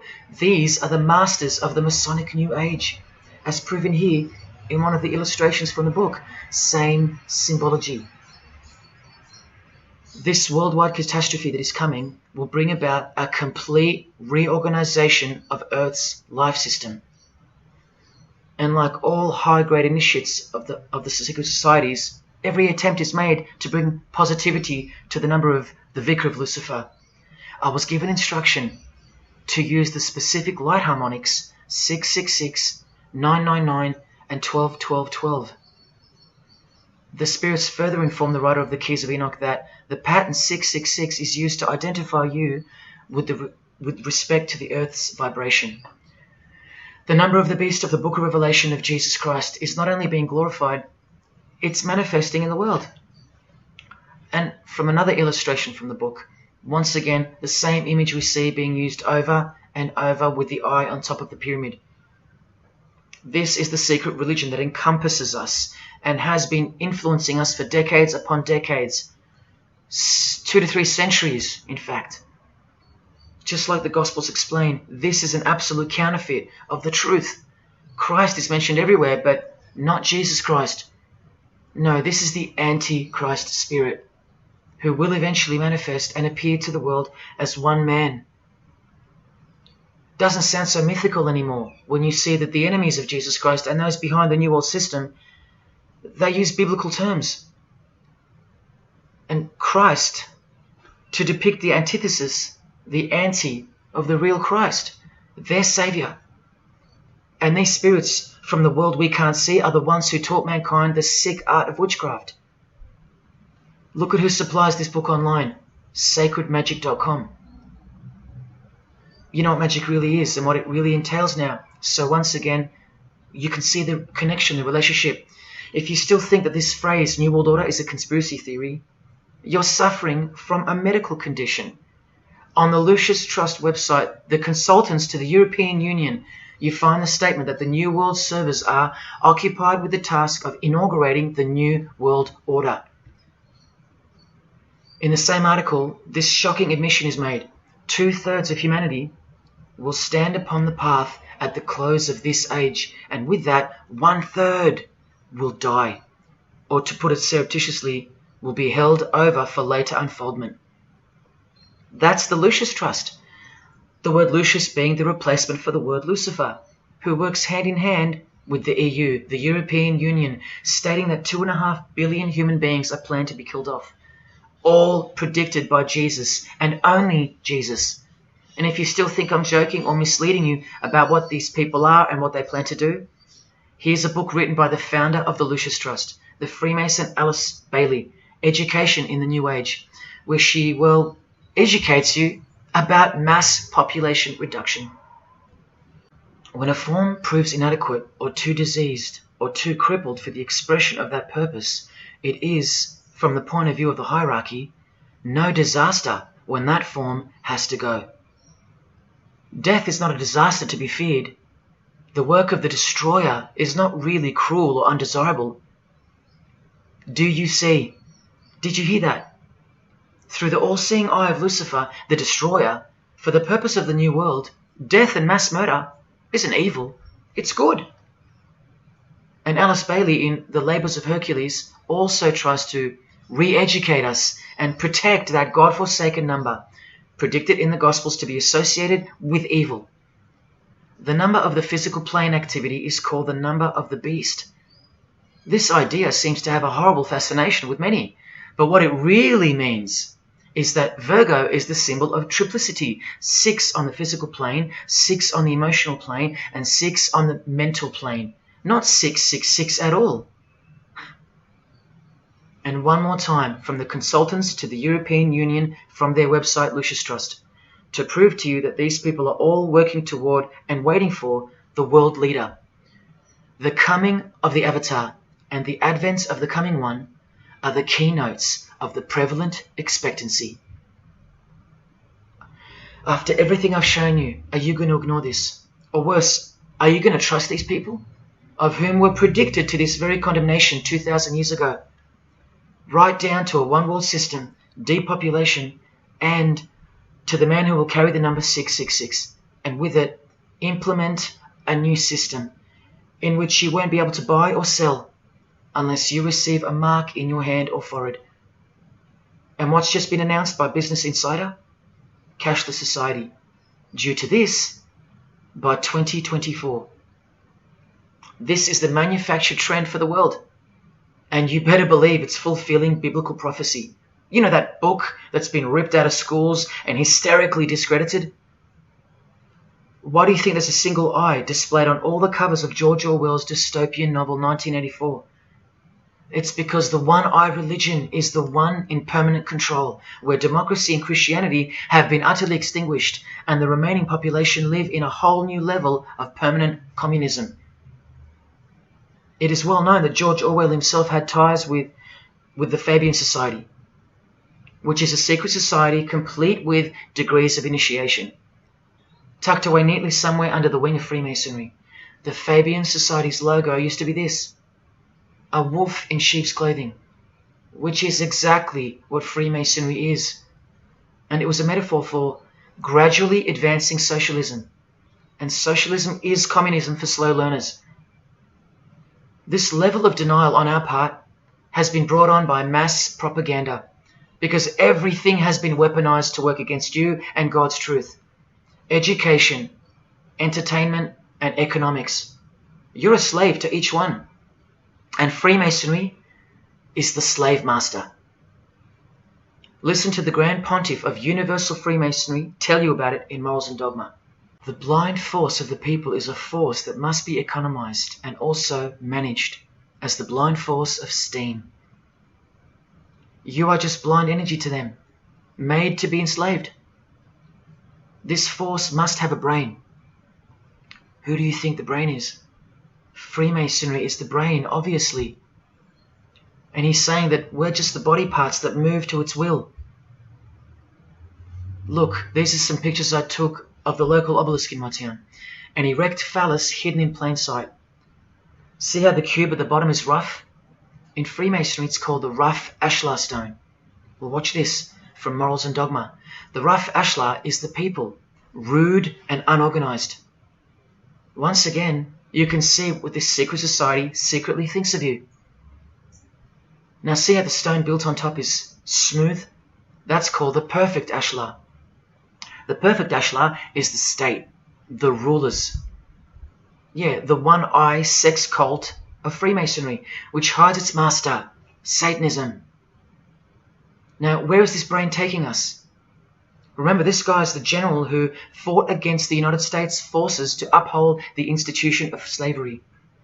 And the Grand Pontiff of Universal Freemasonry, who calls you the vulgar herd and the ignorant multitude, and admits that, yes, unbelievably so, Lucifer is the light bearer. This is the highest authority in Freemasonry, the secret religion of all our leaders and idols. Believe it.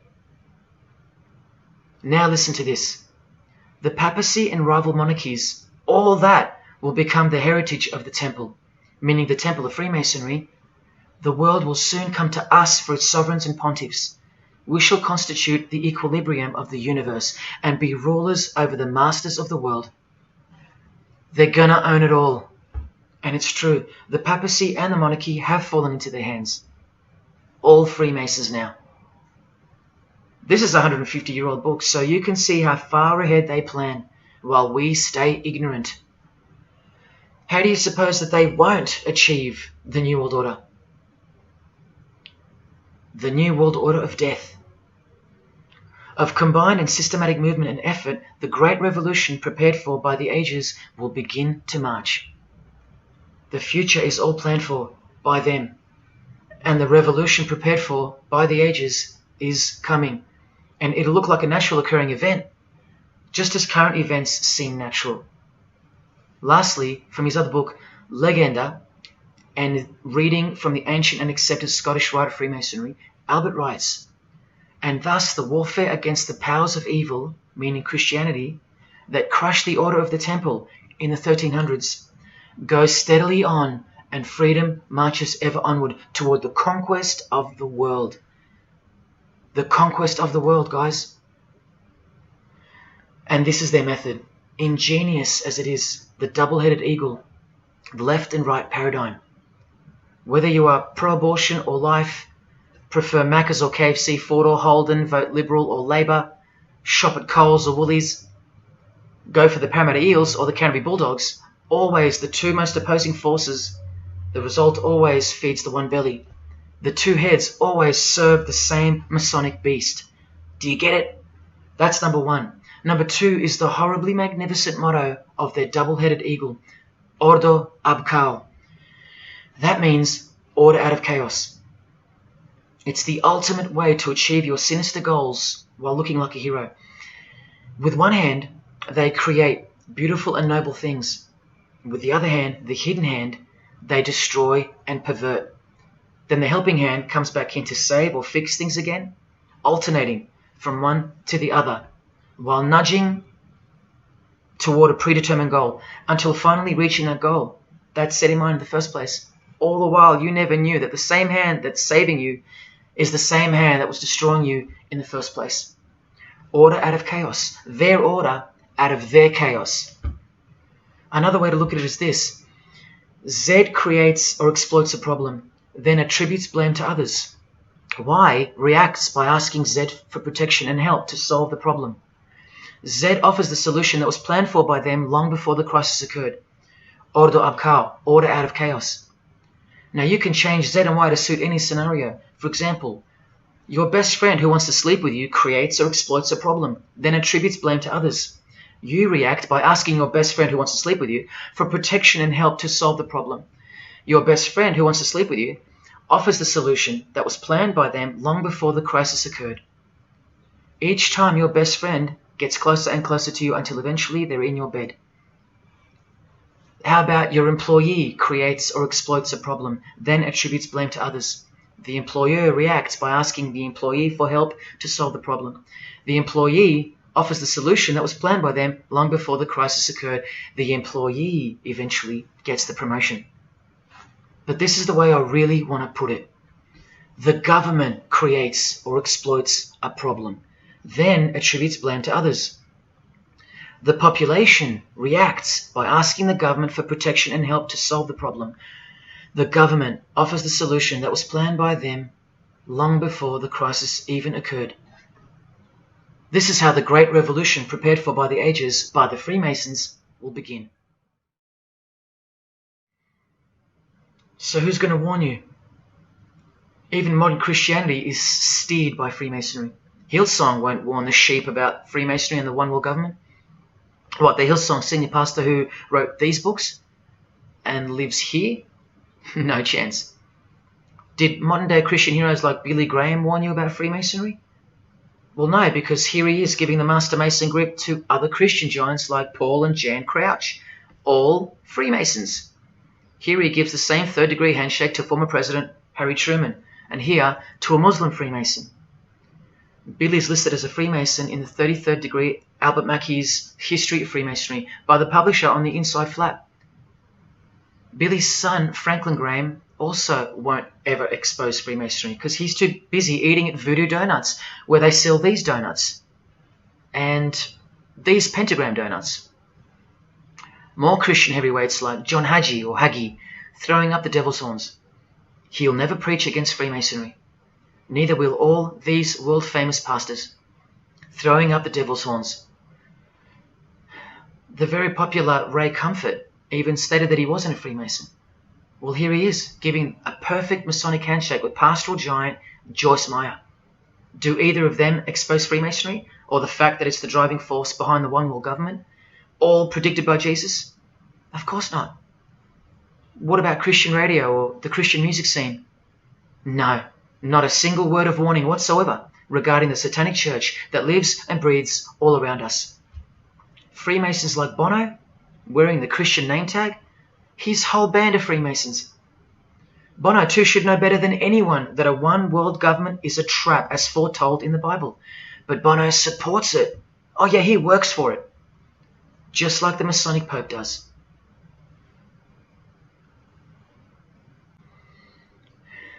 Even if by some freak chance they didn't know any better. No disciple of Jesus can bend their knee to another man in the Masonic Lodge, calling him master and swear to keep secrets. Look what they call each other from the Encyclopedia of Freemasonry. Master Mason, Grand Master, Most Eminent Grand Master, and the most appalling title of all, Most Worshipful Master. Most worshipful. Do you see how extra deluded the Christian Freemason has to be when Jesus said, "Do not be called master, because one is your master"? And what about all those oaths? Don't worry, Jesus covered that too. What I tell you is this: do not put yourself under oath at all, but let your yes mean yes and your no mean no. How's that for an idea? But the Freemasons' yes means no, because they all swear to lie and conceal from the first degree initiation all the way through. What is whispered in your ear, proclaim it from the rooftops. That's Jesus. You see the contrast?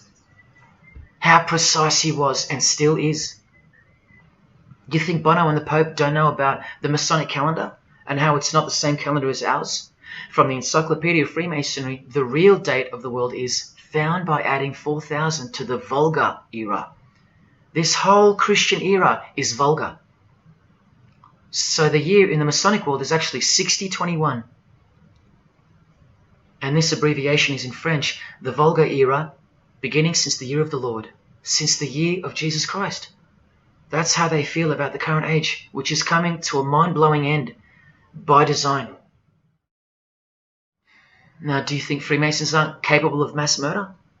Well, Joseph Stalin murdered approximately 20 million people, and he was a Freemason, displaying the sign of the master of the second veil of Freemasonry.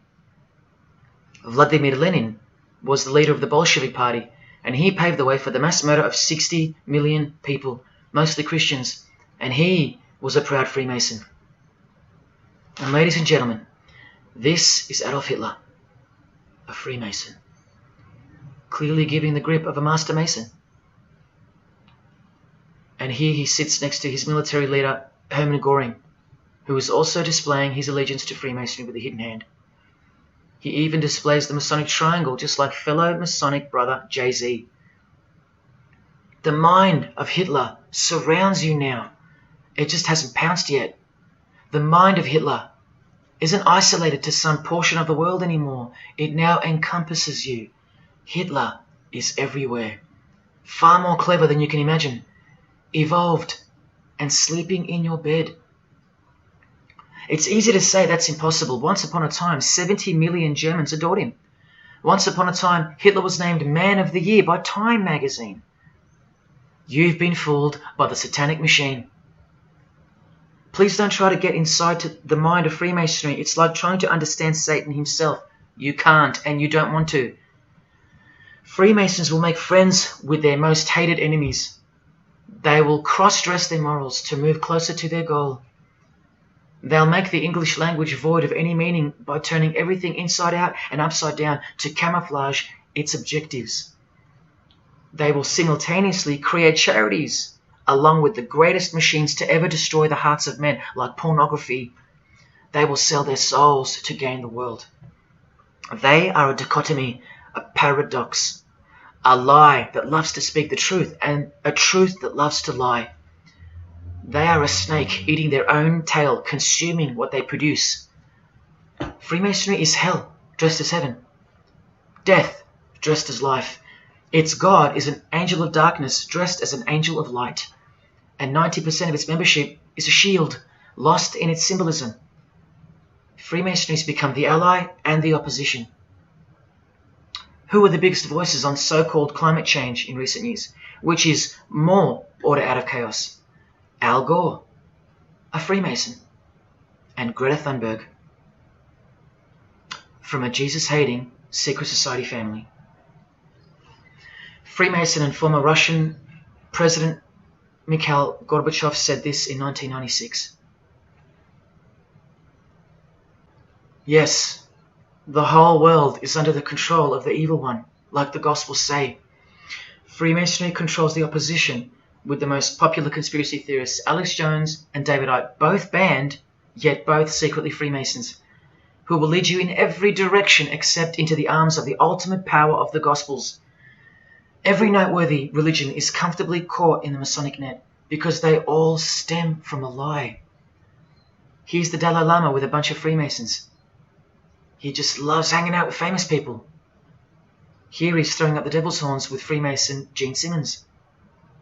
But there's no way the Dalai Lama can be a Freemason, right?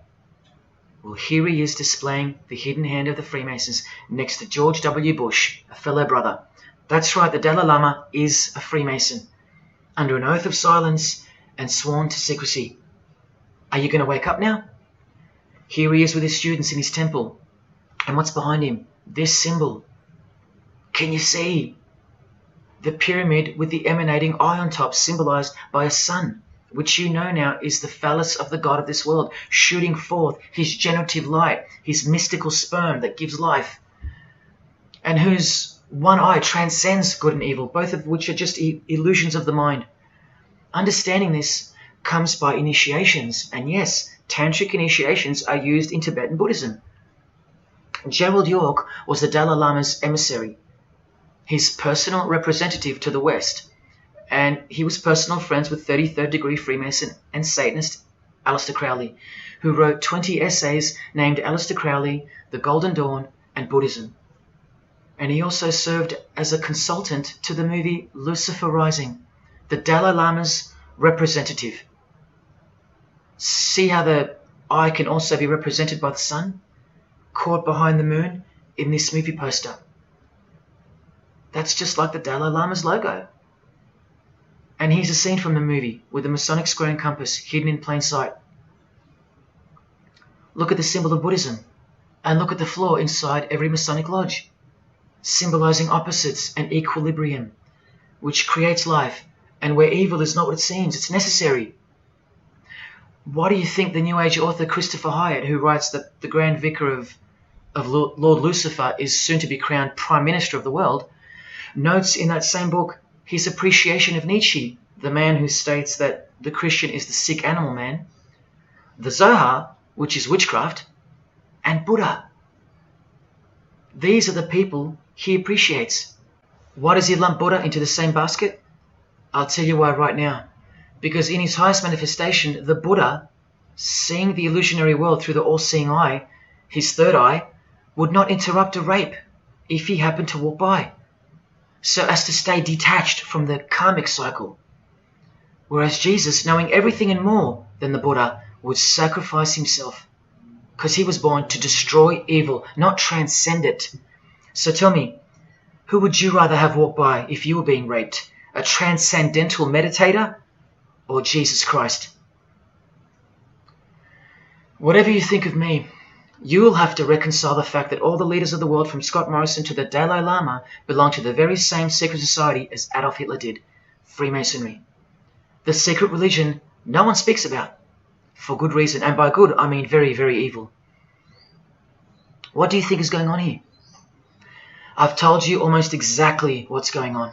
We're in a lot of trouble, because in the land of the blind, the one-eyed man is king, and Hitler, Stalin, and Lenin combined will be child's play compared to what's just ahead.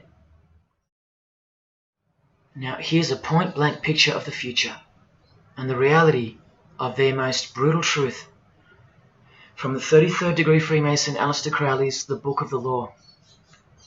We have nothing but the outcast and the unfit. Let them die in their misery. Compassion is the vice of kings. Stamp down the wretched and the weak. This is the law of the strong. Do you see? Can you see the future yet? Now please pay attention from his other book, Magic in Theory and Practice. This is what all the degrees of initiation are for. And this is what it takes for them to create the New World Order. he speaks of the initiation in the true order of the Rosy Cross. Rosy Cross being another name for the order of the Rosicrucians. Remember the guys that built this? Now this is a 33rd degree Freemason speaking. It is extremely desirable that he should have attained an absolute degree of moral emancipation. That is purity of spirit and perfect understanding. I've shown you this over and over. Because the world is full of evil, they mimic the morals of nature, because they are the true morals of the true God of this world. That's purity to them. That's true honesty and perfect understanding. Evil is good. That's the moral emancipation he's speaking of. Now watch this and brace yourself, because this is the future. There is a magical operation of maximum importance, the initiation of a new eon. When it becomes necessary to utter a word, the whole planet must be bathed in blood. This bloody sacrifice is the critical point of the world ceremony of the proclamation of Horus, the crowned and conquering child, as Lord of the Eon. I've shown you that secret societies participate in the science of blood rituals. Well, this is what it climaxes into. A massive blood ritual in the name of the new Eon, the new age, which revolves around a divine plan not of this world, as confessed by all of them. You are not who you think you are. You are not where you think you are. Do you see it? Can you fathom? And what blood means in this world? So much more than what you may have known before now. Blood sacrifice is of the utmost importance. It's what the beings in the other realm require, desire. We can't fully understand it. But do you see how the blood sacrifice of Jesus Christ takes on a whole new meaning now? A very real meaning. And guess what? Because of it, the good guy really does win in the end. You either fall under the blood of the world or under the blood of him. There is no middle ground. Blood is like the monetary currency of the spirits. And that's how God bought us back from the legal ownership of the ruler of this world with blood, his own blood. Now you can begin to understand why they hate him so much. Because that's why he was born into the world of flesh, to produce blood of his very own. Not by means of perishable things were you set free once and for all, by the payment of ransom money, but by costly blood, by the one who was visibly manifested at the closing years of the times, for your sake. That is the truth. Do you think it's just a coincidence that this is the last age before the long planned for new order of the ages? That's ages, plural. That means forever. That's the plan. That's why the Gospels say that he was visibly manifested at the closing years of the times, at the end of this last age. In the book 1984, George Orwell told us, if you want a vision of the future, imagine a boot stamping on a human face forever. I've shown you that this so-called New Age is in actuality a new satanic age. And it's not really new at all. It's very old indeed, it's ancient. But like I said, its progress was derailed by the appearance of Jesus on the human scene. Now I'll prove to you that the New Age is an old religion.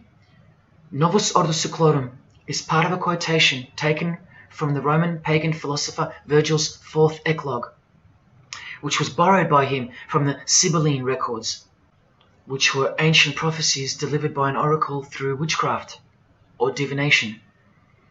That's where the phrase Novus Ordo Seclorum comes from.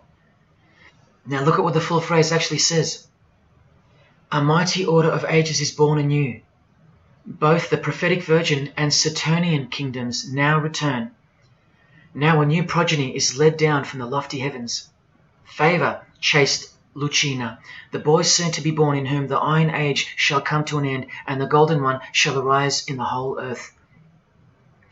We've just been told that the New Age is a Saturnian kingdom, which returns, so it's been here before. Next we see that a new progeny, meaning a new seed, a new race, there's that race again, is coming to earth. And that a boy will be born, who will bring the Iron Age, which is the age we're currently in, to an end. And that the Golden Age, the New Age about to begin, will again arise over the whole world. Now, what is the Saturnian kingdom? Well, for starters, this is a band called Saturnian Mist. And here on their front cover, we have a reference to magic. Then we see by the singer's shirt, they're Satanists. Then with his other shirt, we see the connection once again between the inverted pentagram of Satanism and the one eye of Freemasonry, the secret religion of the who's who of planet Earth. Freemason and Satanist Marilyn Manson has a song called Saturnalia, and on a satanic website on ritual offerings for demonic bindings, we find that Satan is Saturnian in nature. Here on the front page we see the inverted pentagram under the head of the Baphomet, and right next to it, a version of the square and compass of the Freemasons, of which a lodge is located near a suburb near you, no matter where on earth you live. The Satanic Church hidden in plain sight. Now let's go straight to the source so you can see for yourself the nature of the New Age Saturnian kingdom found in the full quote of the Freemasons' New World Order seal. From this book, which is a factual study of the single most influential occult organization in modern Germany, the Fraternitas Saturni, or the Brotherhood of Saturn. We learn of the path of the Saturnian initiate, which is outlined in detail with the meaning of all 33 grades, 33 degrees of Freemasonry. This is the very same thing, the same objectives. All secret societies work for the same goal because they all have the same spirit. The only difference between Freemasonry and this Saturnian fraternity is that your local Masonic lodges are veiled and camouflaged filtering systems for future Satanists, from which all influential figures of society are chosen, where the real religion begins at the 33rd degree. Whereas with orders like the Saturnian Brotherhood, there is no filtering system. As such, you're a student of Satanism from the first degree. That's why Satanism's takeover would have been impossible without international Freemasonry.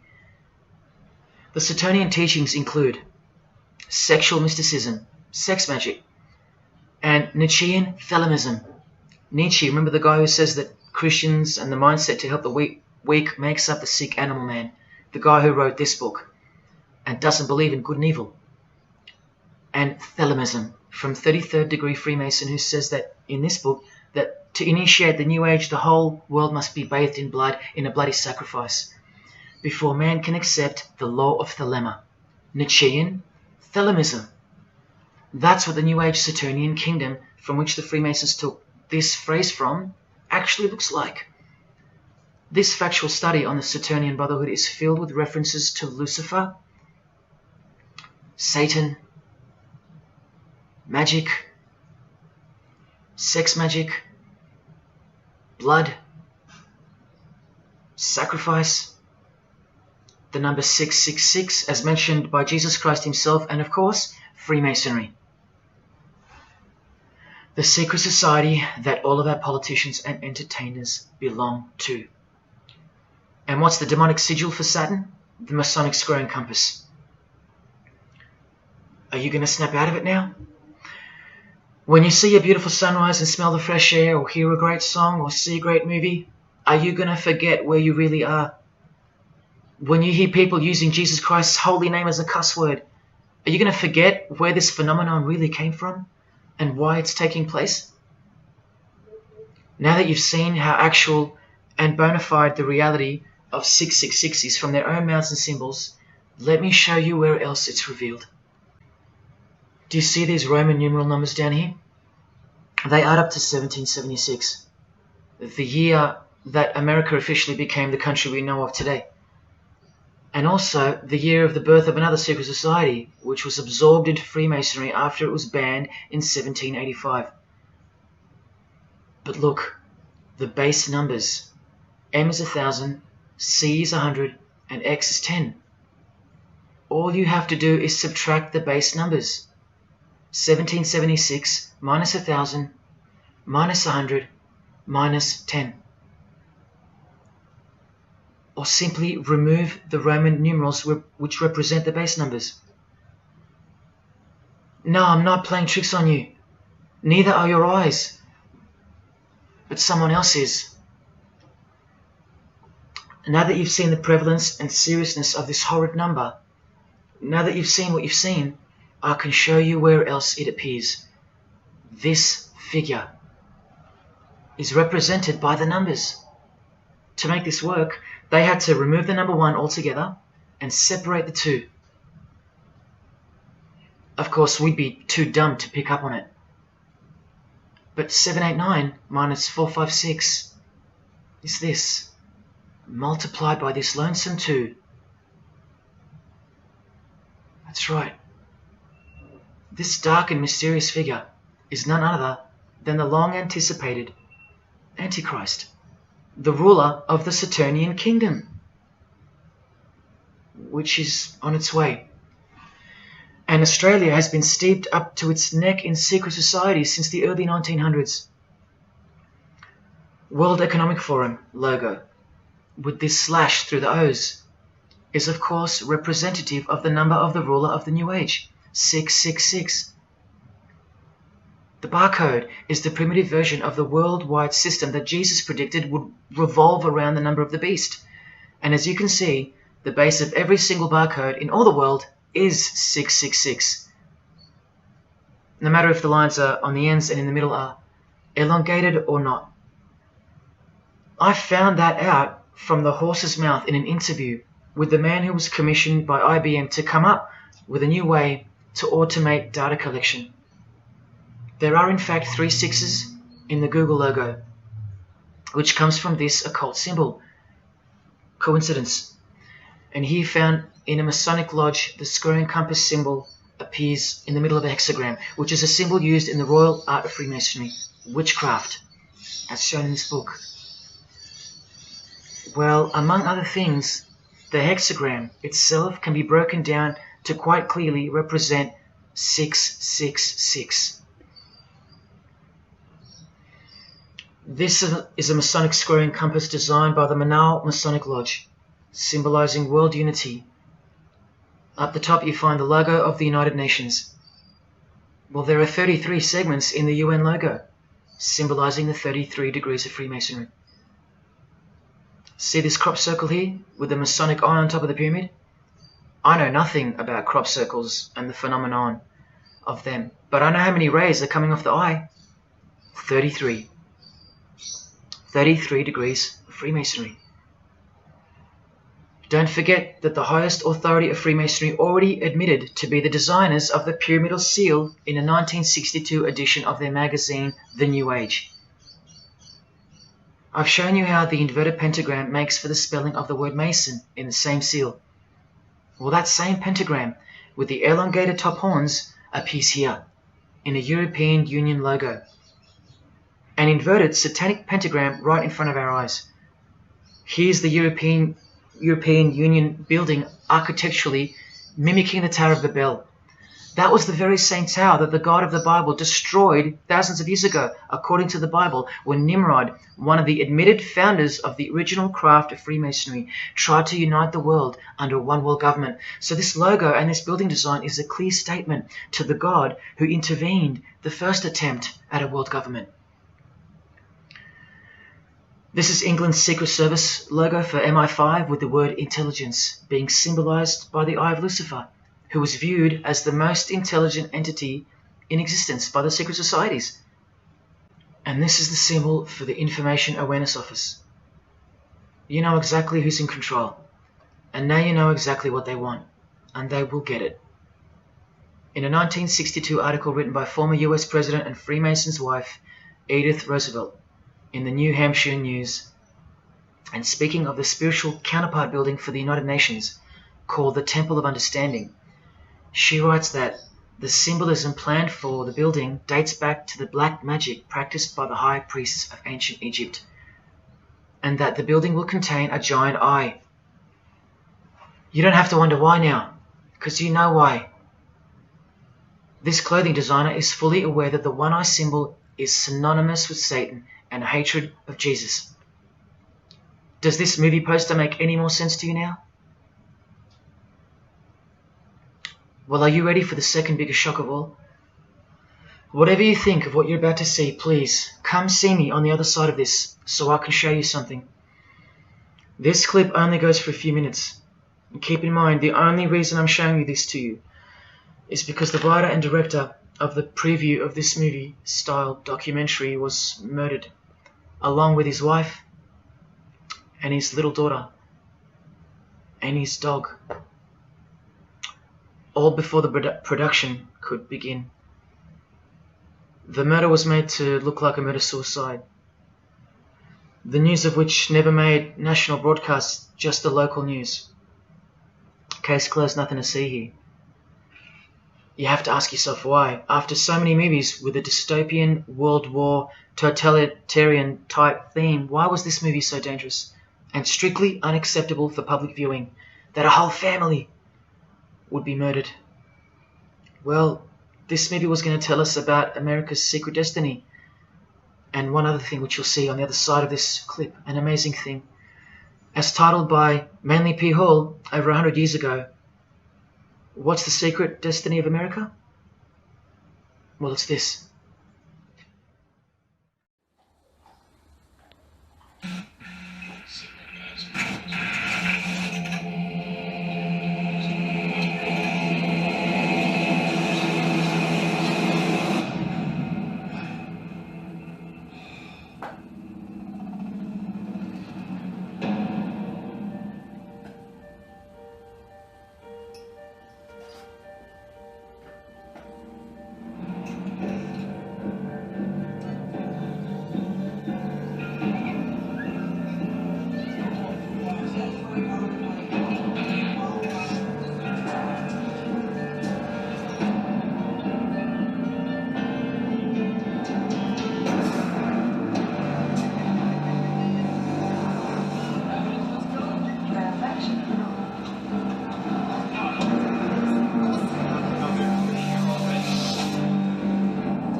What was David's hidden message inside the Grey State? And could it be the reason for his death? Perhaps the scariest part of Grey State's conceptual trailer is this character here, who appears to be operating a guillotine. David Crowley was very intentional in this frame of the movie. He added something that I believe he wanted the people to know about. Who is the identity of this executioner? If you look closely, you will see that this terrifying character is wearing something around his waist. It appears to look like an apron. The executioner wears a Freemason apron, complete with the all-seeing eye, the compass, and the two pillars. I do believe David Crowley is trying to tell us something. He is telling us that the organization behind the French and American revolutions, the organization behind the Italian Revolution of 1830, the organization that outlined a plan to overtake the Vatican in a document called the Alta Vendita, the organization behind the Trail of Tears and the deaths of thousands of Native Americans under Freemason Grandmaster Andrew Jackson, the organization behind the Ku Klux Klan in the United States post-Civil War and its rebirth in 1915, the organization behind Hiroshima and Nagasaki during 33rd degree Freemason Harry Truman's presidency. These are men with a radical revolutionary agenda throughout the entire world because they worship and follow a radical revolutionary deity. The first to have led a revolt against the Most High Lord.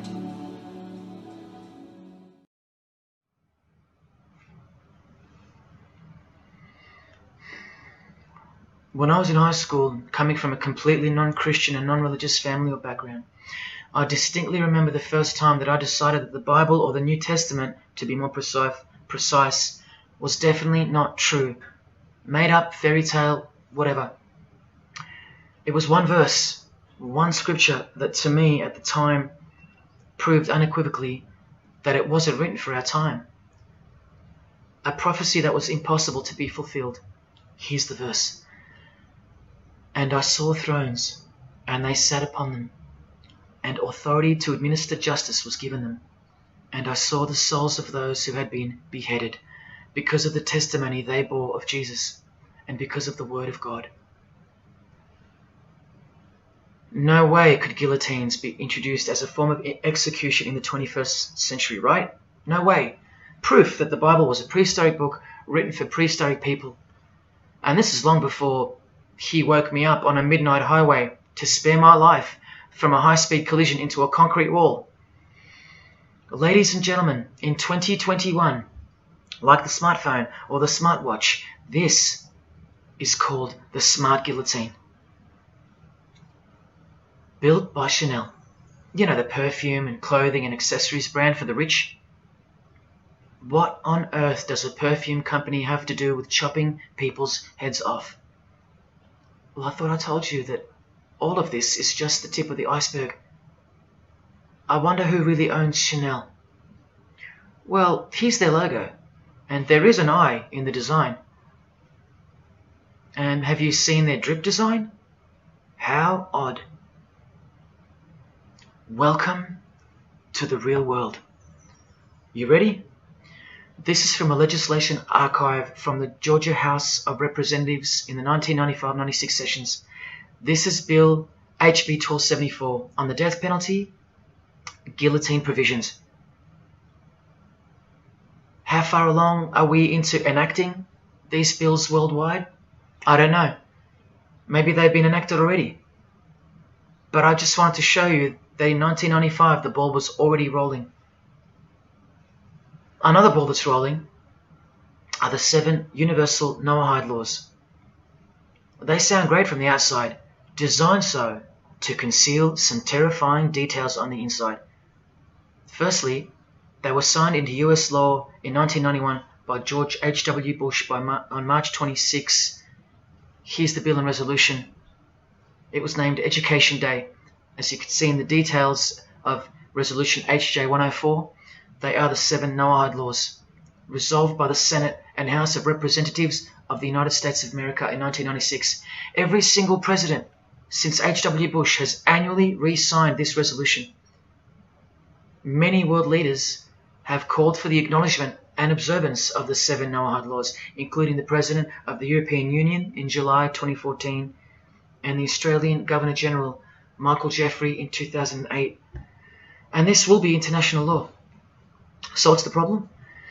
Well, just for starters, the law against idol worship will include, quite specifically, the worship of Jesus Christ as the Son of God, which the Noahide laws will classify as blasphemy, and the punishment for transgressing the 7 Noahide laws and for blaspheming the ineffable name of God by calling Jesus God is decapitation.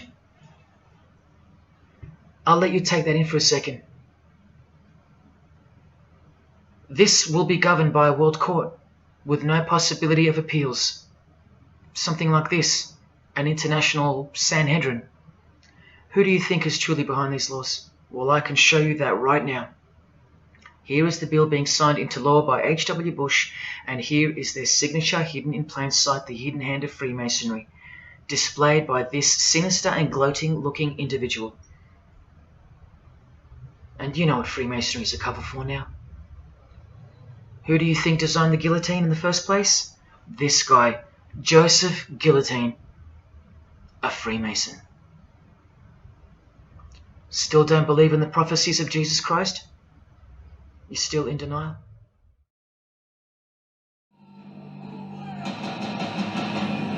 Last night I dreamt about how things were. And I woke up here.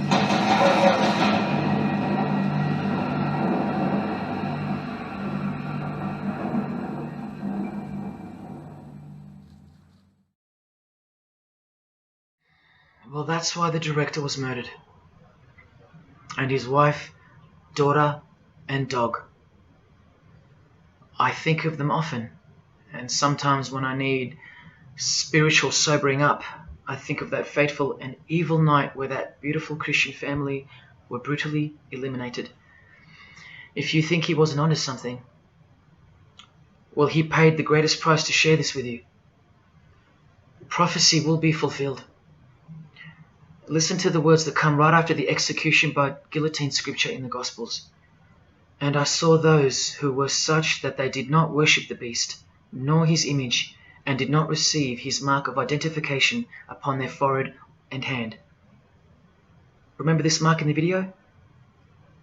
I'm not saying that the director knew what the mark would be, but based on the symbology, he knew who would be behind it. Look at the triangular symbol of the Freemasons. The Masonic triangle around the eye, and the Brotherhood of Saturn. Now look at the front cover of the book written by New Age author Maurice Nicoll. The mark.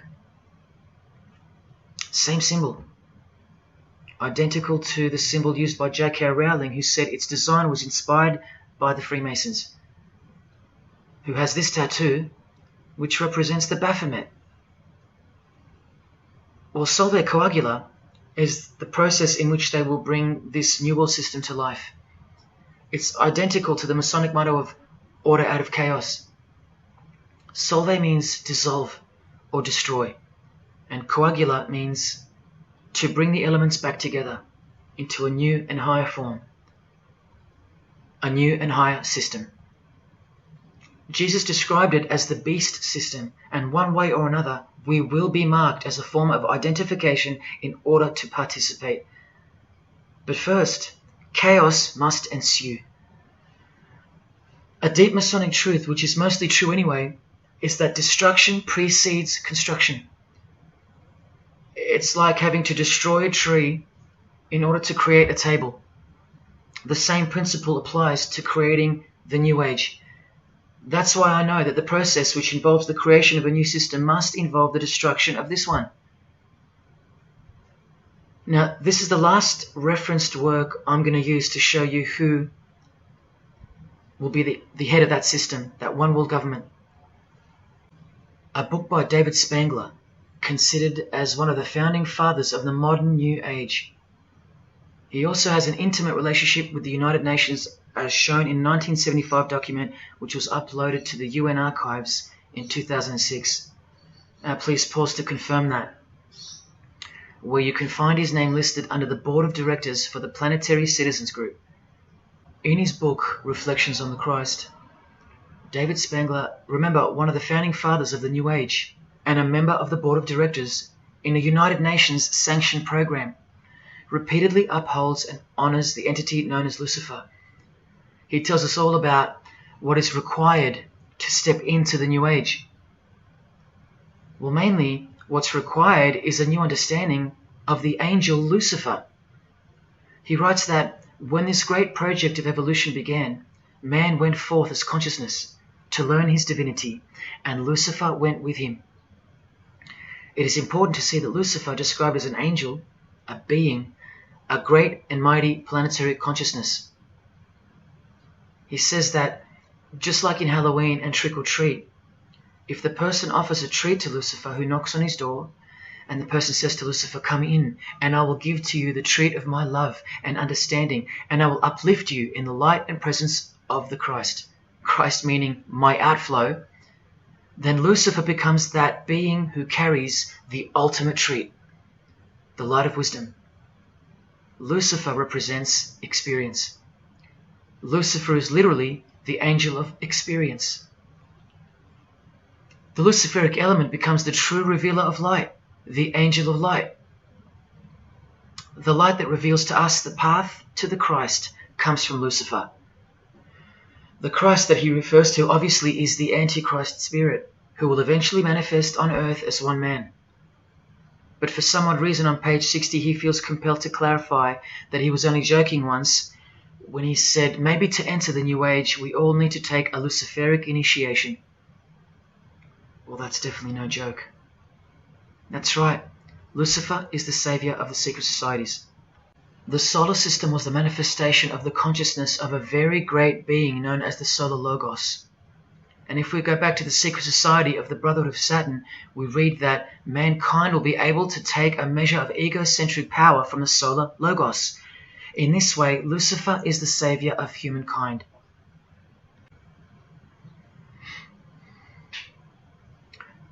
Do you see who you're dealing with? These are the people above you, the rich, powerful, influential, overflowing in all areas of those who are steering society, and they're about to reach their destination. Who showed you? Who told you? Who warned you? Jesus Christ did. Oh, those pesky Christians. In the animation Flushed Away, the villain Toad conspires to genocide all the rats in the sewer world and replace them with a superior species, a new species. No one is aware except for this one rat who's briefly seen in the beginning. He's a Christian rat, a nut job, carrying around a plaque, as some real-life Christians used to, warning everyone of the impending doom that is upon them. What's the twist that's hidden in plain sight for no one to see? Well, the villain Toad, planning the New Age, wears the ring of a Freemason. This ring. And he wears it exactly on the finger that a Master Mason should. It is worn on the third finger of the right hand. There is one who predicted it all, and they know that. That's why he's been so thoroughly discredited, or so it seems. Yes, the nutjob Christian was right all along. Remember one last thing before I close. From Masonic New Age author Christopher Hyatt, who spoke of the well-planned-for and long-awaited invocation of the Prime Minister of the world, when he wrote in his book, A Massive Truth That I Wish with All My Being That You Would Grasp. Both satanic cults and Christian fundamentalists are closer to seeing the truth than most normal people. The world has always been at war, a spiritual war from the beginning. And if you don't know it, then you're losing the battle. The Gospel tells us so accurately that the enemy we wrestle against is not made of flesh and blood, but it is made of spiritual forces of evil in heavenly realms. That's where the real war is being waged, in the spirit. And now that we know what secret societies are and what they've tapped into, we can rest assured that that statement from the Gospels is true. That's why the common denominator between all of the secret societies is the anti-Christian sentiment. You need to ask yourself why. Why the negative obsession with Christianity? It's not as if Christians run the game. Freemasons have banned Bibles from schools. They teach evolution as a fact. Pornography is thriving. There are no Christian protesters left. Homosexuality is rampant and protected, and Christianity is buckled. Which church preaches against Freemasonry? Which church is telling you about Satan and his hidden church, which has permeated every vein of society? So why do they hate Jesus if they're at the top of their game? Because Jesus Christ is real, that's why. And he left us prophecy that they can't escape. See, the more they win, the more they fall into the hands of the prophecies of Jesus and his Gospels. What a blessing for you, those who would grasp this as truth. What good news for you, and what a terrifying conundrum for them. If you've come this far, and you still don't care, or still unwilling to trust, then you deserve what's coming, as a law of nature. because you've been warned of all of it. The one world government clearly on its way. Cashless society, inevitable. The mark that each person will receive, without which you won't be able to buy or sell or participate in this world. And the manifestation of the name, the number of the name of the one who will implement this system. 666. All of it is coming to pass. Inescapable we are from him. Everything and everyone will fall back into his hands, where he will finally separate the goats from the sheep.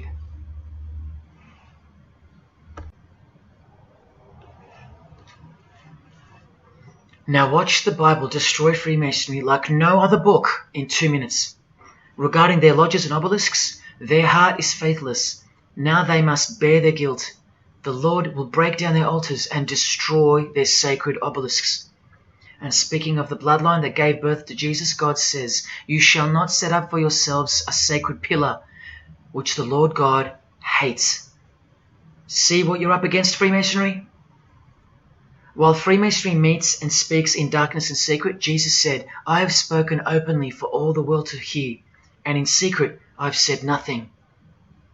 Freemasons are known as builders. Well, the stone which the builders rejected has become the cornerstone. Everyone who falls on that stone will be dashed to pieces. Anyone on whom it falls will be crushed. Every Masonic lodge is built so that all the members face the east. Who are these men with their backs toward the temple, facing the east and worshipping the sun? It is detestable. Freemasonry does evil in secret with their hidden hand, but they blow a trumpet over the hand that does good. But Jesus says, when you give to the needy, do not let your left hand know what your right is doing. Your good deed must be in secret, and your Father who sees what is done in secret will reward you.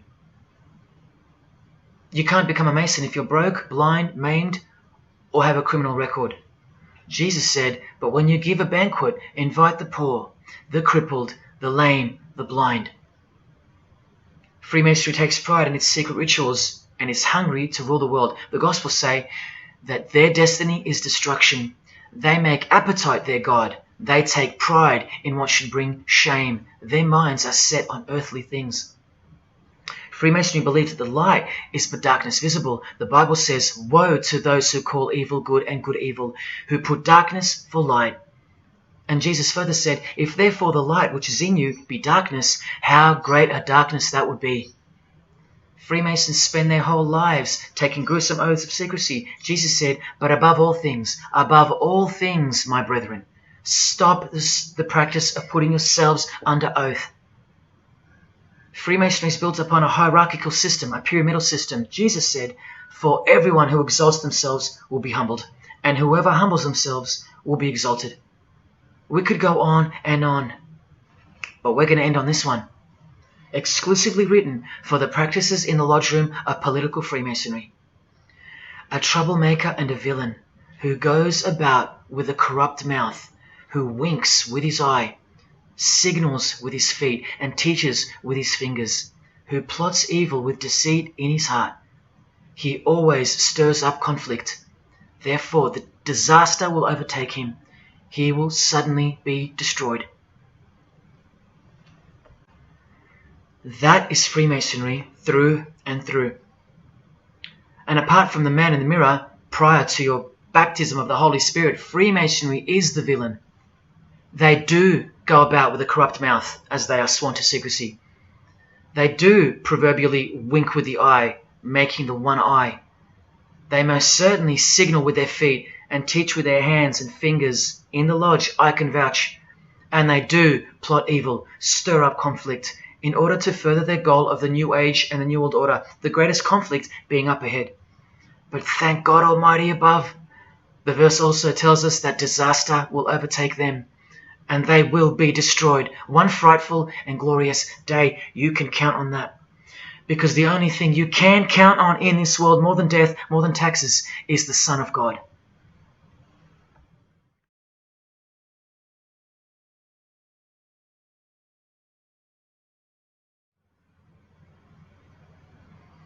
This is it. This is the last shock, and by far the biggest. If you ever needed intellectual proof that Jesus Christ is real and living right now, this is it. If Jesus and the Gospels weren't true, then Luciferians wouldn't be running the world. Atheists would, or some other version of modern man. Anyone, but not Satanists, not the passionate enemies of Jesus. If Jesus wasn't real, then so-called Satanists would be scattered here and there over the world in little local covens by silly teenagers rebelling against society and living in their own la-la land with their own little make-believe devils, being make-believe rebels. But no, people who believe that Lucifer is God run the world from top to bottom. They are dedicated to the core. They're highly sophisticated. They make the movies, they star in the movies. They write the songs, they sing and dance. They are worshipped as idols. They set trends, they live large, and they practice witchcraft, complete with sex magic and blood sacrifices. Why? Why do they do that? Why would they bother?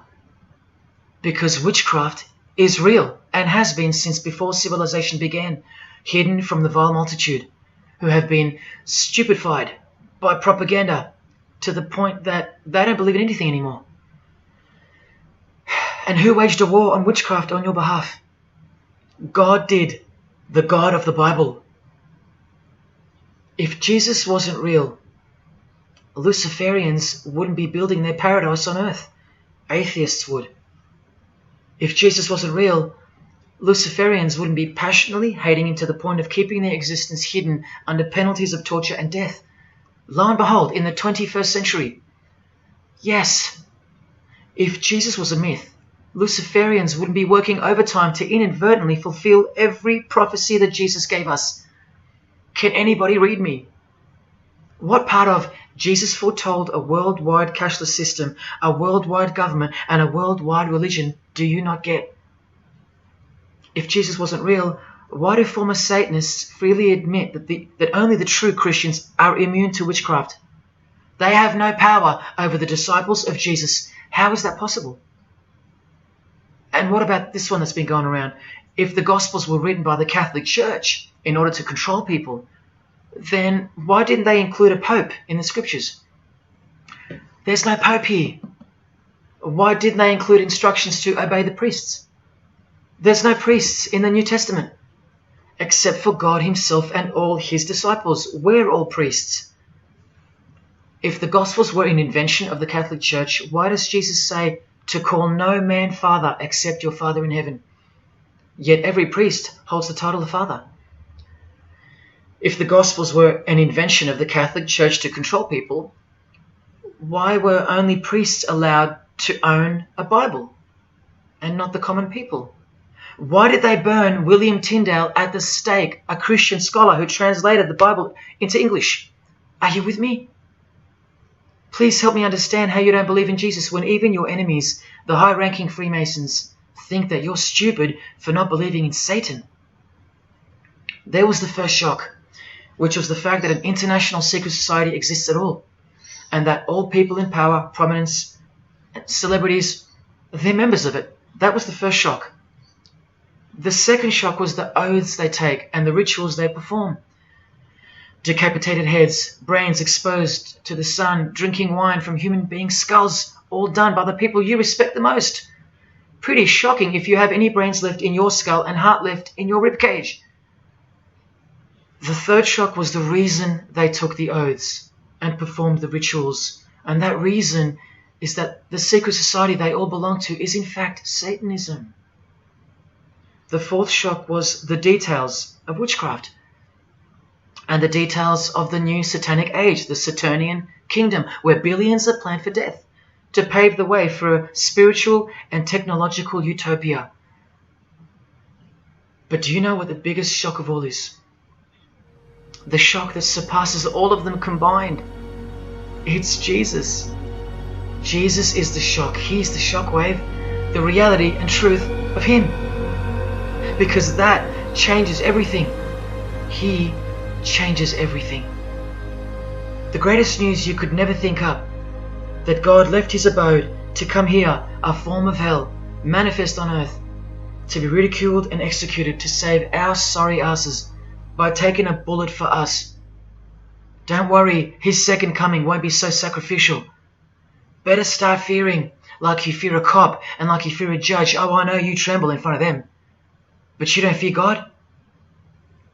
Oh, how we love the darkness and sin. Possibly you, loved gossip. You loved sex and porn. You loved sodomy. You couldn't stop lying. You couldn't stop cussing. You loved your idols, singers, actors, sports people, sports teams. Putting people who fart, smell, and eventually die on a pedestal. You just couldn't cut yourself off from the ways of the world. Purity? Who wants to be pure? I have to be pure. I have to live holy. Stop sinning? That's so boring. What kind of God is this? To hell with that God. Well, do you like filth in your home? Do you? Do you like filth on your carpet, on your clothes, on your face?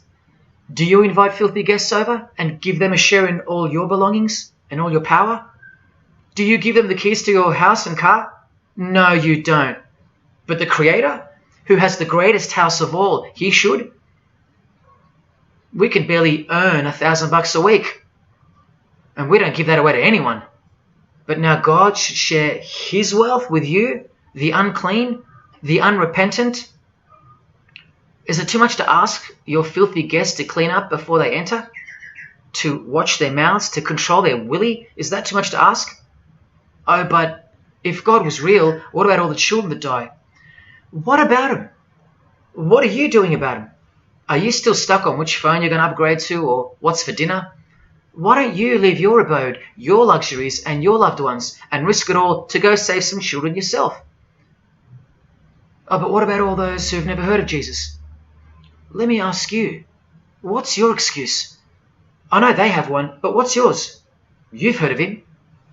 Every morning you wake up and look at the calendar is a testament to his name, because it's 2021 in Australia, it's 2021 in Brazil, it's 2021 in China, it's 2021 in every single country in the world. So let me ask you, 2021 years since what? Like I said, just waking up in the morning and knowing what day it is a testament to him. But if God was real, why wouldn't he just show himself? Show himself to who? To you? You can't even get on your knees and repent. You can't even hate sin and scream out to him. So why would he? How do I get the girl if I don't ask her out? And if I do, maybe she rejects me the first time and the second. How bad do I want her? How hard will I try? Most haven't even knocked on his door. Well, I did. I just kept knocking and knocking, and then I started banging and banging. I refused to leave his porch. I lay there like a hungry puppy. But even when he answered the door, I did the runner, because he was too big for me, and I loved sin a little too much. Yet he still left the light on for me. But here's the craziest part about people who ask me why he doesn't just show himself the way they'd like him to. Their hearts have been so hardened that even if he did appear to them, in 2 weeks they would go back to being their old self, and he knows that. That's why. They might even forget it ever happened. Oh, that was just a crazy day. That was probably all in my head. Oh, how we love to make excuses. But if God was real, what about all the other gods? What other gods? Did Buddha perform a miracle for you? Did he affect a plethora of witnesses? Were his followers stoned to death, sawn in half, eaten alive? Did historians of his era leave any trace of him? Did he prophesy all the kingdoms that would appear on earth, and in what order? Did he foretell of worldwide floods, of enemies that would despise his followers, use his name as a cuss word, and eventually attempt to set up a world kingdom? Did his appearance change the calendar from one end of the world to the other, and predict that his appearance would in fact change the calendar? What did the Prophet Muhammad do for you? Apart from stealing Jesus from billions of people and corrupting the Gospels, did he dedicate his entire life to sinlessness? Did he remain celibate so that his blood could make a difference in the hidden realm? By the science of sacrifice, which is practiced in secret every day, in order to shield your very soul? No, he didn't. Instead, he had 11 wives. One of them was 9 years old, and he lived like a king, while the real king lived like a slave, and died like one too, and washed the feet of his disciples, while demons trembled at his name and presence, and still do. And let's not even bother with the other pagan gods, Osiris, Odin, Vishnu, all inventions of fertility cults that worship the sun, sex, genitals, death, destruction, agricultural religions. Did anyone else apart from Jesus Christ ever say the words, "I am the truth"? Have those words even ever come out of someone's mouth? I've heard of "I know the truth," "I have the truth," but "I am the truth"? That doesn't even make sense. Unless truth itself was once upon a time born on earth as a man. Well, of course he's the truth. Where are all the heart-wrenching, knee-buckling testimonies about the indescribable power of this Holy Spirit, which comes in to sweep you off your feet and drown you in its tides, changing you forever? Where are all those testimonies? I'll tell you where they are. In the Christian column. That's where. Oh yeah, you'll get them here and there in every genre, but Christian testimonies simply outclips the rest. Where are all the life-changing, electrifying Hindu testimonies? The Muslim testimonies? A Muslim, Buddhist, or a Jew on the street corner, or from the proverbial rooftops, shouting the truth for all to hear, no matter the cost, because they love us that much, because he loves us that much? Where are they? And Freemason testimonies? Have you even heard of one of those? Satanic testimonies? You ever heard of one of those? A Freemason on his knees, sobbing from joy because of the overwhelming knowledge that Lucifer loves him? No Mason or Satanist has ever done or heard of such a thing. But the biggest cult in size is the cult of society. Where do you think the word culture comes from? And the TV, the doctors, the idols, the PhDs, the scientists, they are the priests of the cult of society. You atheists think you don't live in a religious world of your own, filled with daily rituals and daily worship?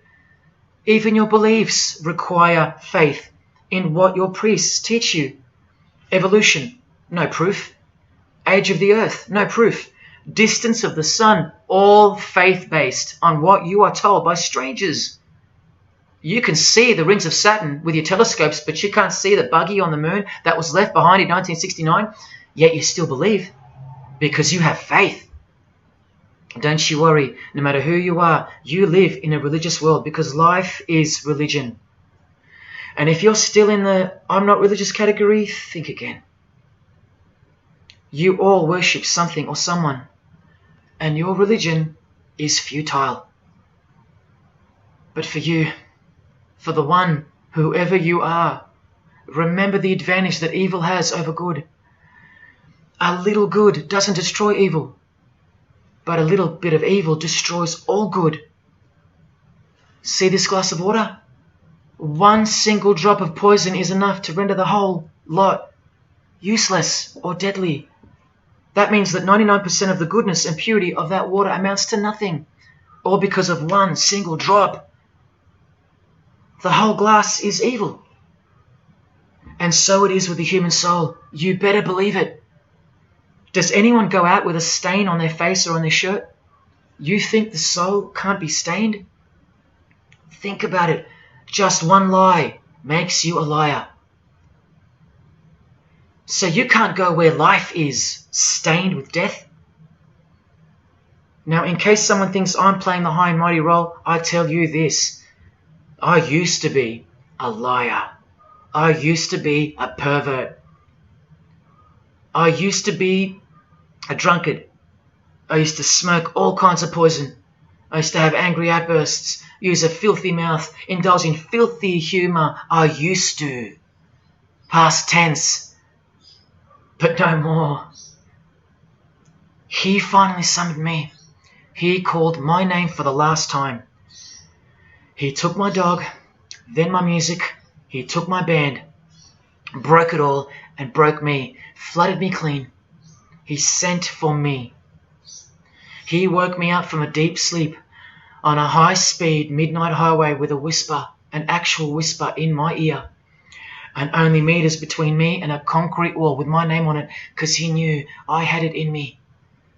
I had it in me to lay it all down, risk everything, so I can take a stand for him, for the Gospels, and for you. Well, this is me taking a stand. Brothers and sisters, I did all this for just one person, and I'll be hated and mocked and worse maybe, so that that one, whoever you may be, will wage war on sin and believe. Don't let even one drop in. No matter what the distractions this evil world may place in your path, in order to bury itself and its poison in your heart, where it will take root and overpower the 99% goodness in you. Just like only a few find success in this world, even fewer will find the kingdom. It's far more difficult than winning X Factor, or making $1 billion, or reaching a 33rd degree of a secret society. It's as difficult as loving your greatest enemy. And that's just about impossible. But if you can figure out how to do that, then you've found the road to life. And I hope to see you soon. God love. Jesus wins.